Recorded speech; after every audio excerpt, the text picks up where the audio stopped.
Hey guys, how you doing? As promised, we're doing a live reaction of this. It's still got about an hour before it starts, so we're going to cover a couple other topics before we get started. We're going to get all of this kind of, all the links shared. So please, guys, do me a favor. If you are here early, please share the links, share the stream. It really does help get more people to come in. And we'll be going live very, very soon here and reacting to all of this. Go let the people in MDD know. Well, yeah, their moderators might get upset by that, but my goodness.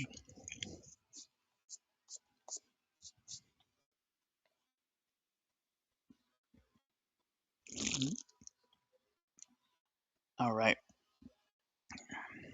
let's go. Let's get this. Let's get it. Let's go and get it. All right.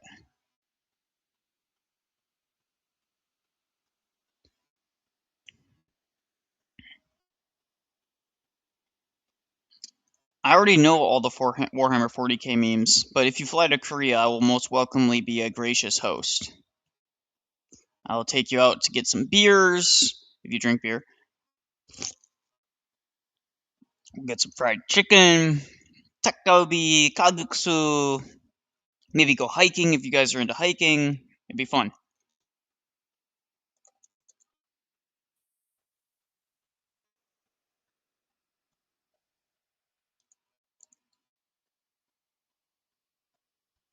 Okay, so we got the goal started. Now it's time to share this bad boy with the world.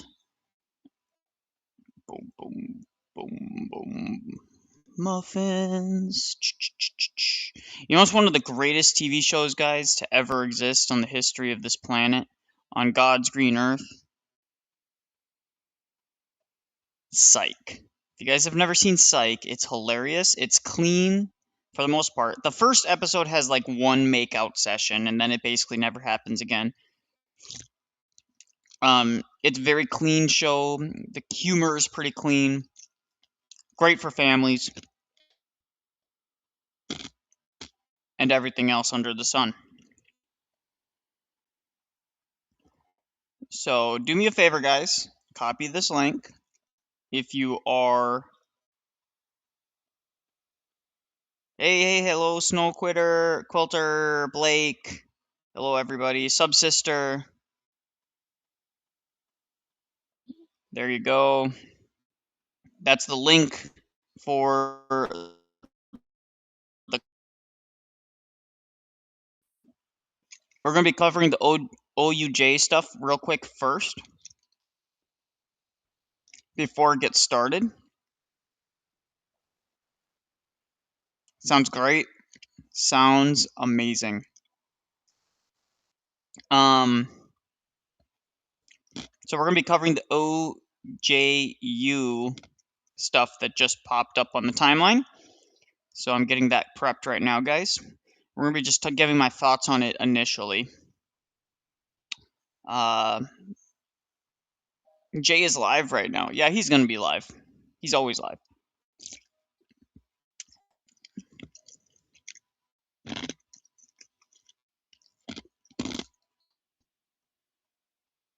Okay. How do I do this? Ah, there we go. Okay. All right. Okay, let's bring this up. Let's share screen. Share. So, the OJU reported recently, Union of Orthodox Journalists. So if you're looking for people that are pretty solid in terms of, and unbiased in terms of their reporting for Orthodox related news, they're probably some of the best. There's a couple other websites that are decent, but these guys in particular are really good about it. Union of Orthodox Journalists. So, yeah, they're really great, and we're going to be covering what they're saying today about that real quick, and then anything else that comes across the timeline as we wait for the big debate. as we wait for the big debate. So,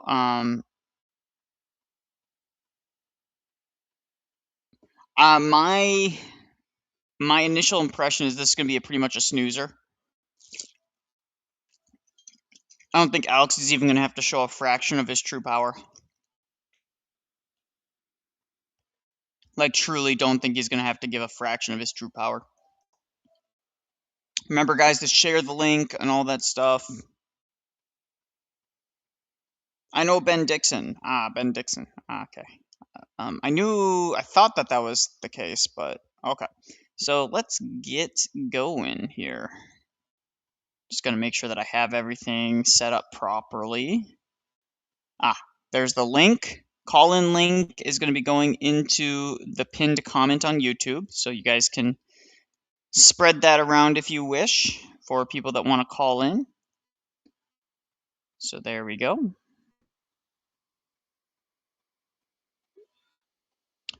So, in a meeting between Theophilus and Vladimir Putin is reportedly expected before the end of June. The news caught many by surprise, and yet on further reflection, he is in some ways the obvious choice. The choice of an Orthodox bishop to serve as mediator is perhaps a natural one. Orthodoxy is the single largest religion in both Ukraine and Russia. What's more, Orthodox leaders in both countries have also sought to frame the war in religious terms. I reject that, but both speak of sacred duty to defend one country. In Russia's case, from subversive Western ideology. In Ukraine's case, from the Russians. Again, I don't really buy that. I don't think Ukraine really needs to defend itself against the Russians. This was a war entirely foisted on Ukrainians by Ukrainian elite who are not Orthodox. Zelensky is not Orthodox.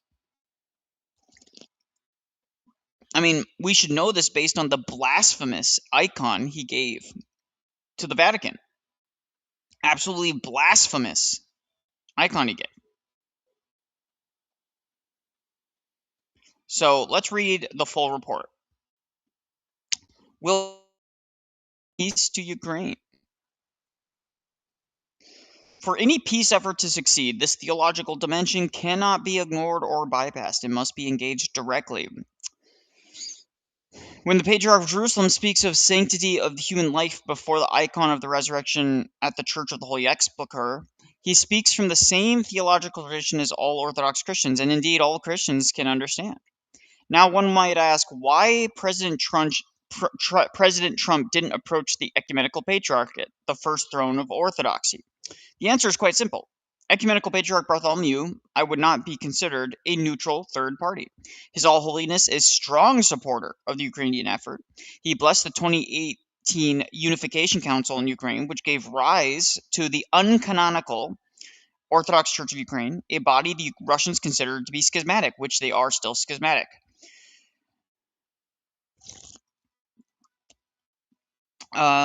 Jerusalem continues to recognize the canonical Orthodox Church in Ukraine and has even forbidden OCU clergy from serving in the Holy Land. This may seem to make Jerusalem pro-Moscow. However, only 3 canonical Orthodox churches recognize the OCU. The other 14 continue to support the UOC. So Jerusalem's position does not necessarily make it pro-Moscow. Doesn't make them anti-Moscow either. Just makes them, this is what the canons say. Many of the churches that back the UOC, the canonical church, have squabbled with Russians before.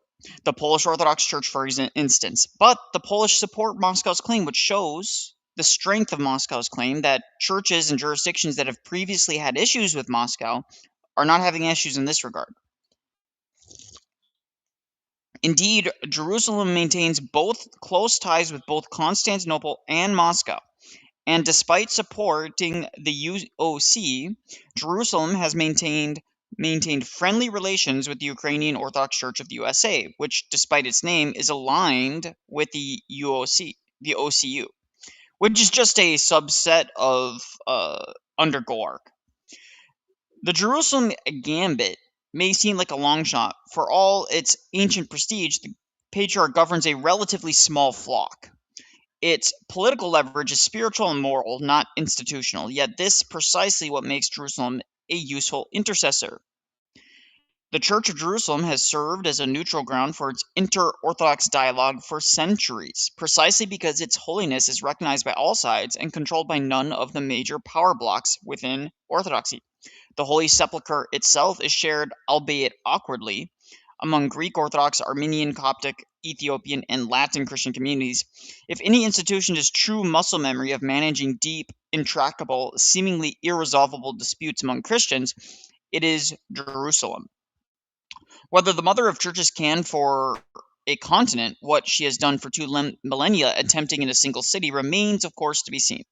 But in a hideous fratricidal war that has pitted Orthodox Christians against one another and has placed Orthodox Christianity itself at the very center of geopolitical catastrophe, it may be fitting that the oldest Orthodox throne in the world be given a chance to speak. So we're going to give my thoughts on this, guys. Give my thoughts on this.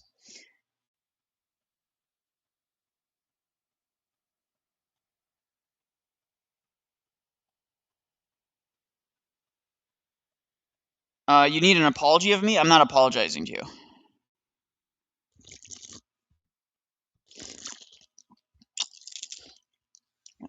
Not apologizing to you. I have no reason to.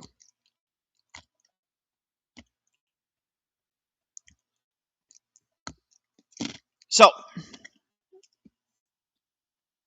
the fact of the matter is that there's not going to be any peace in Ukraine until the war is over. There's not going to be a pan-Orthodox synod until this war is over. Once the war is over, a lot of these issues will be resolved.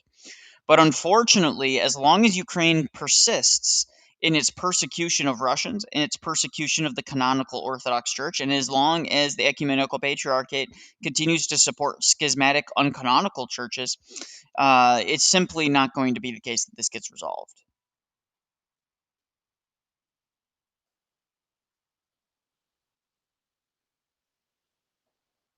I left EO, okay? Lord have mercy on you, because that puts you in a very, very dangerous position before God. I don't have anything to apologize to Samantha over. She's an unhinged liberal leftist who is infiltrating orthodoxy with feminist propaganda and attacks people simply because she disagrees with their opinion.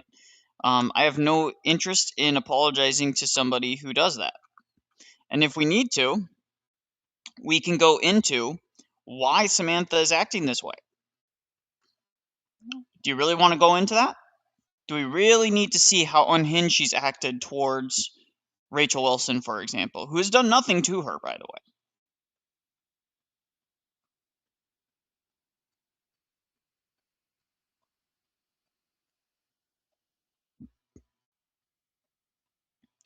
Who has done absolutely nothing to Rachel. Women basically going to college.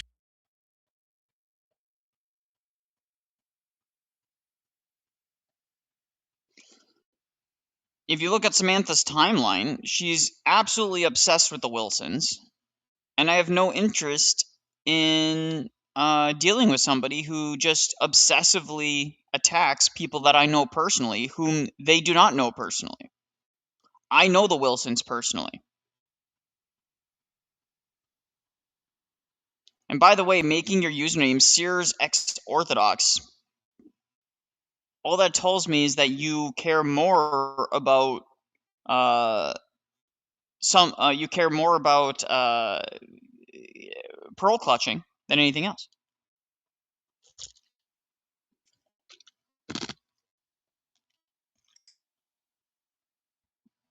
Michaela Olson, who, by the way, is not Orthodox, who is a Zionist, says Andrew Wilson is one of the most vulgar, repulsive people on the internet. All he can muster up when people publicly disagree with him is vile insults. It's a daily occurrence, both here and in debates he does. No, he calls people who attack him and don't engage with the arguments exactly what they are. You're sharing Lauren Southern, a woman who went around sleeping with men all over the world, sleeping with Destiny, sleeping with some of the most vile human beings on this planet. She slept with Andrew Tate, guys. She is nowhere to go to and to blame but herself, Lauren Southern. Let's see how much longer the debate is, guys, before it starts. 30 minutes.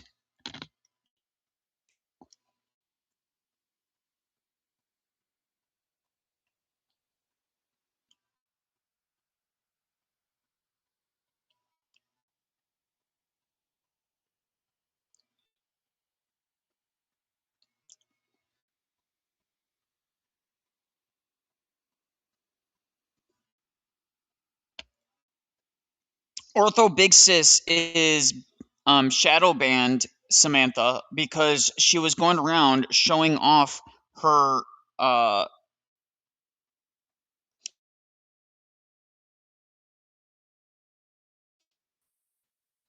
okay. Ortho Big Sis showed her assets on the timeline. That is exactly why. Oh, we got some gifted memberships. Hold on, let me see, because I can never see it on the proper.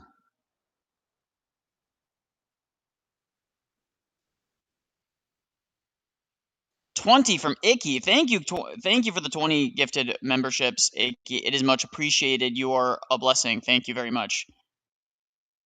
W's in the chat for Icky, guys. W's in the chat. Art Rafa's jumping in. I am in Rafa. because you're talking about my subject, Ukraine. Yes. Oh, Patriarch we've talked about this at Theophilus. length before. Yeah, Patriarch Theophilus being the mediator is good. I Yes. would say probably the best choice. Well, I when don't. it comes to Orthodox issues, but my concern is that there really isn't much that he's going to be able to do with the war still raging on. Well, I don't think the war is going to be raging much longer. I really don't. I think the war is starting to kind of end. I think Russia has accomplished most of what it wants to accomplish. Yeah. I think that they would prefer complete capitulation, of course, but I think that they've accomplished at least their minimum objectives, and that is the Yeah. fact that they liberated the entire Donbass. The entire Donbass is under Russian control as we speak. Yeah. There's not a single inch of land that they have not conquered now in the Donbass. So all that's left is them to negotiate where they're going to settle the final lines in the sand. Now, if Russia wanted to, they could just roll from Belarus. They could have rolled from the north. They could have rolled from all directions and just completely taken over the entire country if they really wanted to, because Ukraine does not have the And manpower to to engage on that many fronts. and that's something that I think people have missed because Russia didn't really. It's like, oh, they invaded. It's like, no, they took up positions alongside Donbass militias that they were already arming and already Yeah. supporting. That's why they had so much gain in that first 3 days, was because we now had satellite info on where the Donbass militias had real gains. Yep. And it Yep. wouldn't have happened if Biden wasn't elected. I'm going to say that right now. Yes, absolutely. The war in Because Ukraine Biden, is entirely a byproduct of the incompetence of the Biden administration thinking that Russia's a paper tiger, well, they armed which little they are not. mustache people. So Yeah. orthobros and their misogyny damaged me. Well, here's the reality. If you let misogyny, let's just say there is orthobros and misogyny. Let's grant it to you. You leaving Christ Church is not an excuse before the judgment seat of God. Leaving him over misogyny, leaving his church over misogyny, is not a good argument when Christ says, "Why did you abandon me?" That is not a that's not going to be a thing. Also, sirs, You can engage with the topic at hand, but if you're going to keep on melting down about your Catherine, who was sexting men and then hypocritically writing articles attacking men, which we covered on this channel, and her article is terrible, by the way. Yeah, Catherine kind of aided on that one precisely because she was talking from a position that she had no authority or business of talking about. That's why. Very simple. And I'm glad she's off the internet because it'll be better for her anyway. Yes, it'll be better for her soul to just be off the internet altogether. Period. Okay. So the debate is about to start in 20 minutes, guys. So let's see what's on the timeline right I think now. it's going to be a stinker. Oh, it's going to be a stinker. It's going to be absolutely be a stinker. This poor man, by the way, guys. I know this is on the timeline. Sorry for your eyes, but the fact that this happened and that finally we have some chimping out by white people, that makes me very happy because it's about time white people wake up to this evil that's going on. Yeah. He's had an eye gouged out. The other eye, they're not sure if he's going to have any vision in his other eye. And he also got some hearing damage. So this guy who already was special needs is now essentially fully disabled for the rest of his life. If he survives. He's in serious condition still.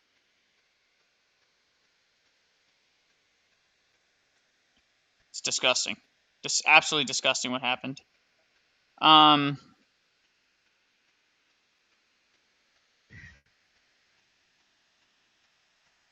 This was a interesting story. Metropolitan Tychos of Paphos. He's being persecuted for his anti-ecumenist stances. Yes, the Church of Cyprus is totally ideologically captured by the ecumenical patriarchate. So anybody who speaks out against ecumenism, against commemorating the commemoration of schismatics, will be. Yep. You know, and I think Metropolitan Tychios was just the easy target. Because there's other people in that synod who say the same things he does. Yeah, there's three or four out of the 11. I think there's 11 on the synod. I can't remember exactly, but it's something like 3 or 4 big voices. There's a couple neutral voices, and then there's a faction of rabid EP-ers. Yes, and one thing I will say is that I very much hope that he appeals this decision to another jurisdiction, and I pray that another jurisdiction takes him in. Yeah. Well, yeah, that's probably what will happen. He probably will end up living the rest of his life in semi-exile, either in Jerusalem or Antioch. Yeah. Yep. Or Rokor will take him in, and he'll be in America as the Greek, the Jerusalem Rite Metropolitan. Very possible. Which would be the worst decision, but yeah, causing more issues jurisdictionally in America is the last thing that we want. Yeah. I mean, there is some leadership needed for the Jerusalem Rite little vicariate that they have. They've had it forever, so it's not like it's a new thing that's just started existing. But so one thing I gotta say, guys, before we get started here, please remember share the stream, like the stream, all that stuff. It helps get us up in the algorithms, let people know that we are live. But one thing I have to say, and this is really important to just like make sure people are aware, the world of Orthodoxy is kind of a mess right now in terms of its geopolitical and jurisdictional overlap. And we've talked about this on this channel before. But this has been a mess for like 100 years. But it's been a mess since communism. You know? A little bit before that. little bit before that, but it's been particularly a mess. Communism really made it really messy. Yeah. The Ottomans did not help either. But at least with the Ottomans, it was clear which churches were kind of under persecution. It was self-evident who were. Well, you had borders. Yeah. You had easily identifiable borders that you could point at and say the Orthodox churches within these borders are not being treated correctly. Yeah. So that's important to understand. In Russia, it was much more subversive.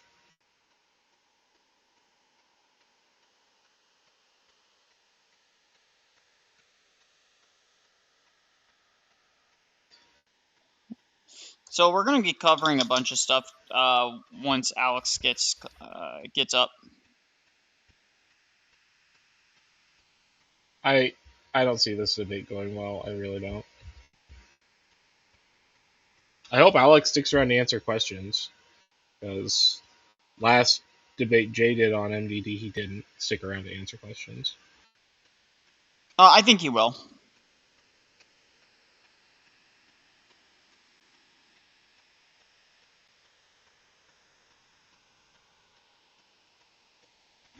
Andrew has a co-host, so he can have any debate he does co-streamed at any point. Correct. So yes, correct. Jay was taught everything he knows by me, guys. Everything he knows, taught by me. Even though Jay is like 20 years older than you. He's not 20 years older. He's within shouting distance of me, actually, believe it or not. He's like, I think he's like 44. I'm 32, so he's just 12 years older than me. That's within shouting range of some siblings. You know what I mean? Yeah. I mean, I had 5 siblings growing up. I'm pretty sure Jay's like 43 or 44.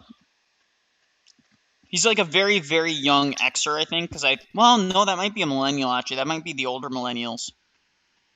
I can't remember now. So, only thing Alex needs to work young on is X or old millennial. Someone says only thing Alex needs to work on is keeping his cool during debates. He recently had struggles staying calm and collected. I don't know. I think Alex is fine. I think Alex, that's the least of Alex's issues.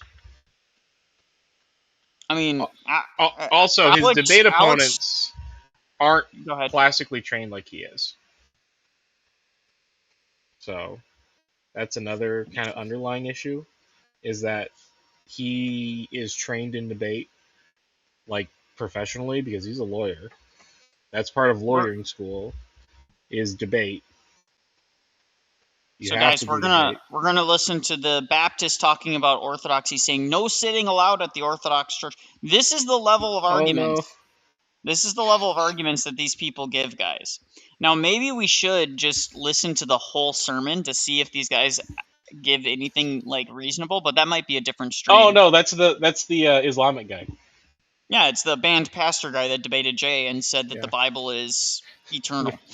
The reason Jay doesn't debate Protestants anymore.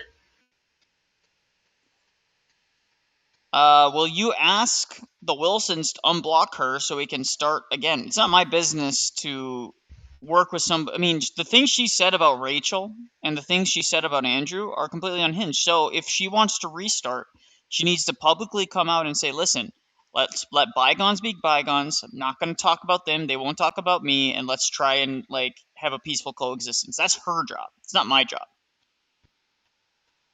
So that's the last thing I'll say about that.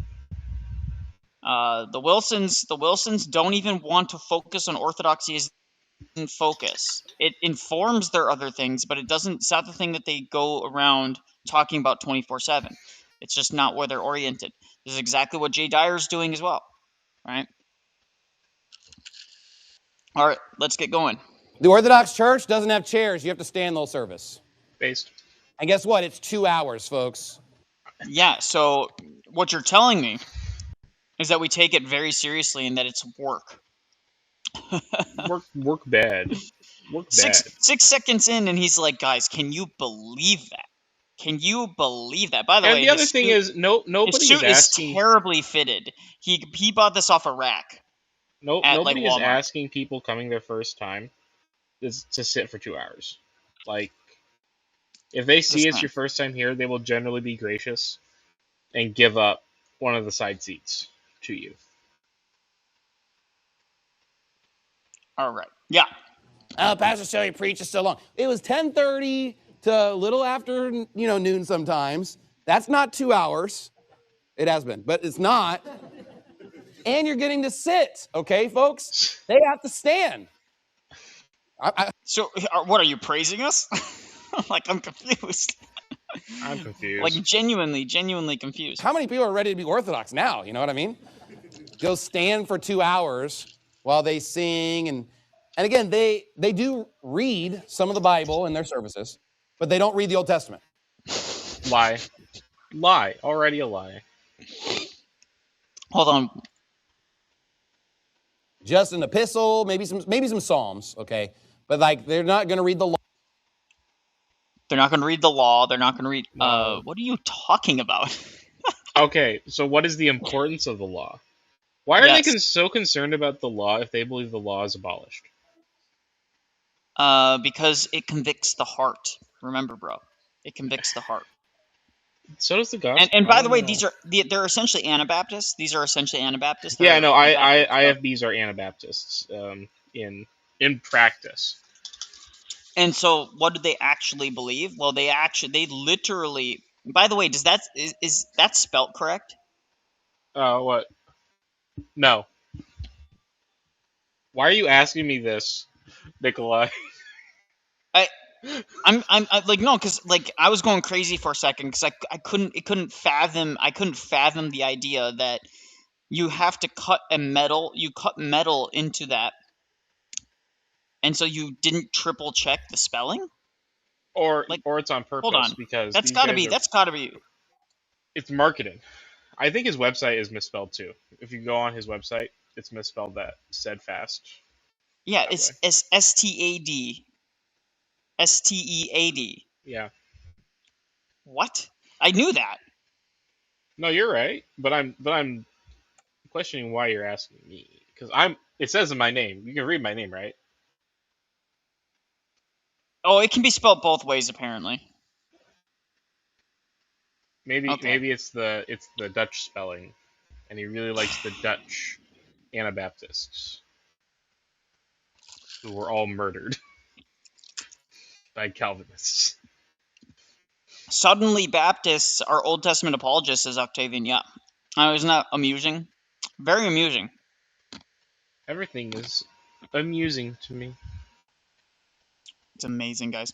Guys, remember to share the stream, all that stuff before we get live here with Alex. We have 12 minutes before the debate They're not going to starts. read the Bible stories. They have a 15-minute homily.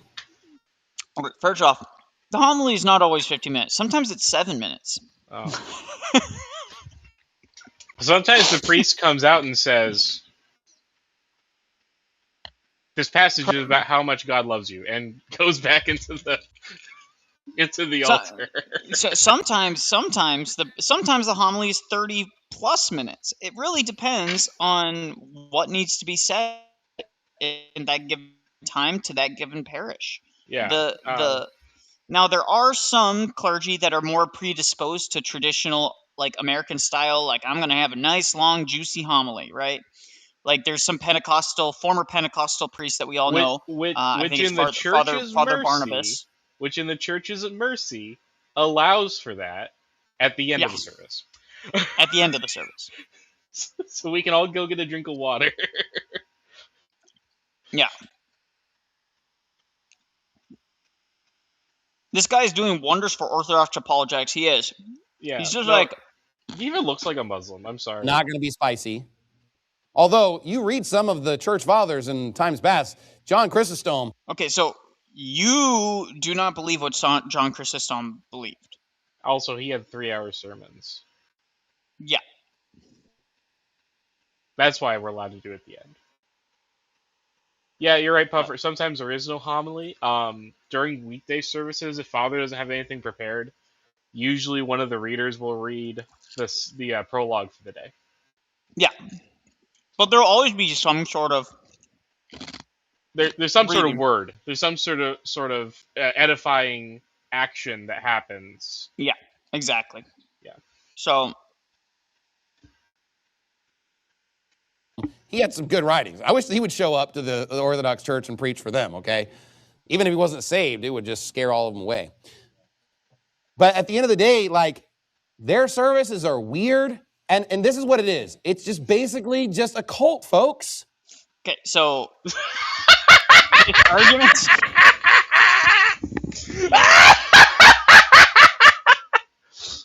Yeah, says the guy. Says the guy in a cult. Little too loud on that one, brother. Yeah. No, I'm sorry. Anderson and his ilk are all in a cult. Yeah, by the way, this is Steve Anderson, guys. This is his church. So he's like an associate pastor. That's not Steve Anderson. It's one of his disciples, but they're all. No, I'm saying this is Steve Anderson's church. Actually, it's a plant. Yeah, it's a plant. This guy was taught under Steve Anderson, is what I'm saying. So because it's just chants, just chants over and over, repetition over and over. God will miss me a sinner. It doesn't even say it right. Lord Jesus Christ, Son of God, have mercy on me, a sinner. God be merciful me a sinner. Stare at the picture. God be merciful me a sinner. Give me a cracker. Yep. We don't even do crackers. No, not even the Western Rite, and I will defend them to my deathbed on that point. I'm not a fan of. I'm not a fan of the Western Rite, but I will. I'm not a fan of imitating. I will defend them on that point right there. On imitations, but that's fine. We're not going to go into that. So. Yeah, give me a cracker. Jesus, God be merciful me a sinner. God be merciful me a sinner. That turns people into brain dead zombies. So does he not want God Listen. Does he not want God to be merciful to? Actually, no, he doesn't want God to be merciful. Because he believes in a God of vengeance. Yeah, these folks believe that if you're homosexual, there's no repentance for you. No. At all. No, they believe that you've been completely given over. Yeah. So followers of these religions are brain dead zombies. Yep. If you get sucked into this long enough, you'll be a brain dead zombie. And look, a lot of young men are turning into the Orthodox. Why? Because it's a form of self-discipline to do these things, right? Wouldn't it be a form of self-discipline to just stand for 2 hours? And it's a form of self-discipline to just do a chant over and over and over again. And you know what it reminds these guys of? Working out. Because working out, you do reps. You're just doing reps. It sounds like a guy who's never gone to the gym. Actually, it's like reps, guys. He's making it sound really base now. Yeah, I know he is. But I'm just saying this sounds like a guy who doesn't work out. Like this sounds like the kind of guy who's like, yeah, reps. It's like, reps, guys. Like, it's like, okay. You're just doing lots of reps. You're doing 100 push-ups or whatever. So to them, that's what they're using the Orthodox Church for. They think it's like working out spiritually. It's like, God be merciful me a sinner. God be merciful me a sinner. God be merciful me. It's just, what he's trying to do is he's entertaining the people there. These people do not come for spiritual edification. They don't come for the word. They don't come for understanding their spiritual life more and how to conquer the passions. They don't understand any spiritual discipline at all. They come to be entertained.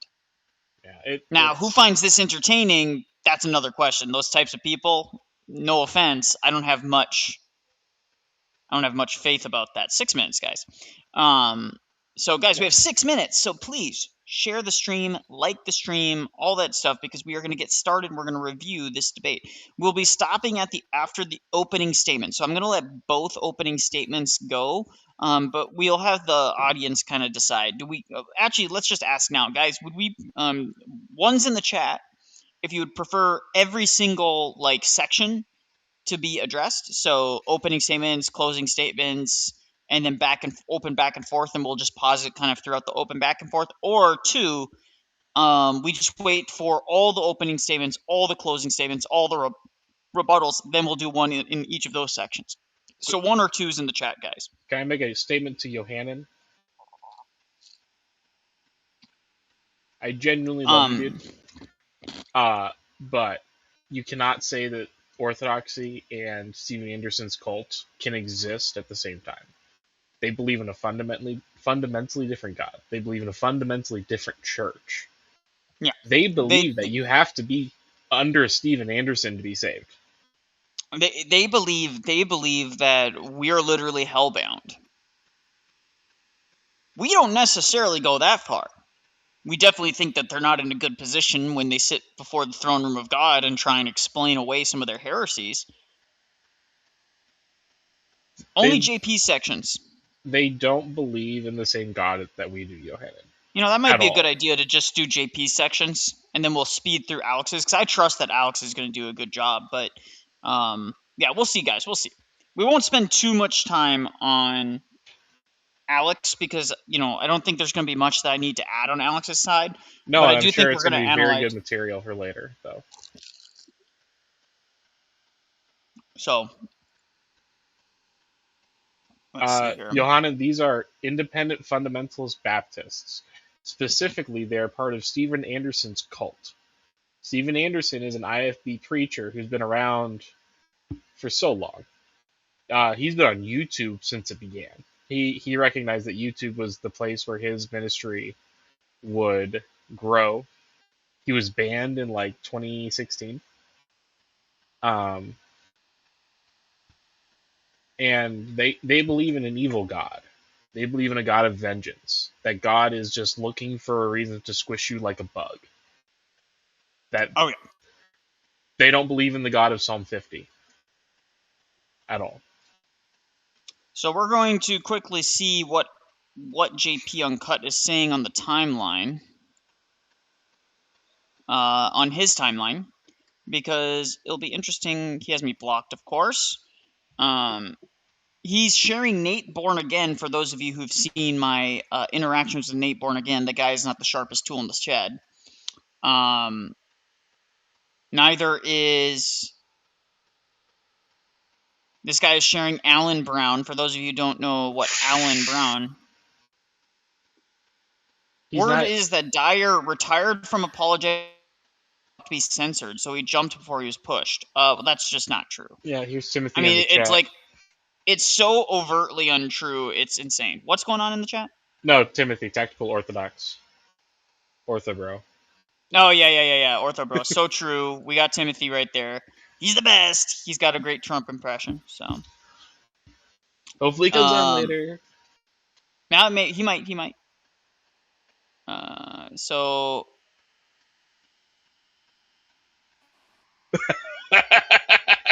he's actually, JP. Actually, that was funny. That was JP. JP Uncut is sharing people who are defending Carmelo Anthony. So this just shows you that JP. No, that's not a defense. That's not a defense. No, that's clearly Carmelo Anthony was a volume scorer who played zero defense. But does that mean he should spend 35 years in prison? Yes. Yes. That's not a defense. That's a joke. That one's a little funny. Okay, maybe it's a joke. It's a bad joke. In bad taste. It's a little funny though. If 9 minutes, you'd be laughing. He had 9 minutes open panel. Ask me anything. Anything? What? Okay, actually, you know who we should have on to talk about Sola Scriptura? Harry Robinson. No, he'll never have Harry Robinson on. I know. So, Twitter Space. JP claims that Jay is running away from a debate with him. That's not true. No one cares about you, JP. You're kind of irrelevant. You got 1,125 followers. Trust me, Jay Dyer was not scared of you. He's gone up against way more competent Protestant apologists than you. Way more. We all remember Pastor P. Yeah. Pastor P, the debate, was more competent of a debater than JP Uncut is. Yeah. And he knew less about. He's wearing his suit. It's like a matte felt suit. Yeah. Yeah, that's not a good look, dude. Okay. All right, guys. Gnosticism dying out in the.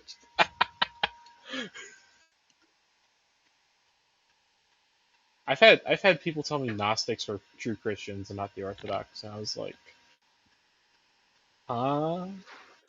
Oh, Alan Brown is a piece of work. He also runs from parish to parish whenever he gets censored. You know, it's funny. He talked about Jay being censored. Alan Brown has actually been censored by bishops, and he's moved jurisdictions over it. He's not Orthodox. He's a Uniate. He's a Uniate now? Yeah, no, he's Before been a he was Uniate. running.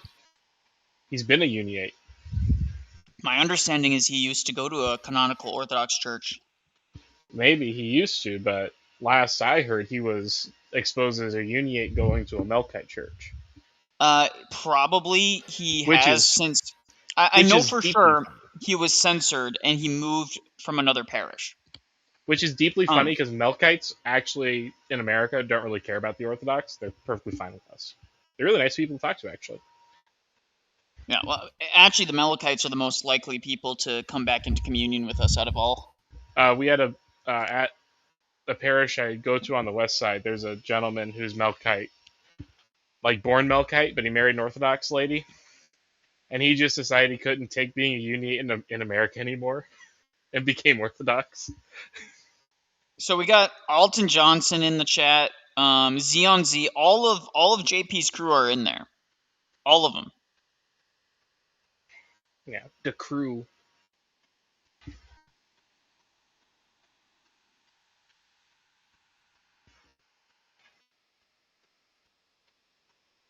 Do you cry to Mother Mary on Friday nights? We do Akathist every Friday. Except we're not doing it this weekend because a young lady's being baptized on Saturday. So we'll have Vespers for her baptism on Saturday. We cry. I cry to Mother Mary every night. No, that's piety signaling, okay. Oh, here we are. They have almost obnoxious starting music.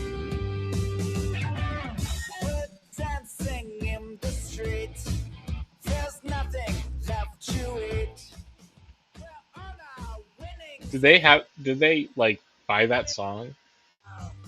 I think they commissioned it. Okay. Because it sounds like wannabe White Stripes. It sounds like Garage Band White Stripes, yes. Yeah. Could be.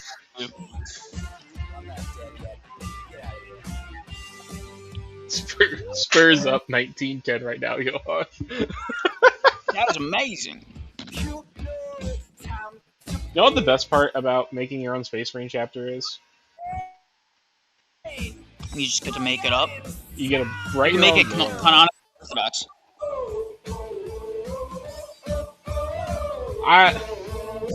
I'm just kidding. No, it's weird because they're called the Knights Repentant, which I had made up that name before I became Orthodox. So, but like all of the JP is running circles around Orthodoxy. It's funny because all the captains are named after warrior saints, and I didn't even plan on that. We got the true Orthodox guy who literally is perpetually online. I don't think this guy actually has a parish because he's like, what is he doing with this? Hey, everybody. Tonight we were debating there's NFTU. Departed saints of apostolic origin and established in early pre-Nicene church, and we're starting right now with Alex's opening statement. Thanks for being with us. Alex, the floor is all yours. Okay, guys, let's see. All right, just let me... Are my slides up? Now they are. All right, thank you. The point at issue for tonight's debate is whether praying to saints is an apostolic Christian practice. My name is Alex Sorin. I'm an Orthodox Christian, and I will show you in my opening statement here that praying to departed saints is an apostolic practice, and I think this is one of the strongest arguments that the Holy Orthodox Church is the one true church, founded by Christ and the apostles, because it's still in continuity with this ancient tradition. No evangelical or Protestant group can say that. They do not have this tradition. The Holy Orthodox Church does.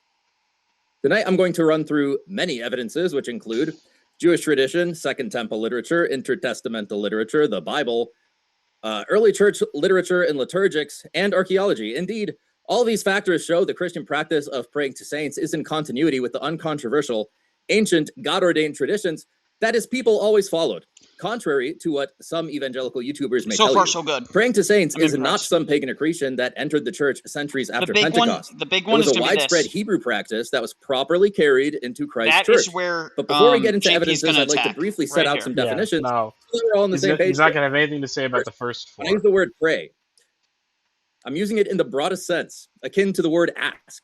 You see pray used in this way in the Bible. As you can see here, across the Hebrew and Greek Old Testaments, Abigail prays to David in 1 Samuel, and Abimelech prays to his family in Judges. It just means ask. If you look at the etymology of the English word pray, it just means to ask, to make a request, or to entreat another person. It doesn't really matter if there's a religious context. You can look at the Bible and the etymology of the word. Pray just means ask. Okay. Second definition. Saint in this context, in praying to a departed saint, just means one of God's holy ones. The Greek term for saint is agios, which is used in the Greek Old Testament for the Hebrew term kedoshim. You can see that here in Job and in Zechariah that agios is used for kedoshim, describing spiritual beings. Interestingly, St. Paul uses the same term to describe Christians. As you can see here in Romans and in Ephesians, he refers to Christians as agios. So saint in this context just means holy one. So he's so far. We're gonna pause every once in a while, guys, because we don't want to get too flagged. Maryland. So you'll notice that he's very, very clearly linking these ideas. So he's starting with how is it used here? Is it continue to use like that? And then how do we use it today? That's where he's going with this, saying that there's a continuity in interpretation and application of these things, and therefore it's a reasonable thing to say that it's apostolic. JP's job is to demonstrate that there is a discontinuity at some point. He has to demonstrate that there's a break in continuity in these interpretations, that they somehow change in meaning. So immediately, Alex is putting JP on the back foot. By him being the first opener, he gets to frame the debate earlier than JP does. Icky Carp says, how is JP going to survive without Mahler? He's not going to be able to, because Mahler is his dog that he sends at people while he does like some basic research in the background, where he goes and Googles or ChatGPTs something and comes up with an argument to defend his position. And then he will chime back in with an actual argument, acting like he's been really thinking about this. He's like, well, I got something I got to say. That's what JP does. So here, in real time, JP has to actually come up with an argument, or he's just got to do a pre-boxed in argument. Oh, guys, Sears ex-Orthodox left our chat and went to talk about Rachel Wilson in a debate that's not about Rachel Wilson. Quick question for the chat. Should I do the prayer beads on the Space Marine in red or bronze? Bronze. Bronze. All right. Let's continue with Alex's. Angels can be saints. People can be saints. That's what we mean by saints. So please don't misunderstand us when Orthodox Christians say praying to departed saints. We mean asking something of God's holy ones. Nothing more, nothing less. Okay, moving on. Let's go back to the evidences for the apostolic origin of praying to departed saints. We'll start with Jewish tradition. I have 3 passages here that show the historicity of praying to saints, that it is in fact pre-apostolic. So let's get into it. The first is a midrash citing the 1st century Rabbi Shimon ben Gamaliel, who taught that Jews were praying to the departed already at the time of Jeremiah in about 600 BC. So for this first midrash, and for those watching, to refresh your recollection, remember in Genesis 35, Joseph sets up a grave marker for Rachel. Jeremiah later refers to this marker in the context of Rachel weeping for her children. If you know your New Testament, you'll remember that this also refers to King Herod's slaughter of the innocents. This midrash, Bereshit Rabbah, cites 2 1st century Rabbi Shimon ben Gamaliel, claiming Israelites prayed to Rachel at the time of the prophet Jeremiah, which was about 600 BC. Rabbi Gamaliel says Jacob foresaw that the Israelite exiles... I am not sure if JP's ever done a formal debate. destined to pass by Rachel's grave, and that's why Jacob buried her there, so that she would ask for mercy upon the Israelites. A footnote to the Midrash further explains that Jacob placed the marker there so that people would be able to identify the spot and pray there. Next, we have Tanit 16a7 citing Rabbi Hanina from the 200s AD in continuity with Gamaliel. He instructs his students to not go to Gentile graves, but to go to the Jewish graves at cemeteries. They went to these cemeteries for the deceased to ask for mercy on their behalf. Again, this is a rabbi in the 200s AD.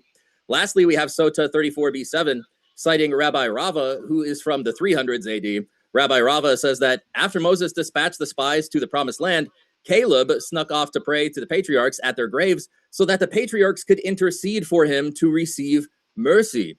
This would put the practice of praying to saints back to the 1300s BC.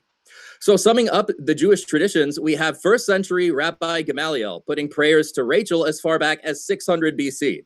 Rabbi Hanina from the 200s AD with contemporary accounts of asking deceased Jews for their intercessions, and Rabbi Rava from the 300s AD conveying a tradition that Caleb was the spy. Caleb the spy was praying to saints for their intercessions as early as 1300 BC. Now, that is pretty devastating. I don't know how he's going to get. Well, JP can't get out of this. But did anybody notice the trap that Alex left JP? Go enlighten us. Enlighten the chat, man. Gamaliel. Who is Gamaliel? I actually don't know. He taught Paul and became a Christian. Yeah, you know what? Yes. He's a saint in our church. And he taught Paul. Yeah, so if JP attacks it saying, why should we trust a Jewish rabbi? He'll say, well, actually. Well, he's a saint. Christian. He's a Christian rabbi. Yeah, he was a rabbi who became a Christian. Well, I mean, in the strictness of the term rabbi, he was a Christian rabbi. Well, for sure, fine. If we're being strict with the term, but most people aren't going to be strict with the term, so. No, they never are, the jerks. So that was actually a really, really good initial number one. I do think Alex has to speed it up a bit, though. He can't overemphasize his points here. He's going to run out of time. Now moving on to Second Temple literature. As you've already seen in the Jewish tradition, praying to saints for their intercessions was extremely common in the Second Temple period, which you see not only in the Jewish traditions we just reviewed, but also in Second Temple literature like First Enoch. The book of First Enoch was in circulation from about 100 BC and dominated the Second Temple period. For Orthodox Christians, it is recommended reading by St. Nikephoros, the Confessor of Constantinople. It's probably worth mentioning, too, that in the Ethiopian Tewahedo Church, First Enoch is even considered canonical. First Enoch was extensively referenced by the apostles, Saints Peter, Jude, and Paul, as well as ante-Nicene fathers like St. Justin Martyr. In 1 Enoch chapter 9, we're told that the men of the earth make suit to the archangels Michael, Uriel, Raphael, and Gabriel. And the archangels actually bring these prayers and present them to God. You can pause and read this if you like, but God actually responds to these prayers in chapter 10. So we know from the text that this is an effective and proper intercession, at the very least, within the context of Enoch. In chapter 105, he's done. Guys, this is gonna be rough for JP's. We see Lamech is alarmed by the appearance of Noah when Noah is born. He has white hair, fiery eyes as an infant. So Lamech goes to Methuselah for help, and Methuselah cries out to his ancestor Enoch. And we're told in the text that Enoch at this time has his residence with the angels. He's not in the material world. Enoch is with the angels in the immaterial world. Methuselah calls out to Enoch, and Enoch responds. Enoch conveys to Methuselah the information he received from the Lord. Nowhere does the text ever say that this is something improper. Indeed, the mere fact that Enoch responded to Methuselah, that Methuselah is not rebuked, and that Enoch conveys the knowledge of the Lord, this tells us again that this is a proper intercession. In sum, First Enoch has at least two very explicit references to prayers to saints, and it's not met with disapproval anywhere within the text. Indeed, the facts only show us that this is a normal, uncontroversial practice. Third, of the various intertestamental literature, the Greek Old Testament version of Daniel includes the hymn of the three youths, Shadrach, Meshach, and Abednego. This hymn was circulating already within the 100s BC, and within the hymn, you see various requests to spiritual beings to join together with the three youths in worship of God. Among other things, the hymn invokes the angels, the spiritual powers, spiritual beings like the sea monsters, as well as the spirits and souls of the righteous. The three youths pray, they worship the Lord together. Sorry, say again? No, one of the Psalms is based off of that hymn. Yes, correct. Yeah. One of the hymns of ascent is based off of that hymn. Doesn't really point yet. Someone says I can't imagine him making an actual argument. At this point I don't know. Alex is just gonna mog him. He's gonna mog him with just sources. I don't know how anyone's gonna get around this. And urge these spiritual beings, praying that they sing to the Lord along with them. The hymn of these three youths seems to be patterned after liturgical temple hymns like Psalm 148, which we will get to shortly here. Fourth, when we look at the Bible, in particular in Job, the Psalms, the Gospel according to St. Matthew, and 1 Timothy, we see very casual references to praying to saints and invoking spiritual beings, and we'll start here with Job. The book of Job is replete with references to saintly mediation and invocation. In chapter 5, we see Eliphaz mocking Job, basically saying that he's so miserable, he could try calling out to one of the holy ones, but no one would respond. In chapter 16, Job himself mentions that he has an intercessor in heaven, and in chapter 33, Elihu refers to angelic mediation. Scholars also have agreed on these interpretations, and we can get into that if we have to. Psalms 103 and 148 have the chanters asking the saintly spiritual beings to join them in worship, praying that they join together in worshiping the Most High God. It's important, too, that the psalmist in 148 mentions the rest of creation as well. Invoking all of creation demonstrates that you can interact with the saints in heaven the same way that you can interact with any other aspect of creation. Yes. Matthew 27 is, I want to park a little bit on this one. It's one of the most interesting passages that I have here. Our Lord is hanging on the cross, suffering execution for the false charge of blasphemy. As he's reciting Psalm 22, the crowds mistakenly believe that he's praying to Elijah, and we should ponder that for a moment here. Why on heaven or on earth would the crowds assume such a thing, unless praying to Elijah is already a well-known practice at the time? Because they're all familiar with, guess what?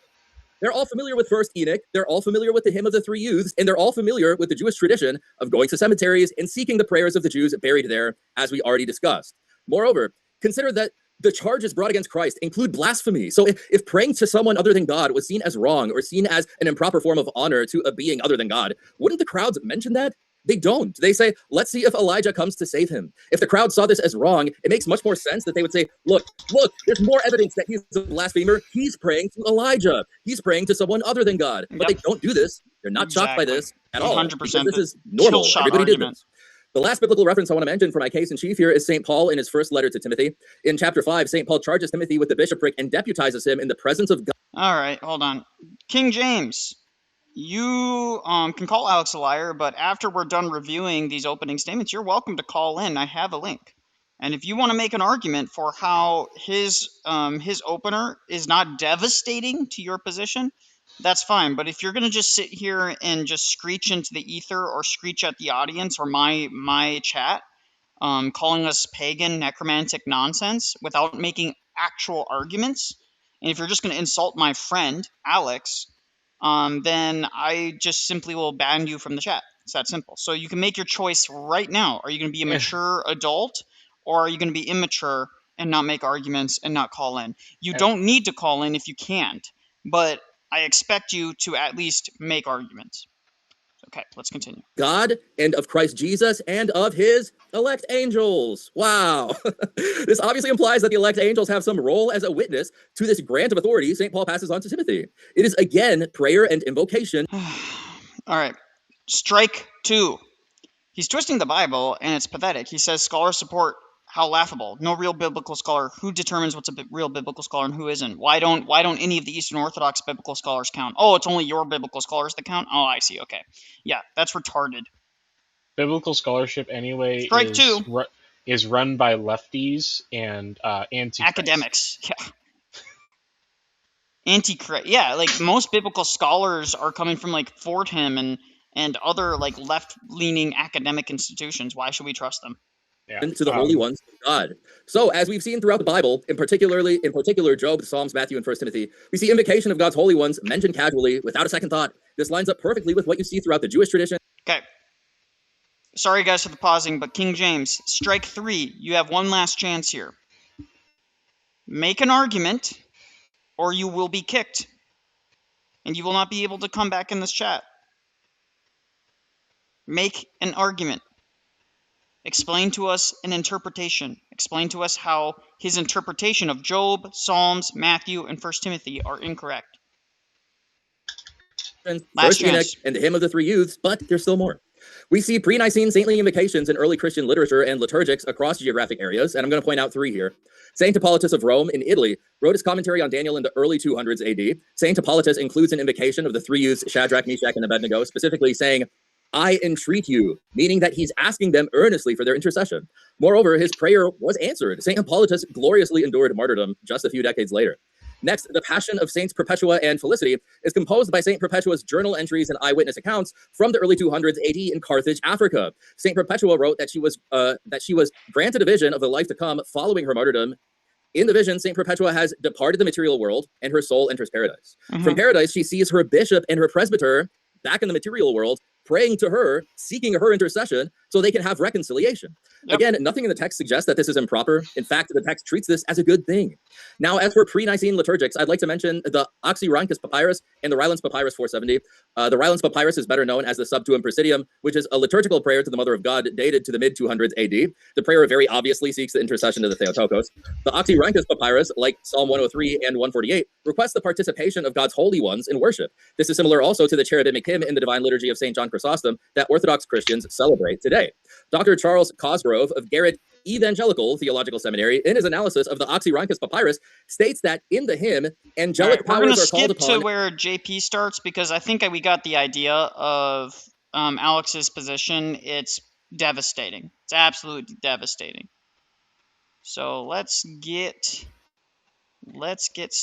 right to where it's. So let's see here. Give me 1 second. There we go. Got it. All right. Cool. Now let me share my screen. Ready. Okay. All right. So can you see that? Oh, it's AI. Okay. So let me put it in presentation mode here. Let's see here. View mode. It's AI, guys. We got AI. They really, I'll be honest, the template is not bad. No, it's a great template, but it's like you immediately know it's AI because AI has a very, very distinct way it makes slides. Very distinct way it makes slides. And how much you bet he's not going to answer? If you just ask it to produce slides of a religious nature, it is going to make a slide like this almost every time. Yeah. The only time it's not going to make a slide like that, but yeah, it's not bad to make slides. But that means that most of his arguments are going to be oriented around that. Yeah, they're not going to be. So that means he used ChatGPT to orient his arguments, not let me type out all my arguments and then let me throw it through an AI to create slides for it, right? Like Alex could have done that for his and made really fancy looking slides. You know the fact that Alex just made those slides in his spare time, like in the afternoon. Perfectly honest, because they were black. Those slides were fine. If I went to an evangelical church and they had slides that looked like that, I would be perfectly fine with that. When I was Protestant. Yep.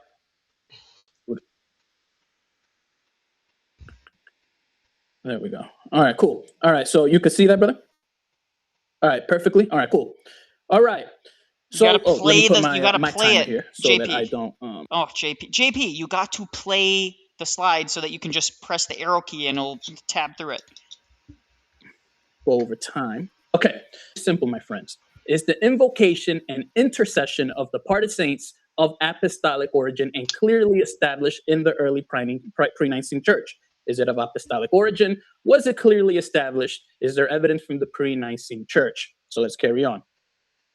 Okay. Was this, let me see if I can push you up here because the Zoom thing is showing. So there we go. There we go. All right. Was it taught as a normative practice? Taught by authoritative leaders, accepted and practiced by the wider church, part of the ordinary Christian life, viewed as the normal standard practice for all believers. Now, notice there's no New Testament command or example of invoking the departed saints.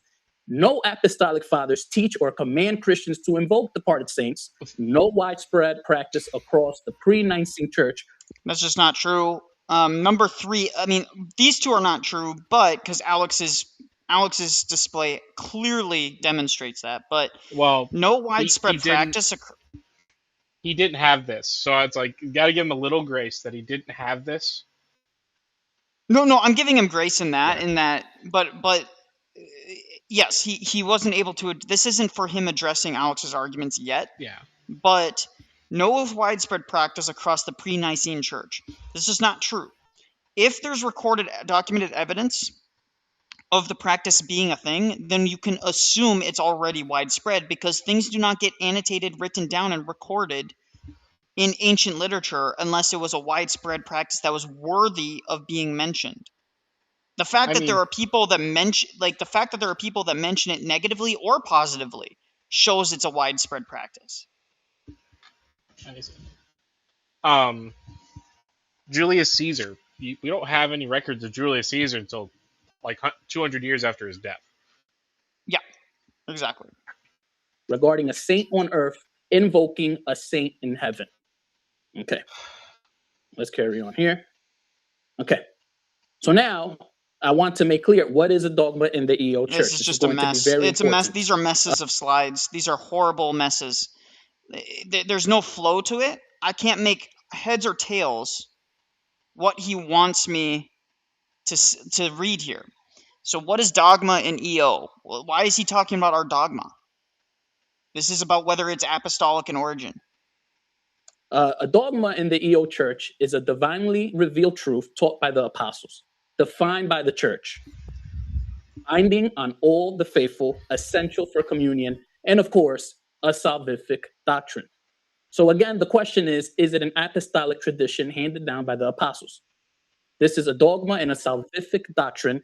We should be able to see So he's making this into an apologetic against the Orthodox Church right now. Somebody somewhere saying that this practice is something to be done. Now, again, we can see the arguments at hand where they would say, hey, there's some sort of traces there, things of that sort, but that doesn't work for the Eastern Orthodox Church position. Because again, according to the Eastern Orthodox Church, they don't believe in doctrinal development like the Catholic Church does. The Catholic Church will grant, hey, we develop doctrines. We believe that the Holy Catholic Church has the ability to do that. Whereas in the EO Church, they say that this doctrine was taught by the apostles and passed down, and it is believed now how it was exactly believed back then. So here's Alex how this is how you know that he just had AI create a slideshow based on his prompts, because if you read the bottom here, it says the stakes are astonishingly high. No one talks this way.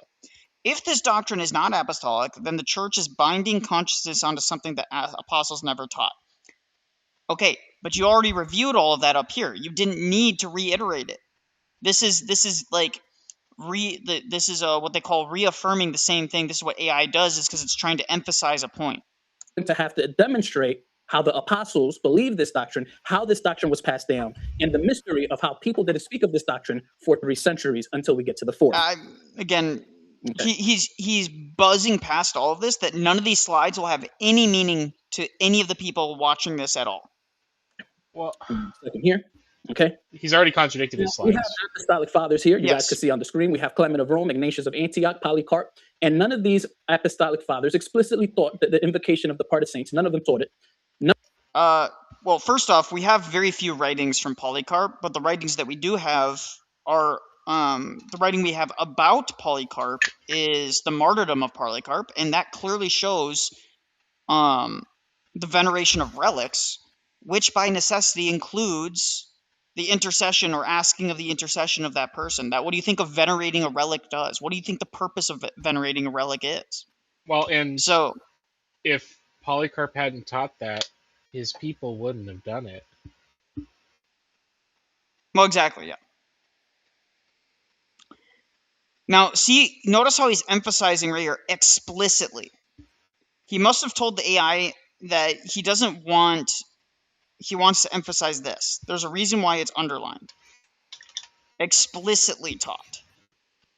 None of that instructed to the Christians pray to the saints in heaven. None presented the saints invocation as established apostolic practice. Let's not even get into the fact that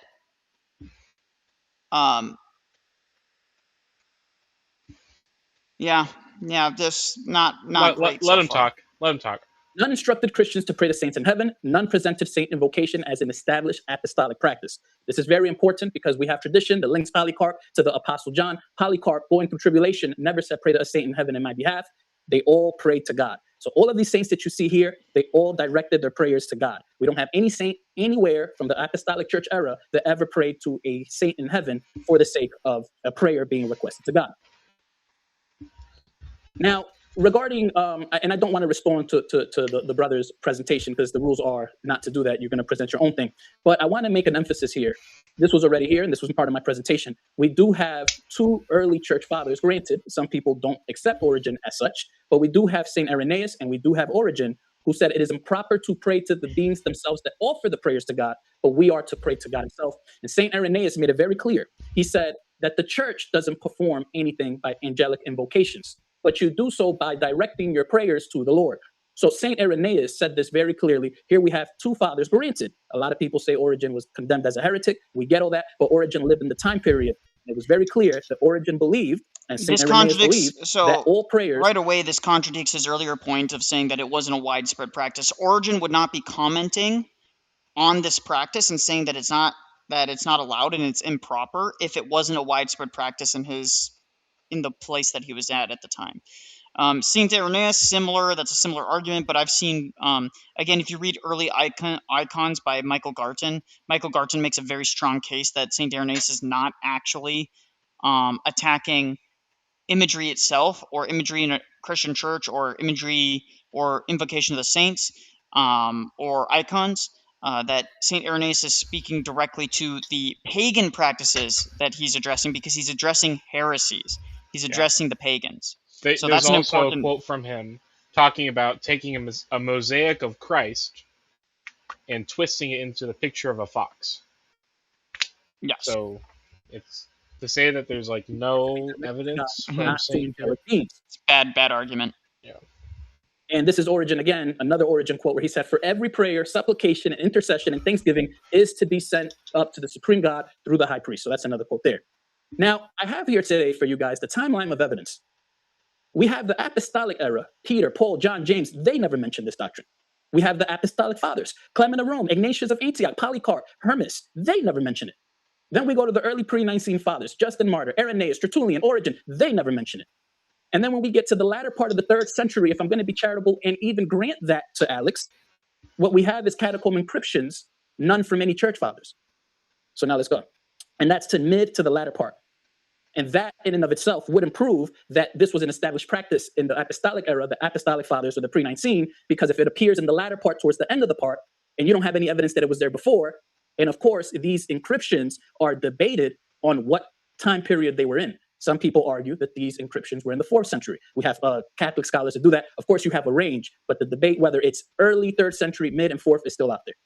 How much time do we have? Okay, we're done on time. All right. All right, so we're here. All right. Now, where are the sources? Okay, and that's very important. We already went there. The strongest evidence is the Roman catacomb encryptions.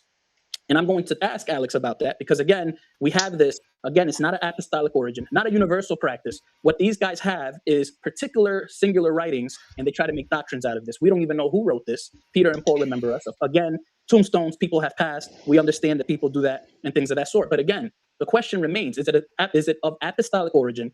Was it universally practiced? Was it established by the pre-Nicene church? And it was not. What we have is mid to late 3rd century. Let's scroll down here. Again, if we're seeing a practice of people carving into tombstones or into catacombs these things, right? Peter and Paul remember us, or Peter and Paul pray for us. If that is the case, okay, that practice of carving into tombstones would be a widespread cultural practice, meaning you can date it at least 200 years prior, which is within the lifetime of the early apostolic church, the pre-Nicene church.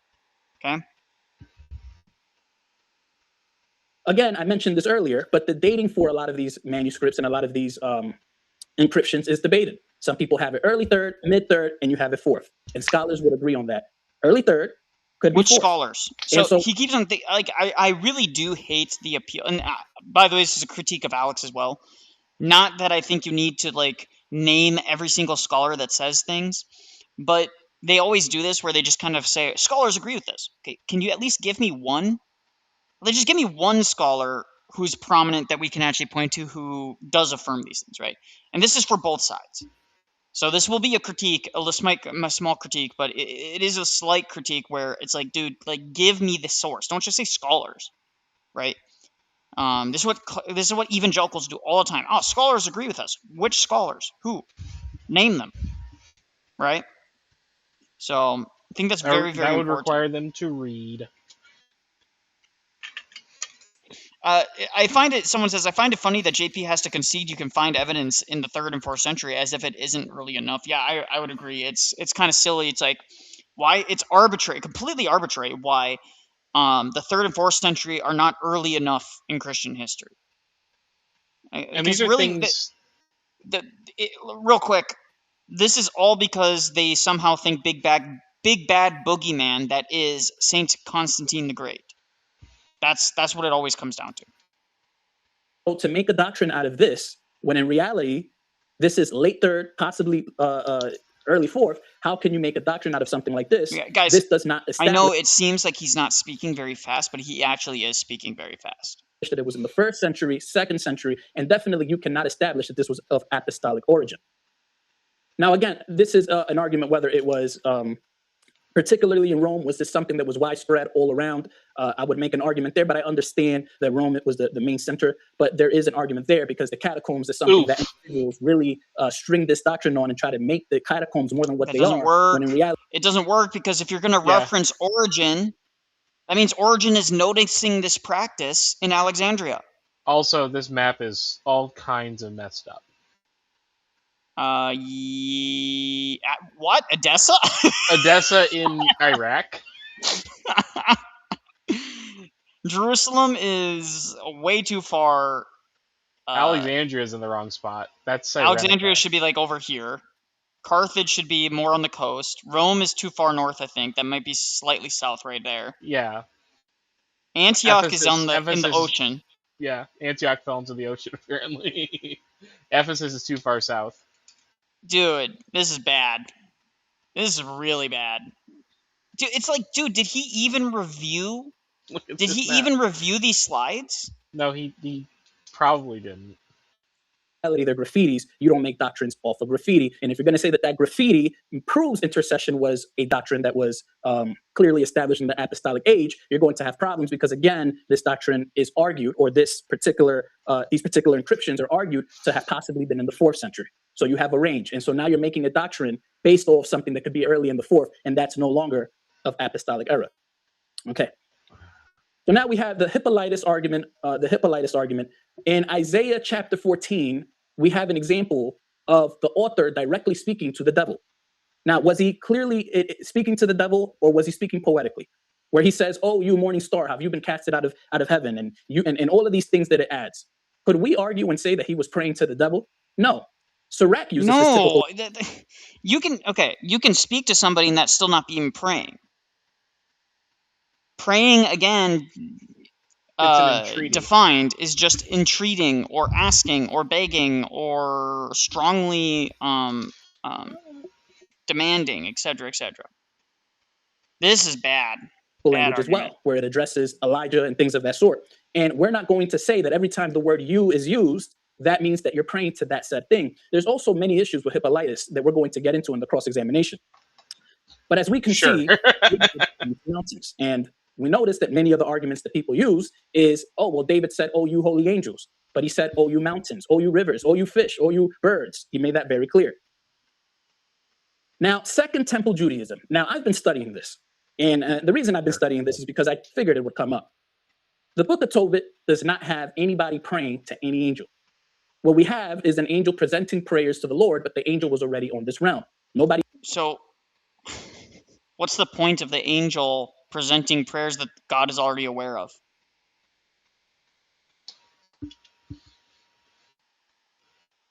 No instruction to pray to Raphael. Well, Alex had counterexamples to that. No examples of Jews. Well, Alex had an example that contradicted that. Yeah. Dead souls are depicted to making pensions in heaven. The speakers are already dead. Then how are the dead souls? How are they dead if they're in heaven making pensions? It makes no sense. This is not a living believers on earth invoking departed saints. No instruction for the Jews or Christians to pray to angels or saints. He goes to 2 Maccabees 15. The righteous dead intercede. How do they intercede if we don't entreat them? Testament of Levi. Heavenly priestly mediation exists.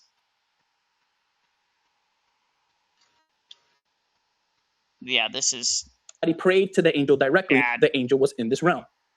1 Enoch chapter 9, which was mentioned, is very interesting because Alex stated, as a matter of fact, that this proves that they were praying to the saints in heaven, when in reality, if you read the full chapter 9, the individuals that were seeking intercession for the angels or were pleading to the angels were already in Sheol because they were slaughtered.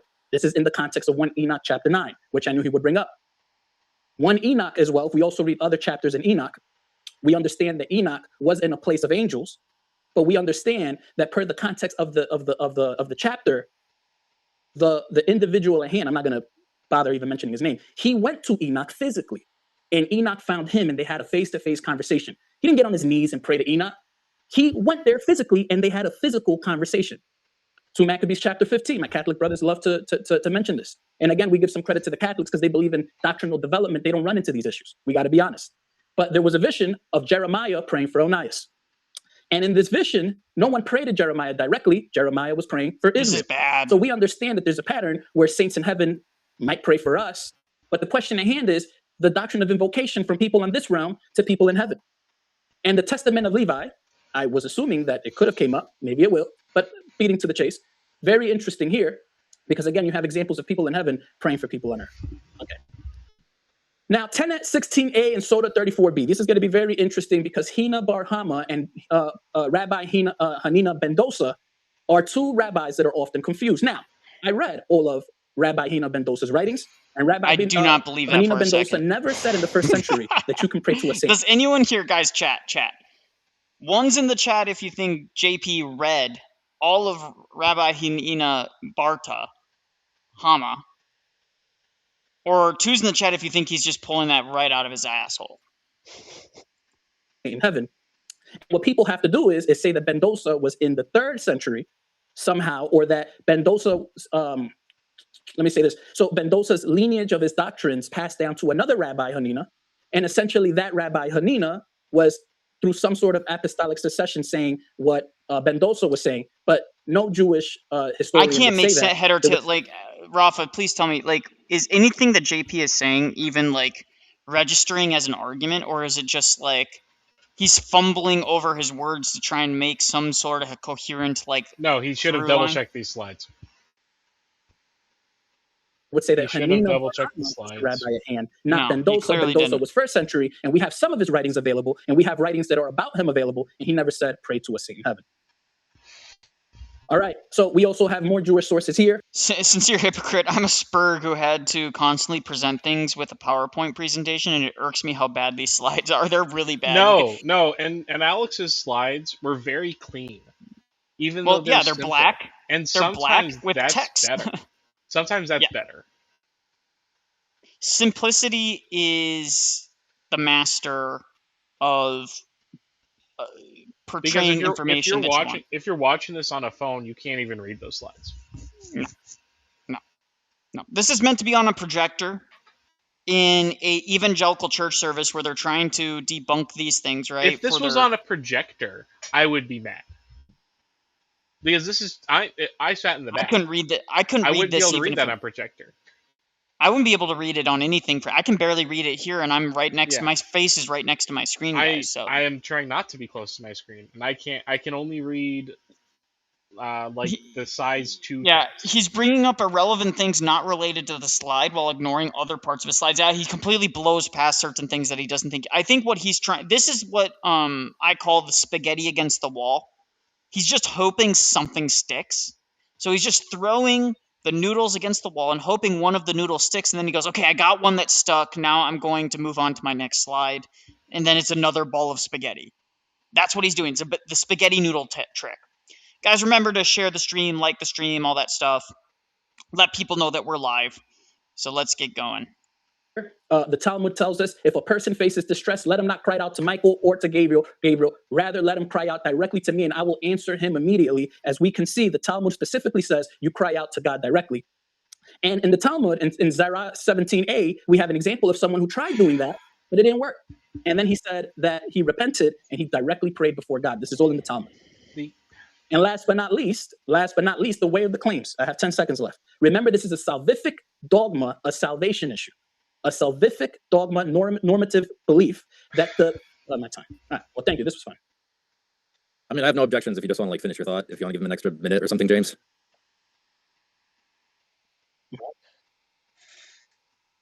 Yeah, so this is a normative, dogmatic, salvific doctrine. So if there's no early church fathers that believed this or taught this in any capacity, we're in serious trouble. That's all. Thank you. You got it. Thank you very much for that opening as well. We're going to have rebuttals tonight, folks. But before we get into those rebuttals of 7 minutes each, I've got to tell you, as I mentioned, DebateCon 8 this July in Dallas. Now, we just launched because this is something that someone actually emailed. It was about, I think it was maybe like 3 or 4 months ago. And they were like, hey, we know that security is expensive and that's something that I'm all about. So can I give? And I was like, hey, that's a great idea. We appreciate it. We have created a GoFundMe. If you would like to help support specifically security. So there's going to be a separate account. I just opened a bank account today for this purpose where we are fundraising. I'm going to put the link in the live chat for security.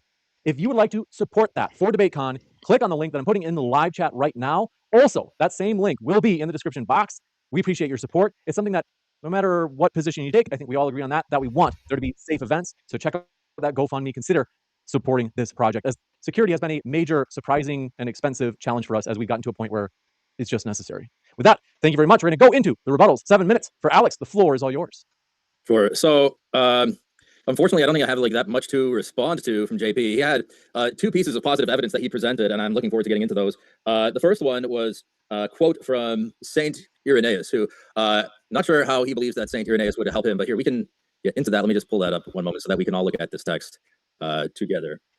Yes.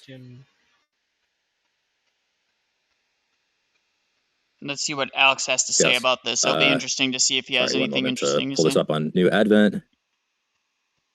Yes, it was absolutely embarrassing about the Talmud thing. Yeah, it was like, Basically, again, it was a spaghetti against the wall. From Saint Irenaeus is in the context of magic spells and the errors that the Gnostics were committing at that time. I was anticipating that you would probably bring that up. Come on, Alex. So one moment here. Have it more organized. Guys, L's in the chat for Alex not having his slides ready. L's in the chat. Guys, he can't be doing that. It's L. It's an L for Alex. So, L Alex. While you can go ahead and quote mine as much as you want. On prayer, Origin of Alexandria L says, for Alex. now supplication and plea and thanksgiving may be offered to people without impropriety. 2 of them, namely pleading and thanksgiving, might be offered not only to saints, but to people alone in general, whereas supplication should be offered to saints alone, should there be found a Paul or a Peter who may benefit us and make us worthy to attain the authority for the forgiveness of sins. So this is part of the danger of like quote mining instead of trying to get a holistic view of what somebody actually believes, especially when we're talking about patristics. There's another objection that JP brought up that I also want to address here. So I have here a paper from a Jewish scholar, Meir Bar Ilan. Prayers of Jews to angels and other intermediaries during the first centuries of the Common Era. Someone says, L, Alex, where are your syllogisms? And JP's objection was along the lines of, oh, well, they're praying to angels, fine, but if you're going to use that standard, then they're also going to be praying to, the mountains and the hills and stuff. They are praying to the mountains and the hills, not exactly to them. There are patron angels and patron saints over all of these things, right? So, for example, if I just do a quick word search here. So here he goes through some Babylonian Talmud prayers. It says, we stand in need of prayer ourselves. So he exclaimed, heaven and earth, plead ye for mercy for me. Heaven and earth, plead ye for mercy. Sun and moon, plead ye for mercy for me. Stars and constellations, said he. The matter then depends on me alone. Having placed his head between his knees, he wept aloud until his soul departed, right? So here we have an explanation. He's turning to the heaven and earth, to the sun and moon, and perceiving the celestial bodies as if they were angels mediating between him and the Lord. This is well established with many scholars on this topic. For example, you have a Jewish scholar here with Meir Bar Ilan. You have at the same time also. So this is good. Alex is referencing a scholar. So this is very good. Evangelical scholar, Dr. Michael Leiser, who says the exact same thing, that these references to nature, to mountains, to the sun and moon, these are referring to angels. These are not referring to the actual celestial bodies themselves. These ancient people had a holistic, cosmic worldview. So again, JP is just, that objection just really misunderstands and he's not really putting himself in the shoes of an anchat person. I can't believe there's. So I'm just gonna say this, guys. I'm seeing the chat. Like, I'm watching that occasionally. The amount of people that are saying JP actually won this is kind of crazy to me, but we'll see. To address earlier. Share this one. Alex is just going to go through and debunk everything that JP is saying. So I want to emphasize this is not an argument from silence. It's an argument from missing expected evidence. There is evidence that is expected to be there if you're going to say this is a normative, apostolic, salvific doctrine, reading and it doesn't something. exist. And so I want to bring He's up a reading passage. GPT. That's going to be Jeremiah chapter 15, verse 1. Then the Lord said to me, even if Moses and Samuel were to stand before me, my heart would not go out for this to this people. When Origen said, and even if Paul and Peter, he wasn't speaking literally. He was quoting the Bible because God speaks that way. He's not Why do we saying care about literally Origen? Paul and Peter were going to pop up. See, an interesting thing is that I actually did 2 videos on that particular quote. And if you read the full quote, when he uses the word, the particular words intercession, thanksgiving, and things of that sort, thanksgiving and the words aren't always used as prayers to the saints up there. In fact, I would argue and say that it's contextual. Because if you read the rest of the letter that Origen spoke about, which Alex brought up, he says, bless and give thanksgiving to the law. He says this to people that are alive here. So the question at hand is, we go through the context to see what's a prayer and what's not. Regarding Paul, we see in Jeremiah 15:1 that it's not speaking Sincere literally. hypocrite, you're Now, correct. regarding That's a Irenaeus, roundabout way Saint of saying Irenaeus, argument from yes, silence. Saint Irenaeus Yes. said in his letter, he said very clearly in his letter that there are other things going on with Gnostics. We understand that. But St. Irenaeus never gave a stipulation to which you can pray to angels. He simply said you don't do it and that the church doesn't do it. That's 'cause Therefore, he's the rest of the addressing letter heretics. saying, hey, this is addressed to whatever. It'd almost be like if I wrote and I said, hey, we don't pray to He's Satan. not writing a catechism. Like, what does JP want here? He wants what Oh, all Lord. Protestants wants. You know, like a clear example. And then you give them clear examples, and they have to dance around. Well, he's blowing past all of the evidences that Alex brought up. This rebuttal is not actually a rebuttal. It's him defending, which is funny. He's defending his own sources. He's not attacking Alex's sources. So he's done no work in moving the ball down the court for his position. He's only defended his position. So he's completely on the back foot. He's completely defending he's not addressing any of the scripture. He's not addressing any of the sources that Alex brought up. He is simply defending his own sources right now. Which is this is an embarrassing display. And then you would go, okay, very good. But what's the context of who JP was telling not to pray to Satan to? That would be to the Satanists, just to give you an example, Gnostics, whatever the case. You don't then go, well, the context of that is the Gnostics. No, I think we don't this pray to is Satan. The what's church going prays on to right Jesus. now. And so just giving you an example, and that's what St. Irenaeus said, that the church directs its prayers to God. He made a factual statement. Despite who he was addressing it to, it was a factual statement. And when we get to Origen, I would love to get there, because when you read Origen contextually, when he uses those words interchangeably, you have to see what he means. For example, when he says, bless the angels, right? He doesn't mean that he's praying to them, because all through the Bible, we bless things, yet we're not praying to them. And so when we get to Origen, which is pretty ironic, because Cleave to Antiquity agreed with me before he became an EO, and he said my arguments for Origen were excellent. I wonder if he feels the same way now. But with that said, we got 4 more minutes. Probably not. Probably because he's more well-informed now. Because I anticipated all of his arguments, assuming all he's of his arguments were already representing on my Cleave slide, I'm going to accurately. double down. The Tanakh, the Talmud does not teach you can pray to people in heaven. In fact, it says the opposite. It says that you are to direct your prayers to God. And there was a particular person in the Talmud who was directing it to mountains, and he was wrong, and he repented and directed it to God. And we have that available as well. And of course, if you're going to mention Rabbi Hanina Bendosa, and of course we have Rabbi Hanina Bar Hama, which I've read up on them very, very extensively. Bar Hama is the 3rd century rabbi, and Rabbi Hanina is the 1st century rabbi. And Rabbi Hanina has some writings, and a lot of people wrote about Rabbi Hanina of the 1st century, and nobody ever quoted him actually praying to saints in heaven or encouraging anybody to do that. In fact, Rabbi Hanina Bendosa, he would heal people. He was a miracle worker. People would come to him sick, they would touch him and heal. But never did anybody pray to him, and nor did he encourage anybody to pray to a saint in heaven. I also want to address his Job passage, and I'd love for him to show me anybody in the Bible praying to the holy ones. I want to be very clear that the friend that told Job to do that was not one. So the friend who told Job, hey, go do to one of your holy ones, which holy one will you pray to, implies that this is a common cultural practice. The implication, it's not an argument from silence, it's an argument from implication. It's implied. You can extrapolate that out. If somebody is saying, hey, why don't you go pray to one of the holy ones? What do you? Job's response should have been, what do you mean? We don't do that. It's not. He didn't, Yeah. right? It's a horrible argument. And so did Job actually listen? No, he did not, because we have no documentation of Job praying to anybody in heaven, especially after his friend told him to do so. And he mentioned that Jesus was getting crucified and they thought he was calling out to Elijah. Well, I can respond and say to that, due to the fact that they were mocking him, I'm not going to say that they believe that, because in the book of James, when it says that the prayers of a righteous man avails much, when you read the book of James, I feel the Pentecostal spirit. When you read the book of James, what do we see? We see Elijah mentioned, but the book of James doesn't say pray to Elijah. The book of James says you pray to God and you go to your elders here on this earth so that the elders here on the earth can pray for you. It doesn't say go to Elijah. What a perfect opportunity to say, hey, lift up your prayers to Elijah so he can heal you. He was righteous. The book of James doesn't say that. In fact, the book of James says that you ask your elders and they will anoint you with oil and they will pray for you. It doesn't say that you go to Elijah. Therefore, when we go to Matthew, they were doing that to mock Jesus. And when we go to James, they never believed that because they asked their elders for prayers. They didn't ask Elijah. And I have another 50 seconds left, and I want to make this very clear. None of his texts. He's again, just we can go to preaching. Enoch. He's just preaching at this point. He's not making any arguments. He's just preaching. He's not attacking Alex's positions. He's just saying nuh-uh and then moving on. I feel the preaching fallacy. Honestly, we yellow on the field preaching. Yep. Flag preaching. Flag on the field. Yep, 100%. Alex is enjoying this, I can tell. We could go to the Talmud. I've been reading the Talmud so much. Rabbi Hanina and Rabbi Barhama are pretty much my brothers. They're probably burning in hell. They rejected Christ. But yeah, they never hell doesn't exist yet, so I don't know what you're talking about. This guy is like, what is he saying? Like I'm going a little nuts here, guys. Like he's not saying anything. He's just saying they're my brothers. I know them like the back of my hand, but they're probably in hell. But you they're know like my brothers. Do you know who he hasn't touched? No, what? Gamaliel.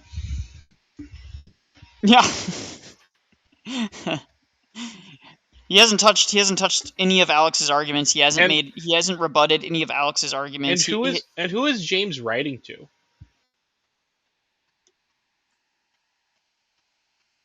James is writing to the Christians in Jerusalem.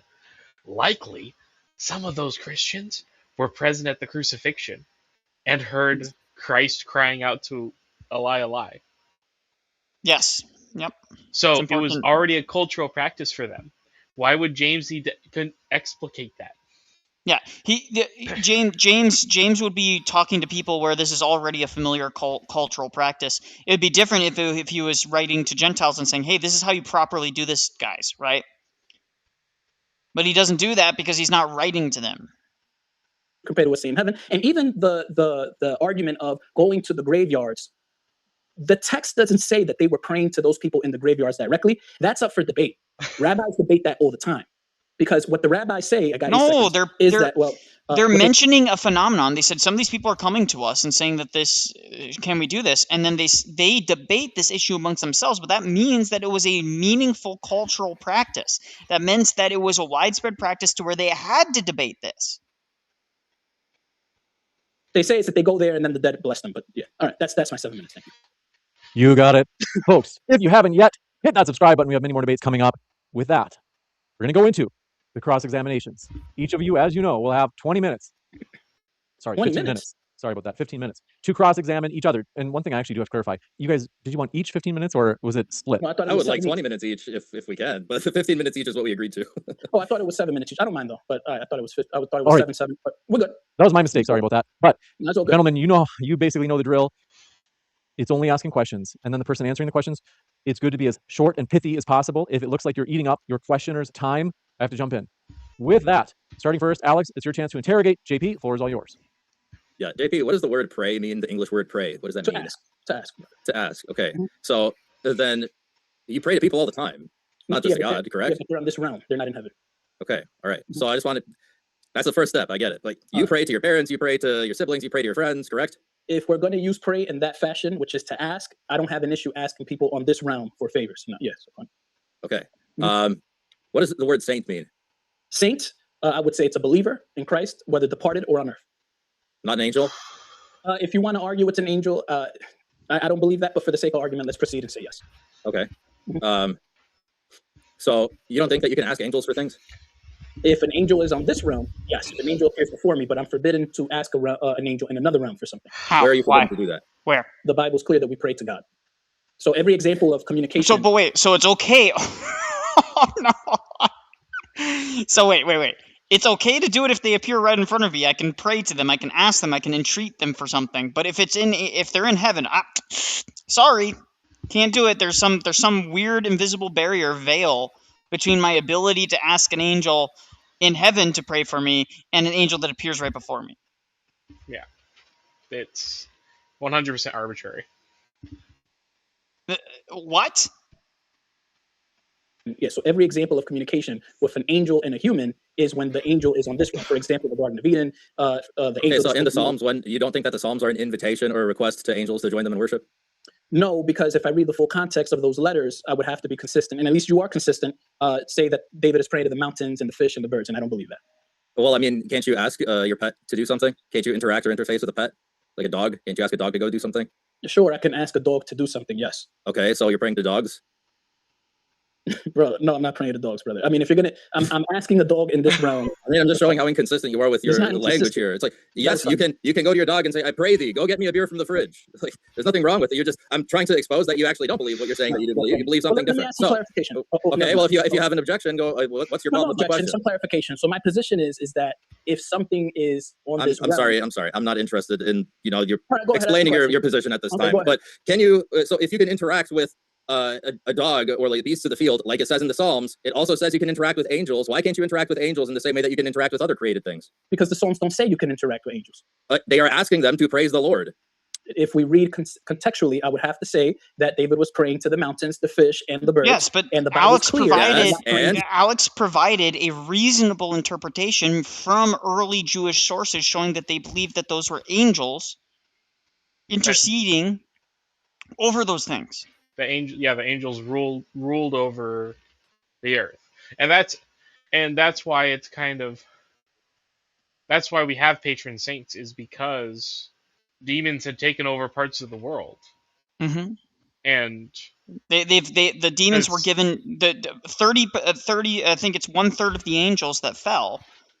That's why we have this is even an explanation amongst evangelical scholars that the reason we have natural disasters is because 1/3 of the angels that governed the natural order, that governed the air, the winds, the earth, etc., fell away, and so the cause of natural disasters is those rebellious angels.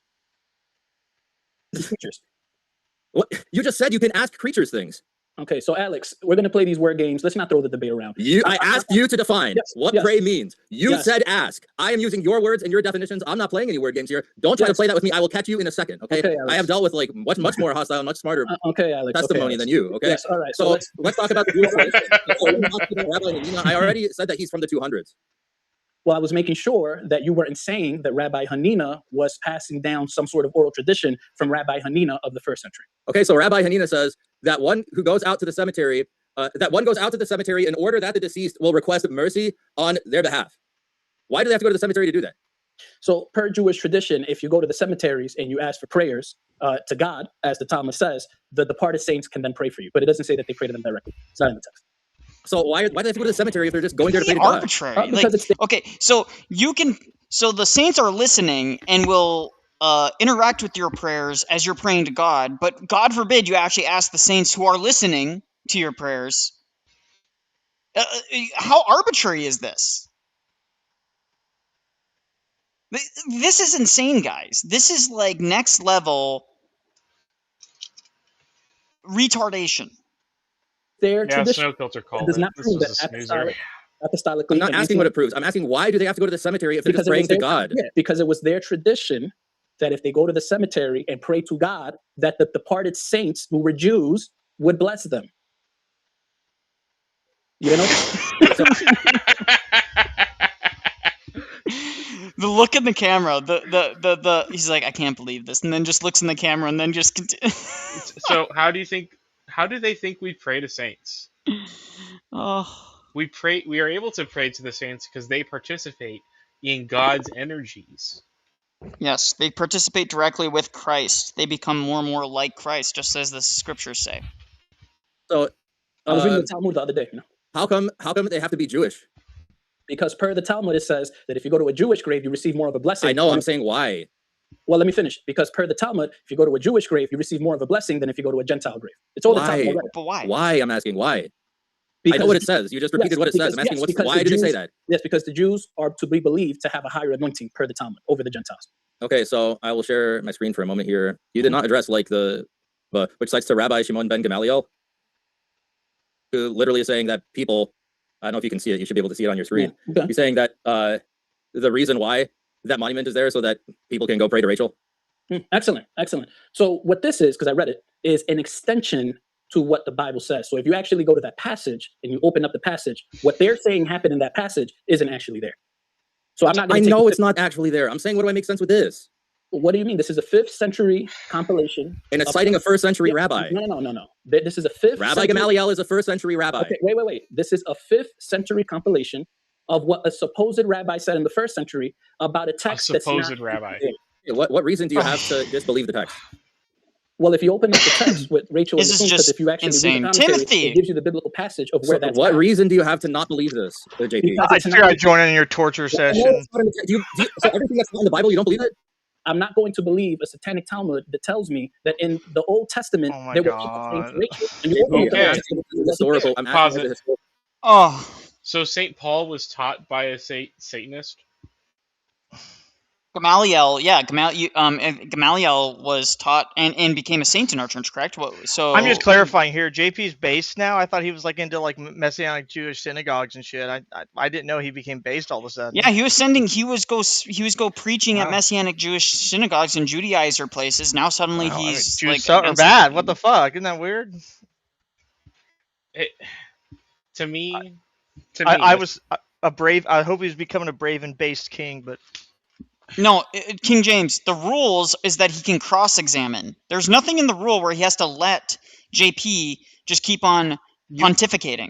You can interrupt and cross-exam. Yeah. You can interrupt and cross-exams. That is how cross-examinations work. Go to any formal debate college, go to a debate club. They will say that cross-examinations, there is an expectation to interrupt. Now, does everyone treat it the same way? No. Watch one episode of Law and Order. Like the one from the 80s. Don't do that. Just, but yeah, like especially with Alex's background, absolutely. If you're cross-examining someone, he starts yabbering. The first thing you do is I'm going to say, "Shut up." I don't care what you have to say. Stop. I didn't ask you every that. time. Stop, Okay, stop. Yeah, King James, you're just banned from my chat forever. You're hidden on this channel forever. You've had more than 3 strikes. You've completely offered nothing of substance in the chat. It's embarrassing. Yeah, Gamaliel was taught by in the Bible. You don't believe it? Is that what you're telling me? Wait. So just to clarify, Shimon ben Gamaliel. Okay, so Rabbi Shimon was taught by Gamaliel. Oh. Okay, so different name. Ben Gamaliel Saint. It's just Gamaliel. Okay, cool. I'm not seeing here. I'm seeing Gamaliel. I'm not seeing where he's a saint.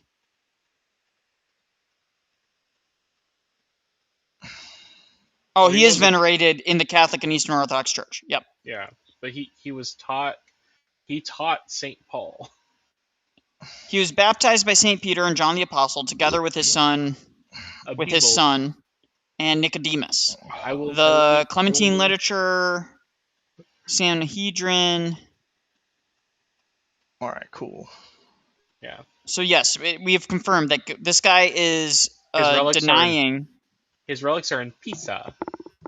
I'm currently in Sheol. That's where I'm at now. Someone's asking how our fast is going, as well as it can go. Yeah. What I'm telling you is that I'm gonna need spiritual guidance and be like, "Yo, dog." So you're going to say when it's nowhere in the Bible does it say that 2 + 2 = 4.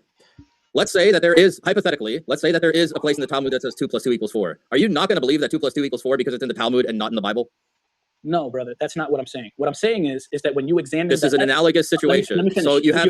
I'm not interested in you finishing your answer. Your answer is sufficient. You have to let me finish. Your answer is sufficient. I'm not going to let you keep on going. No, he doesn't have to.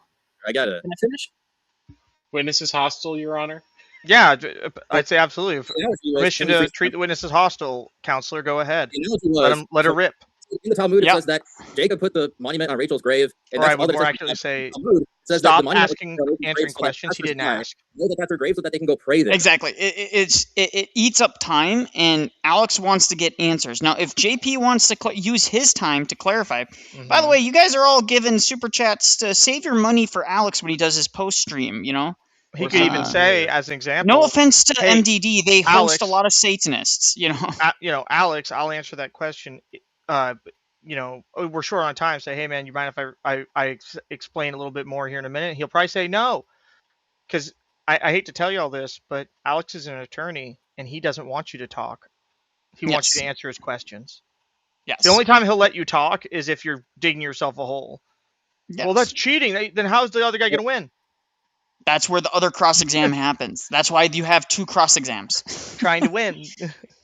JP is saying, I'm not going to believe the Talmud when it's not in the Bible. So the analogy I made is, if the Talmud says 2 + 2 is 4, nowhere in the Bible does it say 2 + 2 is 4. Are you going to just believe that 2 + 2 is 4 because it's in the Talmud and not in the Bible? James, can I respond to that? But I'm on offense. Why aren't you letting me get touchdowns? What the fuck?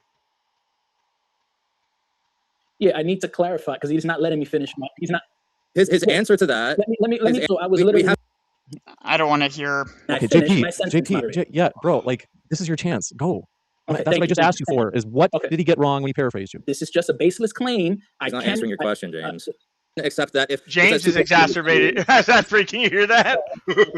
For fuck's sake, just evidence. I cannot take. Well, James, you got to remember, James has had to deal with this goober changing dates, constantly like going back and forth about when he's going to do a debate and when he's not. And say one thing: he showed up, and I got to give some respect for him for that. He had no choice, but no, I can't give respect to that. He had no choice. You would have lost all 100% credibility. He already doesn't have a lot as it is, but he's amongst his circle, Andrew was going to give him $1,000. Is what he said. So he's Lady Gaga in a meat trace in the lion enclosure. I mean, don't get me wrong. I mean, he's a shitbag. I'm just saying it is important to note that he did show up. Back and it's not there. So by what basis Most am I going to show up? You're not tracking the analogy. So is there a contradiction between? I guess you can start the time again, James. Is there a contradiction between what it says in the Talmud and what it says in the Bible? I would say that there's some misinformation because what's stated here is not there in the Bible. Is there a contradiction? It depends how you define what a contradiction is. Are you saying that the Bible 2 things that cannot be? I'm fucking. I just can't, like. I can't, dude. This is why Alex and I would not be a good team. Is I just get as I was like I told him the other night. I said no. Nikolai and I began screaming at each other, but not because we were angry at each other, because we were angry at someone else. We would shut the fuck up. Dude, like me, like I see. My thing is, I can stay calm if Captain like, Crackrock is at least funny, indeed. Way so better. I have somebody trying. Just so you guys know, there is somebody trying to set up a debate between myself and somebody else, but they're suggesting a 2v2. And they want Alex to be my number 2. You need someone calmer is the problem, and Alex is a really powerful debater. Like if I were, like, I can stay calm. But my thing is that you need Alex definitely makes up for some of the deficiencies that I have when it comes to debate. When it comes to debate, my emphasis is always on the logical consistency of what what they're saying. Is it consistent, right? Mm-hmm. Whereas Alex focuses very much on sourcing, and then which is really good, right? So JP's lack of intelligence is peak tactics. Oh my god, dude! So, someone said that in their comments. That's fucking gold. No, dude, these comments have been insane. There are people that think that JP is winning. By the way, I've been watching these comments. Insane. Be both true at the same time. Yeah, you EO homosexuals are done for. Go fuck yourself, dude. Okay, thank you. So then it's possible. I'm not interested in what you're saying. I'm interested in the answer to my question. Okay? No thanks. It's not a contradiction. It's possible that the monument could be there so that passersby could pray to it, pray to Rachel there, know where her grave is. And also it could be true at the same time that it's not stated in the Bible, correct?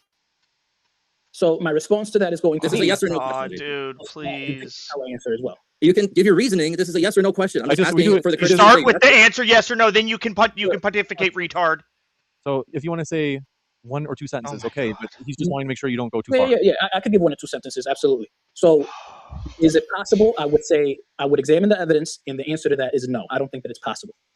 You just said that it's not a contradiction. I said that I believe this is misinformation. On what basis? On the basis that when I open the text, it's not there. You realize that there's no contradiction. Okay, he's just retarded. I don't know what to say, guys. Guys, chat. I think I have something for this. He is literally incapable of understanding basic distinctions. I say it's a contradiction. I said it's misinformation. On what? You're saying it's misinformation on the basis that it's not in the Bible. Why should I believe it? Doesn't have to be in the Bible. Why should I believe this? Because there's a reliable historical witness here. It's not a doctrinal. Go ahead. What? Me? Someone's playing music in the background. Oh, I was trying to. I'm sorry, accidentally. I didn't mean to play music. I'm trying to. Well, I'll come back with what I have for this. Yeah, just let me know, okay? Question. Just to be sure, okay, just to be sure, Alex is asking the questions because we're really strict cross-examination. So I have to ask you to refrain from questions, JP. Okay, no problem. Okay, you said in First Enoch 105 that Enoch was material. Okay, I got it. The story of First Enoch. This is a yes or no question. Come on. Just to suffer. Every night, I can feel my leg. Okay, That's how I Kaz. feel, dude. Am I just here Okay, to suffer, Kaz. dude? Like, is that all I'm here for? Like, JP is my brain. It's turned to fucking Swiss cheese. Please stop.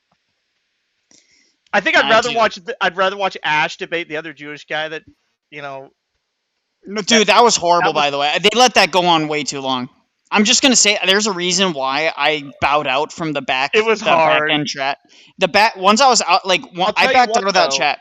It's two. No offense. It's a former Jew and a Jew debating about what it means to be a Jew and who got worse oppression and all this stuff. And Father Stephen clearly wanted to just kind of like nix it. I kind of disagree.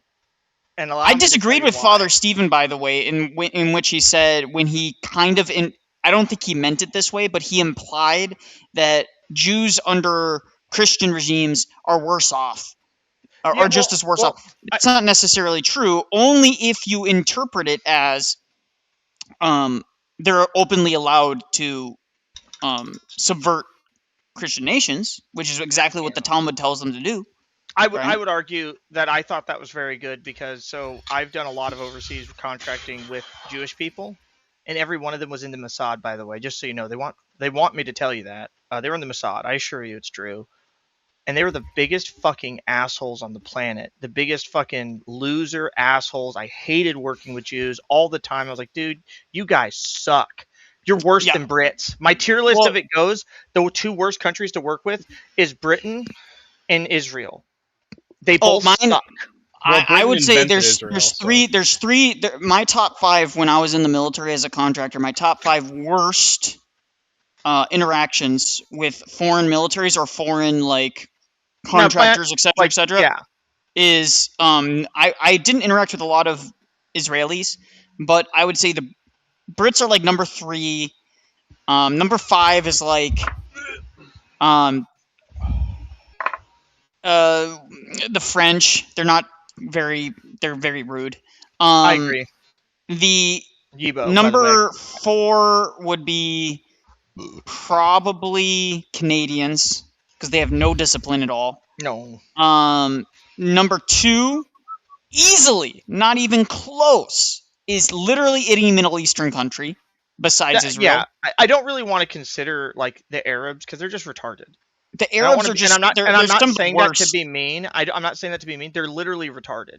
It's like dealing with children with guns. These are the dumbest people. That these are not people they're you ever see officers. Blazing Saddles? These are people of the land. These are dumb people. I'm sorry. I don't have to tell anyone this. The officers of Arabs are just horrible. But France and is funny to me. I just find number France funny. 1. Yeah, the French are just irritating because they're so pompous. They're at least competent, but yeah, they're competent. They're just pompous. That's one thing. You have 2 different French. You have real French and French Foreign Legion, which I've heard stories that the French Foreign Legion kind of. I was one of my best friends is in the Legion, so I work with the Legion a lot. The Legion is a mixed bag, but number 1, and this is without the number 1 worst to engage with and interact with, bar none, Indians.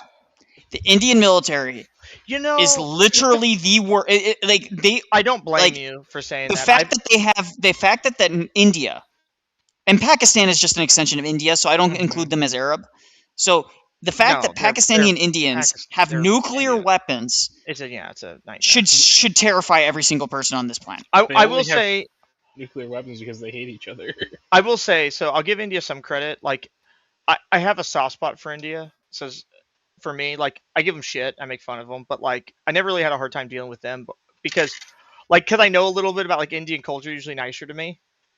But it is kind of funny. We're especially if you want to, I was gonna say I never had a problem with the French because once you say anglophone, then they're nice to you, right? Once you pretend that you're giving them some weird deference for the fact they speak French, just don't ever say parlez-vous anglo. No one says that. Just anglophone's fine.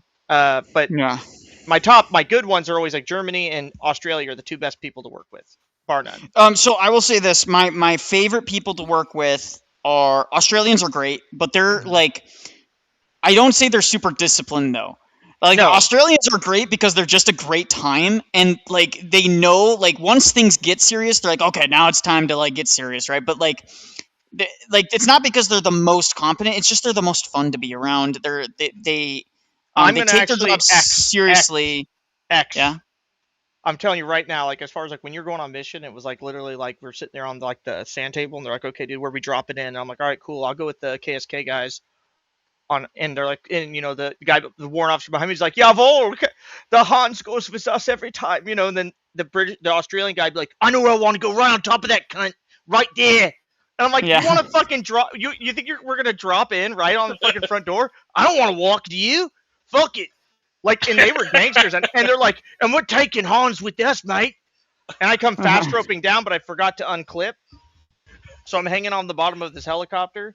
And they're trying to jangle me off, and it was a fucking mess. My point is, Australians are gangster. Like when you meet the regular guys, like I can see why you'd say not disciplined, because like I remember hanging out with this Australian for years, not years, for like months. You got to remember, my context is in a more. What I would like say about Australians is, in a combat scenario, Australians are the shit. There's a reason why, like Erwin Rommel famously said, if I wanted to take over hell, I'd do it with the Australians, because they were good. The Australians single-handedly stopped Erwin Rommel in Africa, right? So like, well, they're bad it's one motherfuckers. thing. No way The around one that. and there's two things that I'll say, and then we'll get back into the debate. I wanted to let it play a little bit so we could get to JP's cross exam, because I'm so bored of Alex's, frankly, because Alex is just completely mogging him. But one thing I'll say, wearing his glasses, he's even gone. My top 5 people that I've worked with, and I haven't worked with every military, so I cannot claim otherwise. But number 1, easily, the Japanese. Yeah, the Japanese easily. And Koreans are gangster. Dude, now, I only dealt with Rock Marines personally, but it was a threat. It's I'll put you in the Rock Marine unit. I'll put you in the Rock Marine unit. They're like, fucking don't you dare! Don't you dare! Because they knew those guys were badass. No, well, and I say this with every Korean and Japanese like wing that they have. I know the Japanese don't formally, they're self-defense force, whatever. They're military. Let's be real. It's a military under a different name. But it's they're aircraft carriers. They're called helicopter carriers. Yeah. Yeah. They're the Japanese and the Koreans are, and I just lump them together because they have very similar dispositions. They're so pleasant to work with. You ask them to do something, they get it done right away. They're on point. They know when to relax when things like they know the flow of when to relax and when not to. Yeah. They know when they're serious, they are boom. I'll say one thing weird about the Japanese military is in Japan, no one knows less English than the Japanese military, and I don't know why. And it doesn't bother me because I love them anyways. Like, but none of them speak English. I'll never forget. My commander's like, "Hey, how do you say knife in Japanese?" I said, "It's knifeu." No, so I will say this. I kid you not. He walks up to them and goes, "Can I get I need something?" He's doing this, and they're playing charades, like with the Japanese guy, and he goes, cut, and the guy's like, huh? And he goes, katana, and the guy goes, knaifu desu ka? And they pull out like pocket knives, and he's like, hi, knaifu desu. Like, I'm like, it's knaifu. I told him it was knaifu. Just like if fucking baseball is besubaru. I don't know how to tell you guys this, but half the Japanese language is just our words with an u at the end. Yeah, it's it's funny. It's Japanese and Koreans. One thing that I will say about working with them is also this. I'll just say this, and I say this again. I'm happily married and everything else, but if you are a young man and you join the Japanese self-defense force or the volunteer, we're not talking about involuntary service like in Korea, but if you volunteer and you're actually in the service, the amount of beautiful women in those services is absolutely helicopter jaw-dropping. out the ass, dude. These are some of the most beautiful women that you'll ever encounter. Just and like they have average. Anime characters of themselves painted on the sides of their helicopters. Yeah, it's hilarious. It's the best shit, dude. I said, like, just imagine it's World War III. You're in the trenches and suddenly you just hear like Toki Doki no Kido Doki. And the fucking Japanese fucking helicopters flying up, blasting fucking two Han princess at the top of the No, fucking, it's like, just I'm like, it's the funniest thing because the Koreans and the Japanese, like, I don't know what they put in the water for their women, but it's just insane. Like it depends, right? So with the Japanese, if you go like Japanese women, I like Japanese women. I like Japanese people in general. So I've really hard, like, you and I have it's stop talking about women. Why aren't we allowed to talk about women? We're talking about how much we like them. They're cool. Yeah, women are great. Ribs But are anyways, acceptable on this just channel. We the aren't like point- Alex. We don't No, hate we're not. women like Alex. Alex hates women. You heard it here Alex first, hates folks. them. You heard He it hates here. women. You heard it here first. But no. To move on, because we're gonna start playing JP's cross exam because I'm I'm gonna cry. Rap's gonna just end it. Just we had to give the audience I'm a bit not of a allowed to break. own firearms. And same thing, if you have a question, Alex, or you're like, well, define that term, that's okay. And JP, I can, pause it that way, just like we did for Alex. You don't lose any of that time to interrogate. can't With show that, my gats. It JP, the sucks. floor is all yours. Yeah. So, Alex, would you say that God's face is hidden knowledge to us? Yeah. All right. Would you say that it's necromancy if I request to know what God's face looks like? Well, I don't know. You don't know? Necromancy, as I understand it, is like trying to resurrect someone who's dead using black magic. It's inquiring of the dead, brother, asking them. The reason that No, that doesn't follow. The reason intercession of the saints is in necromancy is because you're not inquiring information. So do you agree that necromancy is inquiring for information? We're just going to disagree on the definition of necromancy, so I can't answer the question because I don't agree with the premise. Pause it. What do you believe necromancy is? As I said, using black magic to bring people back from the dead. If you're going to talk about a seance and you're trying to contact the dead, it's different than necromancy. Yeah. All right. Moving forward, then, if you don't want to answer the question of necromancy, if you pause it, I just want to point out the fact that Alex, this is a class act. Look at how Alex answers the question versus how JP answers the question. Very clear, very concise. He doesn't wait for him to go into an argument. He says, hey, I'm going to tell you right now, I'm going to have a hard time answering this question because I disagree with the premise. Can we address the premise? Yep. I think Alex should consider necromancy in scripture requires a medium. Again, like, I've heard the same thing, like saints are necromancers. I've heard, the list goes on, but it's obviously stupid. But my point being, it's like, I just want to point out the level of professionalism difference between, but guys, I appear on this show wearing like a collared jacket, This dude is wearing a fucking, I would kick him out of the PX dressed like that. I'll put it like that. JP, you'd be kicked out of the PX. I want to let you know that. Oh yeah, I mean, guys. By the way, this is not just a plain T-shirt. This is actually a really nice. It's a really nice. As long as it has a graphic on it, it's not underwear. Isn't that the D&D type necromancy?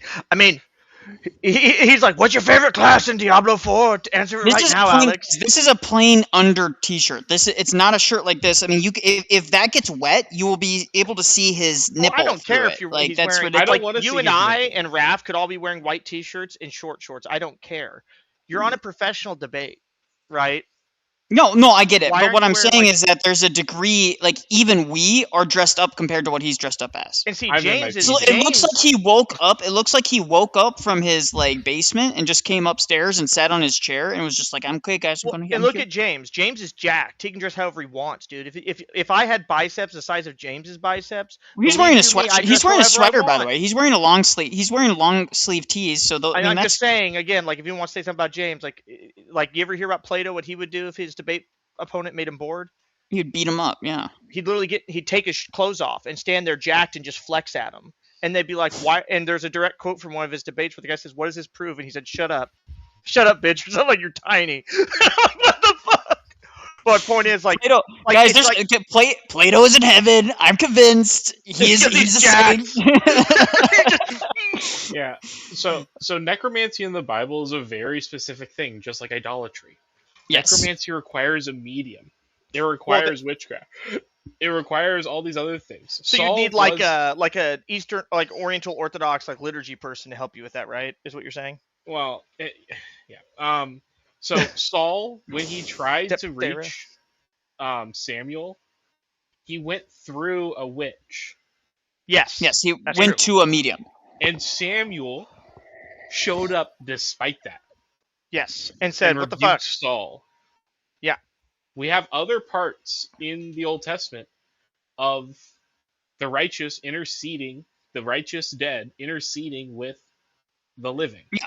Oh, We have absolutely. it But in I'm Maccabees. sure. The way my We'll see mother what- always told what- me was, and this might sound dumb, I'm sorry to interrupt, I just want to say it real quick. The way my mother always told me was, if asking God for it wouldn't work, it's probably not something you're supposed. Like if you need something other than a God's power to talk to the dead, then you probably shouldn't do it, basically. So it's like, if I'm asking to talk to the dead through God, it's not necromancy. You know what I mean? Yeah. Anyways, let's continue with the. If I ask God to let me throw a fireball and He gives me a fireball and I throw it, is it witchcraft? Yeah, exactly. It's silly. They're just going to disagree on necromancy here, but let's see what they have to say. It's not on the clerics' bill list. Even that commentary, I got to try to press you to Scorching just ask. ray. I took fire domain. It is. How many catacombs encryptions were discovered, brother? Encryptions, I don't know about code in the catacombs. Inscriptions, there were like tens of thousands, not all of them. What percentage of them were prayers to Paul and canonized saints? I think probably in the hundreds.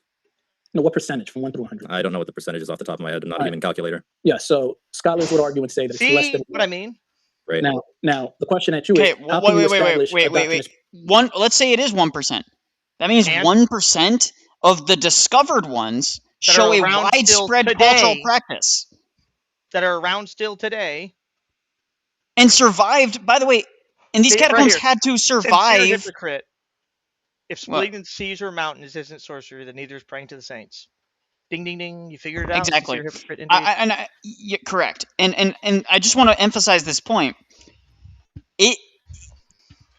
1% survived the Islamic invasions where they had an incentive to destroy anything that was an intercession of the saints. And remember, Rome also was almost entirely destroyed. Like by the time the Huns, or by the time the Roman Empire collapsed, like Rome was almost empty, guys. Like no one lived there. I don't mean like I know today you look at Paris, you're like, dude, we lived in Paris for over 1,000 years. Before like the medieval period, dude, cities just disappeared off the face of the earth and no one lives there anymore. Yeah, that would happen at times. There's just entire cities would vanish. That's why we have cities in the Bible that are talked about that are gone. Yeah. So like bear that in don't mind. exist. Nothing physical is forever. Yeah, exactly. Thank you, Rafa. That's the point. Less than 1%.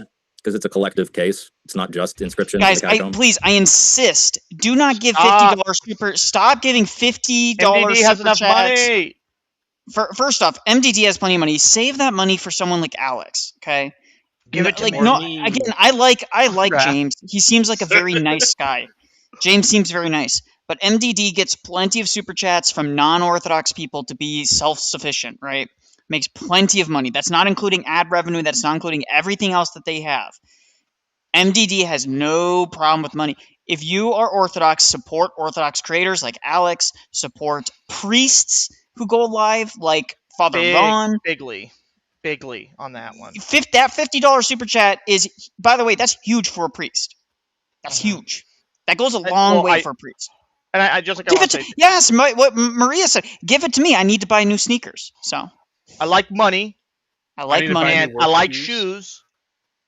Now again, I don't have any. When he said I like money, I'm like, that's okay. Me too. I need to buy new work shoes. It's funny because he has the only reason people mock Ruslan about that is because Ruslan had the audacity to call other people grifters. Yeah, and so people are just pointing out the blatant hypocrisy of him doing that. You know what I mean? If you won the lottery, you wouldn't be happy? I'm like, I'm not an idiot who'd waste it all on drugs. I'd certainly be very happy. I'd build a big monastery. I'd live on it. I'd have liturgy all the time. I'd be happy all the time. Yeah, you live in a perfect part of the country for a monastery. I will say that. That's true. There should be more monasteries in Washington State. We have 2. We should have at least 15. Well, convincing them to build the churches outside of large cities is hard. And I'm like, guys, go to Woodland, Washington, or something like that, where there's lots of cheap land. I've had that conversation with your deacon several times. Don't talk about that. I don't want to drive 5 minutes longer to get there. I'm like, well, that fucking sucks. I drive an hour and a half to get here, dude. I've had that conversation with Deacon several times. No, we're not going to get into.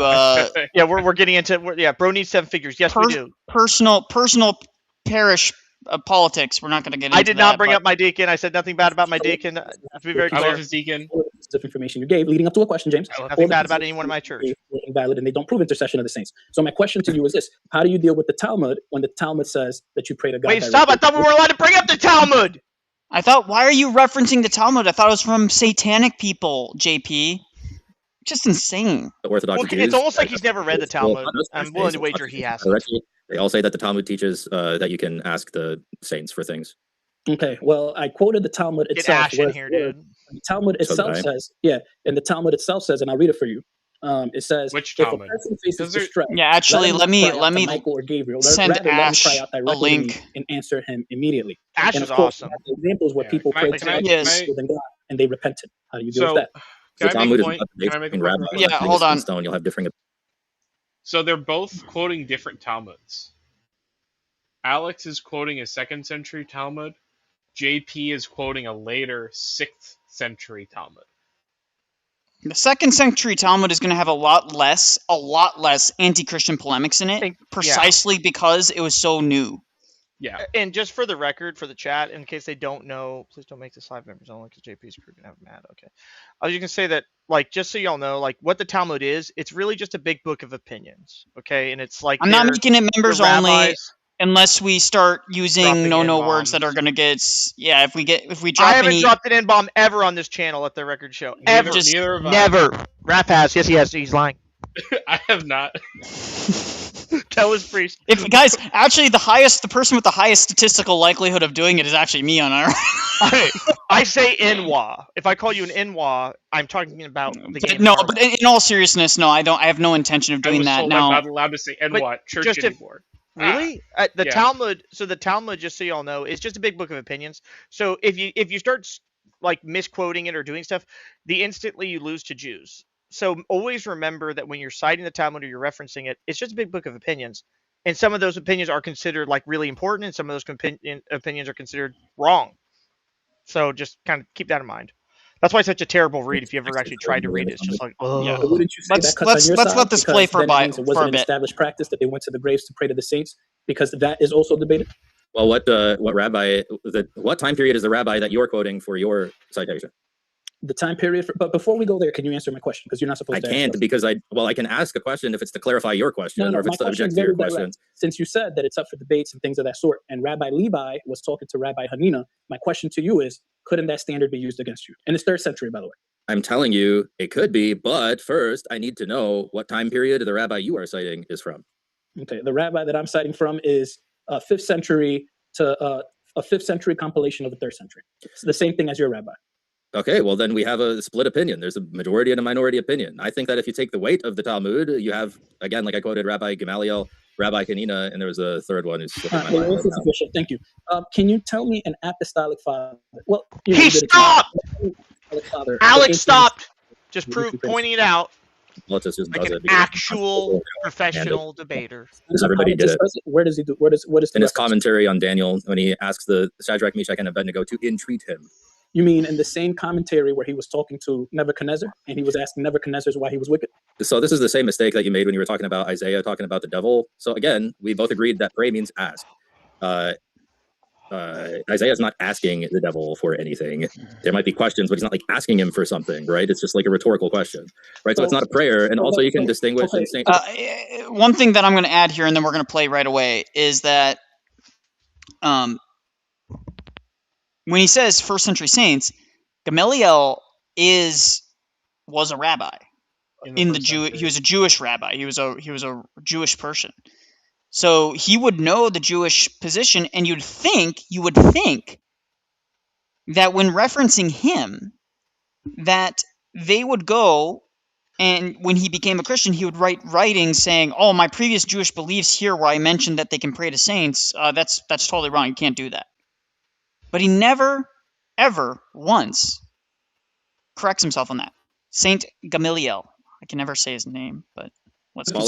Thank you. So Gamaliel. So it's not a prayer when it's convenient, but it is a prayer when you want it. Because if we take the full letter in its totality, the full letter in its totality is him addressing people that passed. But then when you get to the 3 youths, then you say that's a prayer. Because when you get to the 3 youths, he says, I entreat you. He never uses prayer language like that for Nebuchadnezzar. Okay, I want you on the record. It's different because it is different. I want you on the record. I want you on the record. I mean, the whole thing's recorded. Okay, yes, but I want you on the record with this. Is it okay for a saint? Depends on the question. Yeah, is it okay? Made for by a Jim saint Bob on is earth live too right to now. ask a saint in heaven how God's face looks like when you just said that it was hidden? You should hop on my stream, Jim Bob. I don't see why not. I think there's like the saints are constantly pushing the limits of is it okay for St. Paul to say that he'd rather be anathema than his kinsman to go away? So then, if you're going to say that it's okay for you to ask a saint in heaven for hidden knowledge, you just affirm necromancy. Again, we disagree on what necromancy means. No, so. but it's not that we disagree. It's the definition. The definition of necromancy is for one to ask somebody who's departed for hidden knowledge. You said God's face was hidden. Now you're saying you can push the boundaries, but you just affirm necromancy. Hidden knowledge. Really defines prophecy as like hidden knowledge. No, but in the particular example, aren't you Pentecostal? Don't you believe in hidden knowledge all the time and prophecy is the future? No, but here's the deal. Cuts both ways, JP. No. This is the difference. The difference is that when there's prophecy, yes, prophecy is hidden knowledge. That is ultimately. That's a problem for you, isn't it? Yes. Prophecy is a hidden knowledge. Yes, it is. But listen to my question. Prophecy is hidden knowledge that somebody does through the power of the Holy Spirit, and it's revealed by God. Or where is that? Hold on. He keeps on saying, "Where's that in the scriptures?" For a lot of stuff, where is that explicitly laid out in the scriptures? It's not. You're inserting a bunch of things there, JP. Completely inserting all that. JP actually has a source for that. He made it up. It came to him in a fucking dream. That's what it seems like. Yep. Maybe. But when it comes to the hidden face of God and inquiring a saint in heaven to tell you how God looks like, that is necromancy. The prophecy example doesn't work because it's not invoking any particular saint for information. In 1 Corinthians 13, verse 2, St. Paul says, if I have the gift of prophecy and know all mysteries and all knowledge. So he defines prophecy as mystery and knowledge. Okay. And then later he says, can I finish my answer, please? No, I'm going to stand on this one because you talked over me and you ate up a bunch of time on my stuff. So now we got to hurry up. Okay. So and later he says that I desire for you all to prophesy. So, I mean, that like literally is the exact opposite of what you're saying right now. No, because when you prophesy, you're not invoking a saint in heaven. The definition of necromancy, if you look it up, is seeking information from somebody who's departed. And you just said. I do want to be sure that you're asking. Is there a question on the table? Yes. The question if I read a book, you don't see a difference from someone who has departed. Is that necromancy? Just a question. The point you were making was about seeking hidden knowledge, right? St. Paul is saying that right? Know all mysteries and all knowledge. There's nothing wrong with that. You can long to see the face of God. Okay, you're not going to. Okay, another question. Is that regarding the saints of heaven or regarding the saints on this earth? All of them. You can long to see the face of God. Of course, you're not going to. That's fine. Okay, but there's nothing wrong with that. Do you not see a difference when longing to see the face of God and inquiring a saint to give you that hidden knowledge? Do you not see a difference? No. He goes to the Hebrew church and doesn't know this. Yes, the difference is that I long to see God. I have that desire to see God. But the difference is that I'm not inquiring a saint in heaven to give me that hidden knowledge. This is just a completely ad hoc and arbitrary. Again, he's being pedantic with his definitions. He's being hyper literal when it suits him, and then when it doesn't suit him, he's like, "Oh, that's an interpretation, brother. Like, look at this. This is just an interpretation that I have because this is how JP talks, and he talks with this like super annoying choppiness, and he has to really emphasize every single word that he says, like this, and it's like really freaking annoying." Like, am I going crazy? That's exactly how he talks. And it's very frustrating. And again, like I said, I want to point out again, by his definition of necromancy, me seeking books written by a dead person would be necromancy. I would be seeking answers from the dead. Yep. And again, So he would be advocating for an only oral tradition, which he doesn't believe in. Sincerely hypocrite, what he considers hidden knowledge is like prophecies. He considers asking to see the face of God, which, by the way, makes all of the Psalms from David, who literally does nothing but talk about how much he wants to sit with God and be with God. Necromancy, who knew? No, yeah, well. And he also, God forbid, he asked God to commit necromancy too, and he said, you will not leave me in the land of the dead. Timothy, brother. David was in fact a sinner, and he calls himself the worst of the worst. So why should we trust anything from David? Oh my God! You're saying this, and I'm like, I can't. Like, I brought this up to Father Stephen Young when I was on Alex's show. I said, it's like they don't really grasp. Like, if I get told by someone at church, you're such a nice young man. I said, take my mom. She raised a good son. She's good. Now, does that mean my mom is literally the reason why I'm polite? No, it just means I'm being humble and giving respect to my mother. So when she probably is David says I am the worst of your sinners, mom prays for you. Your mom prays for you every night. She's necromancy. That's necromancy. Wrap up. She is not. She's not dead. So Timothy is allowed to ask her to pray for him, even when she's not in the same room. Even when she's not face to face with you, you can ask her to pray for you when she's not in the same room. It makes no sense. I just. By the way, his logic by necessity says that if I ask somebody, hey, go tell my buddy down the street to pray for me when you have a chance and see him, that's not face to face. It's a dead faith. Yeah, can I just make a point? Yeah, go ahead. He's using a very, very broad definition of necromancy. I don't even want to call it broad. I want to say really, really dumb definition. I mean, necromancy in the A&E, in the ancient Near East, involved mediums. It involved what we would now call conjuring, what we call divination, which is reading animal entrails. Yeah. Which none of these things are involved in invoking the saints. Ooh. And let's take this into account too. What did God really get mad at the kings of Israel for when it comes to that? Oh, I want to do a census, and God's like, you don't need a fucking census. I'm taking care of your stuff. Leave it alone. And gets angry because instead God had already given them an answer, and they weren't viewing it as sufficient. They wanted more. Saul, I already gave you your answers. Why are you now trying to bring a prophet back from the dead to give you answers, right? Where God has this issue where he's like, you're not happy with my answer I gave you, so then you start reading pig guts to figure out answers. Like my mom should have been a theologian because she's right about one thing. It's not that hard. If God lets you talk to a dead person, it's not necromancy. It's not witchcraft. That's it. Yeah. God lets me throw fireballs. If God gave me cockroaches that healed injuries, necromancy is bringing back someone dead and premised on black magic, which premises that they are dead. Does Paul say they're dead? Well, we believe in the first resurrection, so he uses dead colloquially, but we'd say that they're alive. He uses it as a matter of fact. So just seeking hidden knowledge from the dead. That's just an assertion. That's just an assertion. It's like, oh, he uses it as a matter of fact. How do you know that? How do you know he uses it as a matter of fact? Does Paul say, I literally mean they're dead as a matter of fact? I don't actually mean, that's not in the scriptures. So again, his sola scriptura framework will completely collapse in on his head very rapidly. And then you'll show the inconsistency in his sola scriptura-ness because he'll appeal to church fathers when it's convenient for his interpretation of the scriptures. But the moment that Alex does the same thing, he says, that's not allowed. So just notice, guys, how many times JP is completely inconsistent in his application of sola scriptura and the principles undergirding it. If he's going to advocate for sola scriptura, he can't be inconsistent and say that Alex cannot have a valid interpretation of those scriptures. This debate's pretty much over because you affirm necromancy. Now I'm going to ask you another question. You don't know what necromancy is. Yes, so I'm going to ask you a question.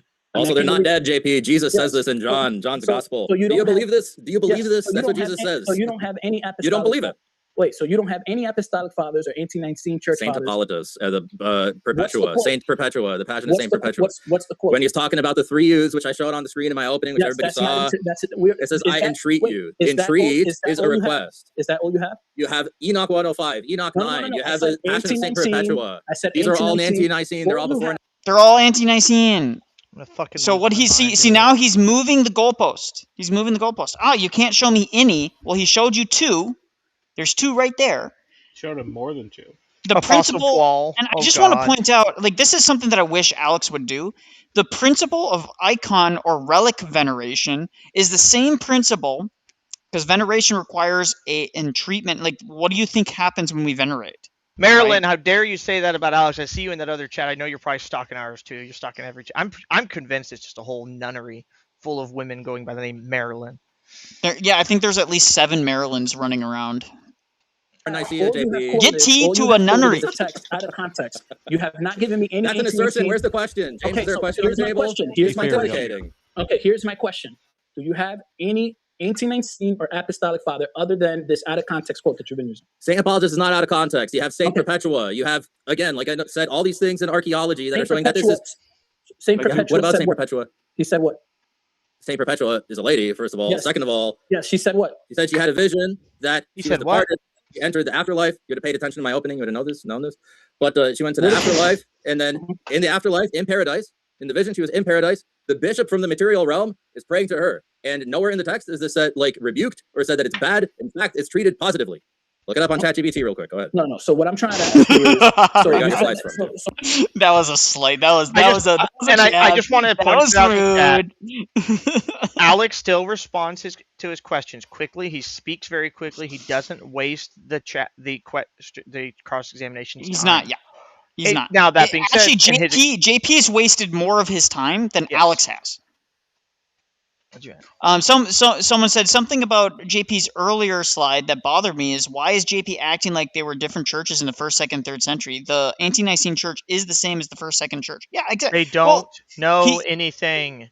Well, dude, you got to remember they view that after the Ante-Nicene period, when Saint Constantine stopped the persecution of Christians, and then followed by Saint who's the other Saint Theodosius. Saint Theodosius legalized Christianity and made it the official religion of the Roman Empire. They think that somehow changed Christianity. So they're completely arbitrary in their demand for anti-Nicene. Pre-Nicene specifically is however they can obfuscate. And now I'm going to defend a Protestant on this point, right, and say the only reason why we're in this situation is because the Catholic Church messed everything up so bad that they couldn't trust their own church anymore. Well, also I will say this, that the Catholic Church did a horrible job passing on the tradition of intercession of the saints, icon veneration, relic veneration. They did a horrible job. Yeah. So I'm just pointing that out because people get confused and they're like, people think I do say this too. Like people think that we Orthodox like spit in the face of the Western saints at times. We don't. We honor them for what they are. However, the Roman Catholic Church has basically completely tossed away the Eastern Church Fathers. Like they only reference them when it's super like quote miney. I would argue that they throw away everybody prior to like Anselm of Canterbury, because you don't see them quoting Ambrose, you don't see them quoting Irenaeus, you don't see them quoting Saint Martin of Tours, except in like really very not often. No, cases. Yeah, they're constantly they're a church of the modern day saint, meaning the church the saints that they produce today or within like a century or two. Those are the ones they always look to. They always look to those ones. So you'll notice that who's the people that they're constantly looking at? Padre Pio, right? They're histrionic women saints they look to. They look to the modern popes that have been made saints, right? Yeah, like those are the people they reference. It's like, what the fuck? I mean, you should see how they talk about St. Patrick. I love St. Patrick. I loved St. Patrick before I was Orthodox. I think St. Patrick was praying that I would become Orthodox. Well, just like Nikolai always says, right? I'm not telling you that you have to be Orthodox to go to heaven. What I'm telling you is once you go to heaven, you have to be Orthodox. Yeah, exactly. Best Nikolai quote is right there. Once you get there, you're going to have to figure it out. You don't get to keep being pagan. No. Everybody, and I this will be something that I die saying. Everybody who is in heaven is Orthodox. Everybody. Sweet. My background check went through for my new job. Congratulations. Glory to God. Everyone say W's in the chat for Rafa. I want to see W's in the chat for Rafa. Let's give Rafa a bunch of W's. Rare Ortho Bro W. He's not on a list. Very rare. He's not on the list. Well, I had to pass one for the Archdiocese too, so that's when I found out it wasn't on the list, and I fell to my knees.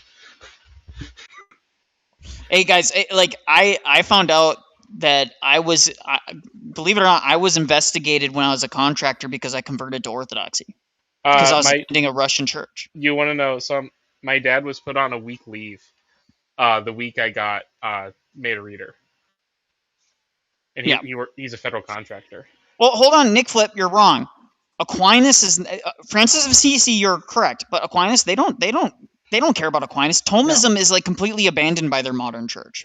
They'll reference Aquinas in like a very, very rare trad like attempt to like, yeah, Thomas Aquinas, he was pretty cool, he was pretty awesome, but yeah, like look at all these modern saints. Like they'll appeal to Francis of Assisi before they appeal to Aquinas any day of the week. Well, yeah, and in general, Catholic saints are almost always like cringe lay people and like psycho women, or like the rare based queen like Joan of Arc. Other than that, though, it's always just like, well, talk to Jay about Joan of Arc. Well, he doesn't like Joan of Arc. No. Let's he numbers them among the Let's continue to see what we have to, guys. We have to go through this pain. This pain. Just remember, this suffering is efficacious for our salvation. It's teaching us patience. It's teaching us to be temperate. Tougher. Yeah, when you've been through as many background checks as me, it gets old. It does. I've been through a lot, and yeah. See, by the way, like I still want to like point this out. Anybody who's in the military who's gone through SEER training, like. Background checks don't make you sweat anymore. After that, I mean, again, I just want to emphasize. SEERS training means that the military literally tortures you. Yeah. They literally torture you. You get to put in a bucket where the water's up to your neck. It's a mess. We should have a stream talking about SEER school. Roman Catholics dropping saints, and we should really talk about that. But we should.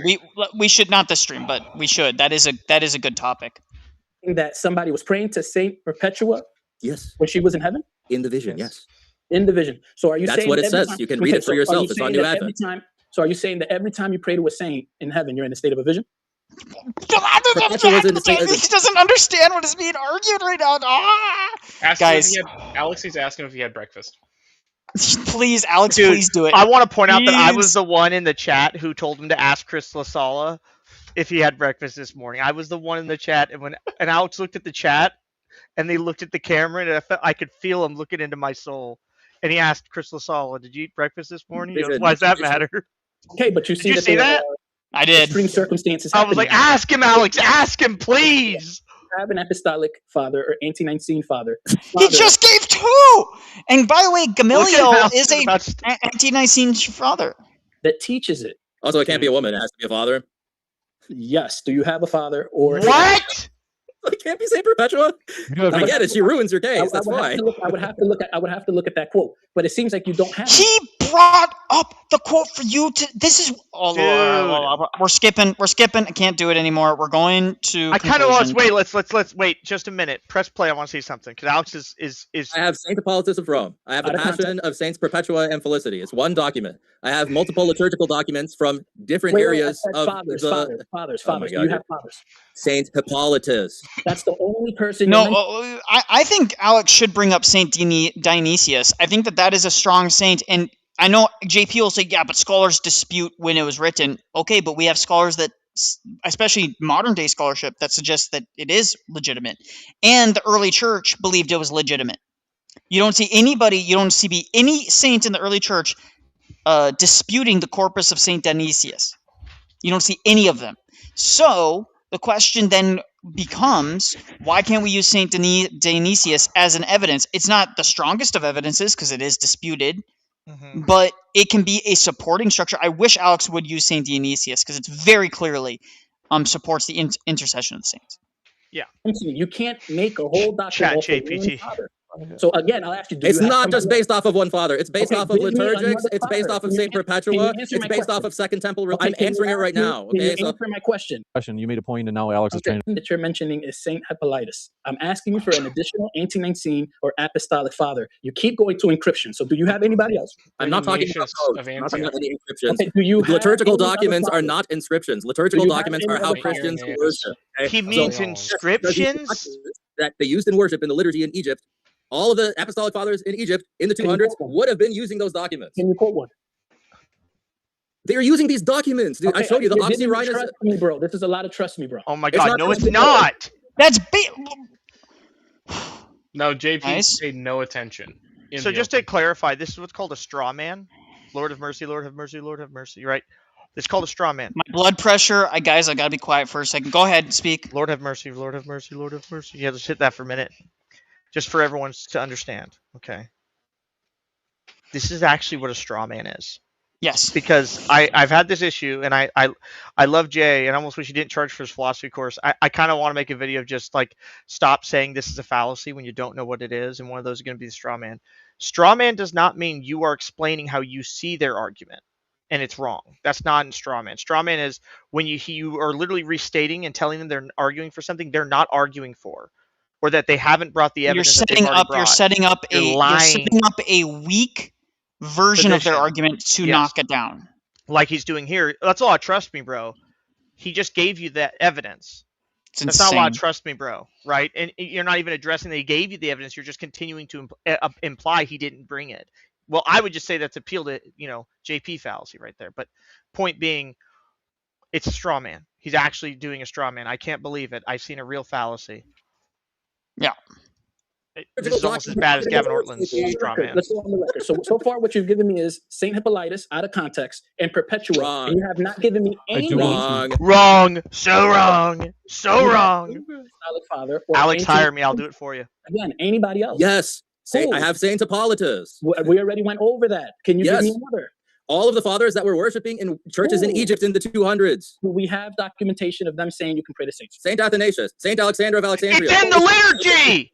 They sang the song in the church. Where does Saint Athanasius and where does Saint Clement of or Saint Alexander of Alexandria, who was the teacher of Saint Athanasius, where are they going and denying these things? It's in the liturgy. If it's in the liturgy, they should be saying, guys, we're wrong about this in the liturgy, but you don't see them ever saying that. No, you don't see them rejecting. It's ridiculous. This is so ridiculous. These guys went to church. Okay, can you quote it? The quotes? Yes. Here, give me one moment. I'll pull it up. Okay, go ahead. Yeah, just start fucking reading him the liturgy. Go ahead, dude. If you want to get that quote, honestly, because this is not going well for JP at all. What do you mean? It's going next to it. You only gave me That's great. So we came near to the place. Why are we still here just to suffer? If you were built of light. Before the gate stood was 4 angels. Okay? She goes on to say, and then we went forth and we saw before the entrance of Status, right hand, and Aspasia, the presbyter, a teacher, at the left hand, separate and sad. And they cast themselves at our feet and said to us, restore peace between us, because you have gone forth and left us thus. And need I remind you that this is not just my interpretation. There are also experts that I can pull up that agree with my interpretation as well, people that actually study this. Yeah, let me read this. And we went forth and saw before the entrance of Apostolic, the bishop at the right hand, Ephesus, and the presbyter, teacher, the left hand separate. And she said, and they cast themselves at our feet. He's not a Haven historian, Nick Flip. I could make a 2-hour special explaining how these people have no idea what the fuck they're talking about when it comes to history. Yeah, I would have to look at this a little bit further to examine it. All right, well, I respect that. Okay, but you could ask me a question now, and then I have another follow-up for you. Sure. See, Alex is very gracious to his opponent too. Sure. Yeah, fair enough. You can't grasp it. Yeah, that's fine. Okay, let's go. We're going to skip to the end. I can't do it anymore. Not with JP's. If it is just an insult, I'm just going to skip it, as we do want they're more just doing super chats. Questions. Thanks, Marilyn, for your super chat. And Even Lord said, quote, Christianity is a religion for the Foids and... She's all happy. Quote from Shadius Thunder... I don't know how to pronounce Shadius it. Thunder... Look at Alex. He's looking at us, boys. He looked at us. He knew. Timothy, you have to name your next daughter Perpetua now. Someone said, as soon as I saw his Twitter post, I knew that was going to go horribly. Is JP already posting on Twitter? Let's see. Right, Steelman's opposite. Yeah, Evo, you're right. But I would actually argue that Steelmanning an argument is usually just used to demonstrate you actually understand what they're trying to say. But even if you're being in good faith debate, like Alex was, you see where he says, hey, I cite this, and JP says, I don't know enough about that. And Alex says, hey, I can respect that. That's all right. Well, let's try something else. That's good faith debate. Yes. Scriptural criteria separates asking a saint from asking Satan. You don't know everything. That's all right. Criteria exists, quote, unquote, just asking is an incomplete definition. That's why I talked about definitions from the beginning, right? And JP agreed to it, so it's not even the point at issue here. Yeah, I gave understood. examples from the Bible. Are you going to say Yeah. Abimelech like got on his Yeah. knees and like prayed to his family, or that Abigail was like praying to David Yeah. in some like improper manner? It says, "I pray thee, I pray tell." This is common language. It's Let not me address. controversial. Yeah, let me address the question, James. So I don't have an issue if you're going to define prayer as asked. The question at hand is, I was don't have an issue if tradition you're going to something define pray as established, the word and pray. is that something people did? Which I disagree, but it's no issue asking people on earth questions. It's no issue asking the dog. But I believe that the practice of praying to saints in heaven, I'll make it quick, does not exist in the first three. Go ahead, please. I don't want to go forever. This one from Snakefoot, gotcha. Randwick Job says, "Yay, let's watch JP Proven." That gotcha. More of a, it's not as much of a substantive question. This one from Throwaway Channel says, "The full context of the Saint Irenaeus quote that JP uses literally refutes JP's argument, by the way." JP Is that an is appeal to ellipses? Did we miss an appeal to ellipses? My argument. I agree with the question. Well, I here's mean, the thing: if he's going to quote Irenaeus, agreed. I mean, I guess I'll say something. I'll say just because the context is addressing a particular thing, it doesn't mean that the statement does not stand on its own. Which I No, said already. yes, it does actually. That So unless he has what? something, That's not how that we can move works. So if I said No, Calvary, no. I said Calvary can only move All related. in an L shape. Does that mean even like in Warhammer that's true? Well, it isn't true in chess, right? It depends on what your terrain looks like. It might It- always move wow. in L shape. That was all last edition. Because cavalry can't move through buildings. Well, you see, So true.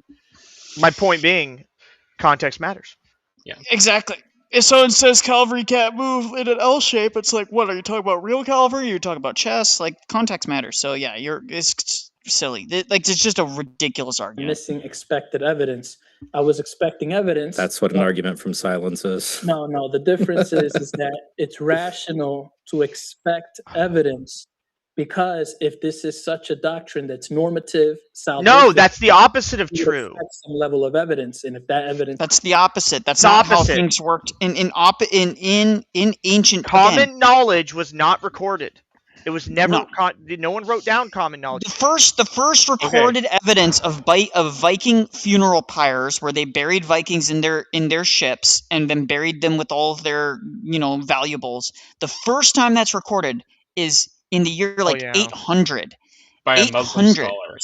by a Muslim scholar. Ahmed ibn But Fahlan. We know that the roots of that tradition, are at least 2,000 years prior, or 1,600 years prior. I So mean, I would argue that mass cremation is something that's always existed in humanity because it's part of our fallen nature. Correct. Well, I just want to point out. So when it comes to, and this is, someone said he's a terrible historian. Yes, it's worse than that. And I brought this up to Father Stephen DeYoung, and him and I pontificated about it for a minute. Which is, it's very frustrating to me from a historical perspective with religious debates. And the reason why I don't do them, the burden of proof put on religious debates is insane. The things that are expected of you are beyond the pale. In no historical debate would this even be in question. They would say, well, I have it written down, and there's other things that kind of seem to confirm it. That's usually good enough. The idea that like people today say like, oh, we don't know if Muhammad was real, and it's like what they're expecting is like a CNN recording of him being alive. It's like, dude, that's just not how history works. It's never been how it works. Again, you have to. I've made this challenge to people. Prove to me that your ancestor, from even 4 or 5 let's just say 5 or 6 generations ago, existed. Prove to me that they existed. Give me photographic evidence. Give me documentation. Most of you people can't prove 80% of your ancestry going back even 5 or 6 generations. Yeah, You and you might have a reference of a grandfather in one document that proves that your grandfather had a grandfather, but actual physical evidence of that grandfather's existence is few and far in between. And that's all I'm trying to point out is that people will put so much burden on religious debate, religious discussion, where it's to the point where you're like, dude, if this is the case for religious discussions, the amount of evidence you need for history, we wouldn't know anything. And I think Raymond Ibrahim, who is a historian, debated a Muhammad mythicist. And he literally told the guy, he's like, I do not even, like, he will never do another debate about it because he's like, this is so stupid that I don't even know how to deal with it. There is no debate if Muhammad was a real person or not. New nickname Except except in a religious context where the burden of proof is so high that it's just beyond the pale. It's insane. Again, no one holds this standard for Muhammad. No one, I mean, not Muhammad, I should say. No one holds this standard for someone like Julius Caesar, Alexander for the Great. Alexander the Alexander the Great. Great. No one disputes that Alexander the Great existed, yet we have less evidence of Alexander the Great's existence than even some commoners throughout history. Yeah, and the bottom line, guys, is especially when it comes to like where he's saying it's in the liturgy, dude, that's pretty significant because that would be the most consistent thing that we know of at that time. That's why the Bible is considered like the historical document, is because I want to point this out too. You are allowed to reference the Bible to prove a historical argument. The Bible is a historical document. It is an attestation. It does count. Now, people saying, "Oh, but it's a religious book." Okay, we use all sorts of religious material to prove the existence of people.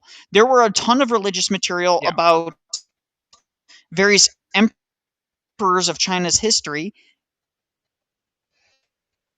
We don't doubt the existence of those emperors. No. It's And ridiculous. well, China specifically, that'd be a really good example. Like the Chinese history, like we know nothing.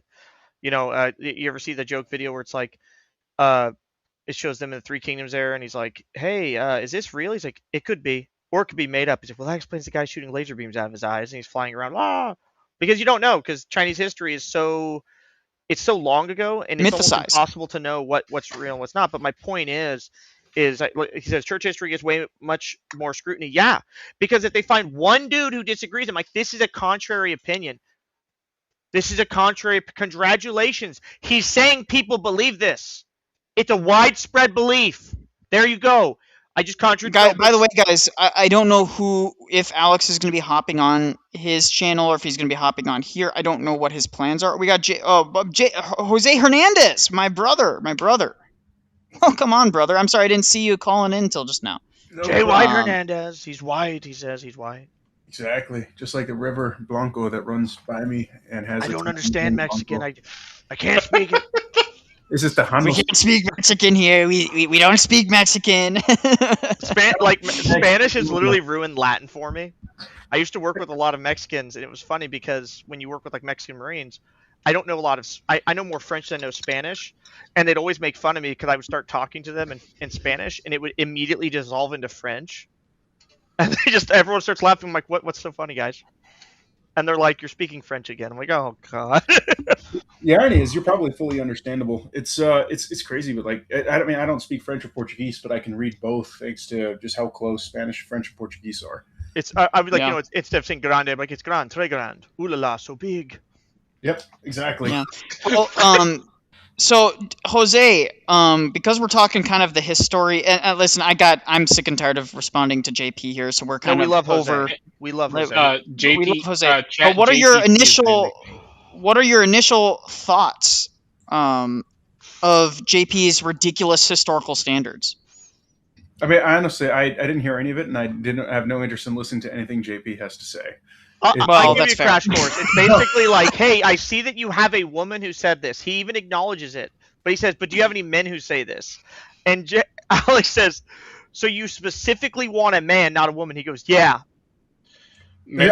Kind of based. This is the second time JP's been based by accident. Yeah, that's second time. That's a valuable critique. I mean, frankly, even like when I'm doing my own little historical research stuff, I weigh a woman's opinion about a quarter of that of a man's. Oh gosh, that's gonna get clipped. Yeah, but the irony is, I actually do read the women because I'm very interested in, you know, like old school village life, whether it be like Spain or Norway or medieval Norway or Russia. So guess what? It means you have to read women. So believe it or not, I've had the most fun of history. Not it's not my favorite thing to study, but the most fun I've ever had in history was studying like women's history in the Holy Roman Empire. And finding out like what the punishments were for spousal abuse at that time, and it's the funniest crap you've ever read. Where it's like, so literally, if you got caught and your wife had like a visible injury, what they would do is they would tie your arm behind your back, and she got a club, and she got to beat the crap out of you in front of everyone. There's another one where like you'd have to fight her, but you'd be dug in a hole up to your waist, and she got like a stick, and you had to like try and defend yourself with your arm tied behind your back. And I said the funny part about that is it's like they literally took the like, I'm gonna put you guys in the get along shirt. philosophy for spousal abuse. They're like, you want to hit her, fine. You're both Well- in this big shirt until I'm done. You know the term "beat you with my arm tied behind my back." That's where that comes from. But the reason why I actually think I have the example I used, and I wrote this when I was in college. One of the papers I wrote was about a spousal abuse case, and he woke up and his wife had wrapped him on a bed and she beat him with a baseball bat and broke both his ribs and his arms.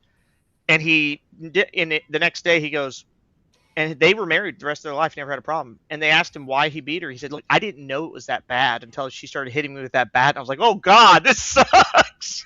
Because he was a big, strong guy. He'd never been beat up before. So he thought, smacking around a little bit, like, who cares? One time he gets it, he's like, "That's not fun anymore, dude." Oh, the irony is it's usually the other way around, because most women don't, because I've seen this myself, most women don't instinctively learn how to pull their punches, but men do. Because any man who's been in a fight knows what it feels like. Like I know what it's like to get punched in the face, or to get knocked in my ass and having to get back up. Like it's nowadays I could see a lot of men simply don't have that because boys aren't allowed to be boys anymore, especially with yes. Well, I would say though that it's important to note, like even like a strong man versus like a very strong man is not that big of a strength gap. But like when you fight a woman, like if you're wrestling with it's a woman, it's like fighting a fighting toddler. a child. It's like fighting a child. And you don't realize how much of a difference of strength there is. My wife used to do this early in our marriage. My wife would be like very frustrated, and I would be doing something, and I'd give her a quippy comment because I'm that's how I am. I like to give her quippy comments, like things like that. And she would laugh, but then she'd like pinch the back of my arm sometimes, or pinch like right here. I'd be like. And it hurt because she would never like pull her pinches. I'm like, babe, you cannot do that. She's like, you why? can't pinch that hard. I'm What the hell? You cannot pinch. I'm like, you're leaving bruises on me. And she's like, I'm white. I bruise easily. And she said, she's like, I don't think I'm pinching that hard. I'm like, okay, come here. I'm going to pinch you as hard as you're pinching me. And she's like, she's like, fine, that's not that hard. I pinched her not even a quarter of the strength that she pinched me. And she's like, oh my gosh, you're so mean. She was like, you're so mean. That's abusive. And I'm like, well, honey, that's what you've been doing for like, for like weeks now because she, by the way, she got badly influenced by a spouse on base. Told her like, oh yeah, just get your husband in shape. That's what you do.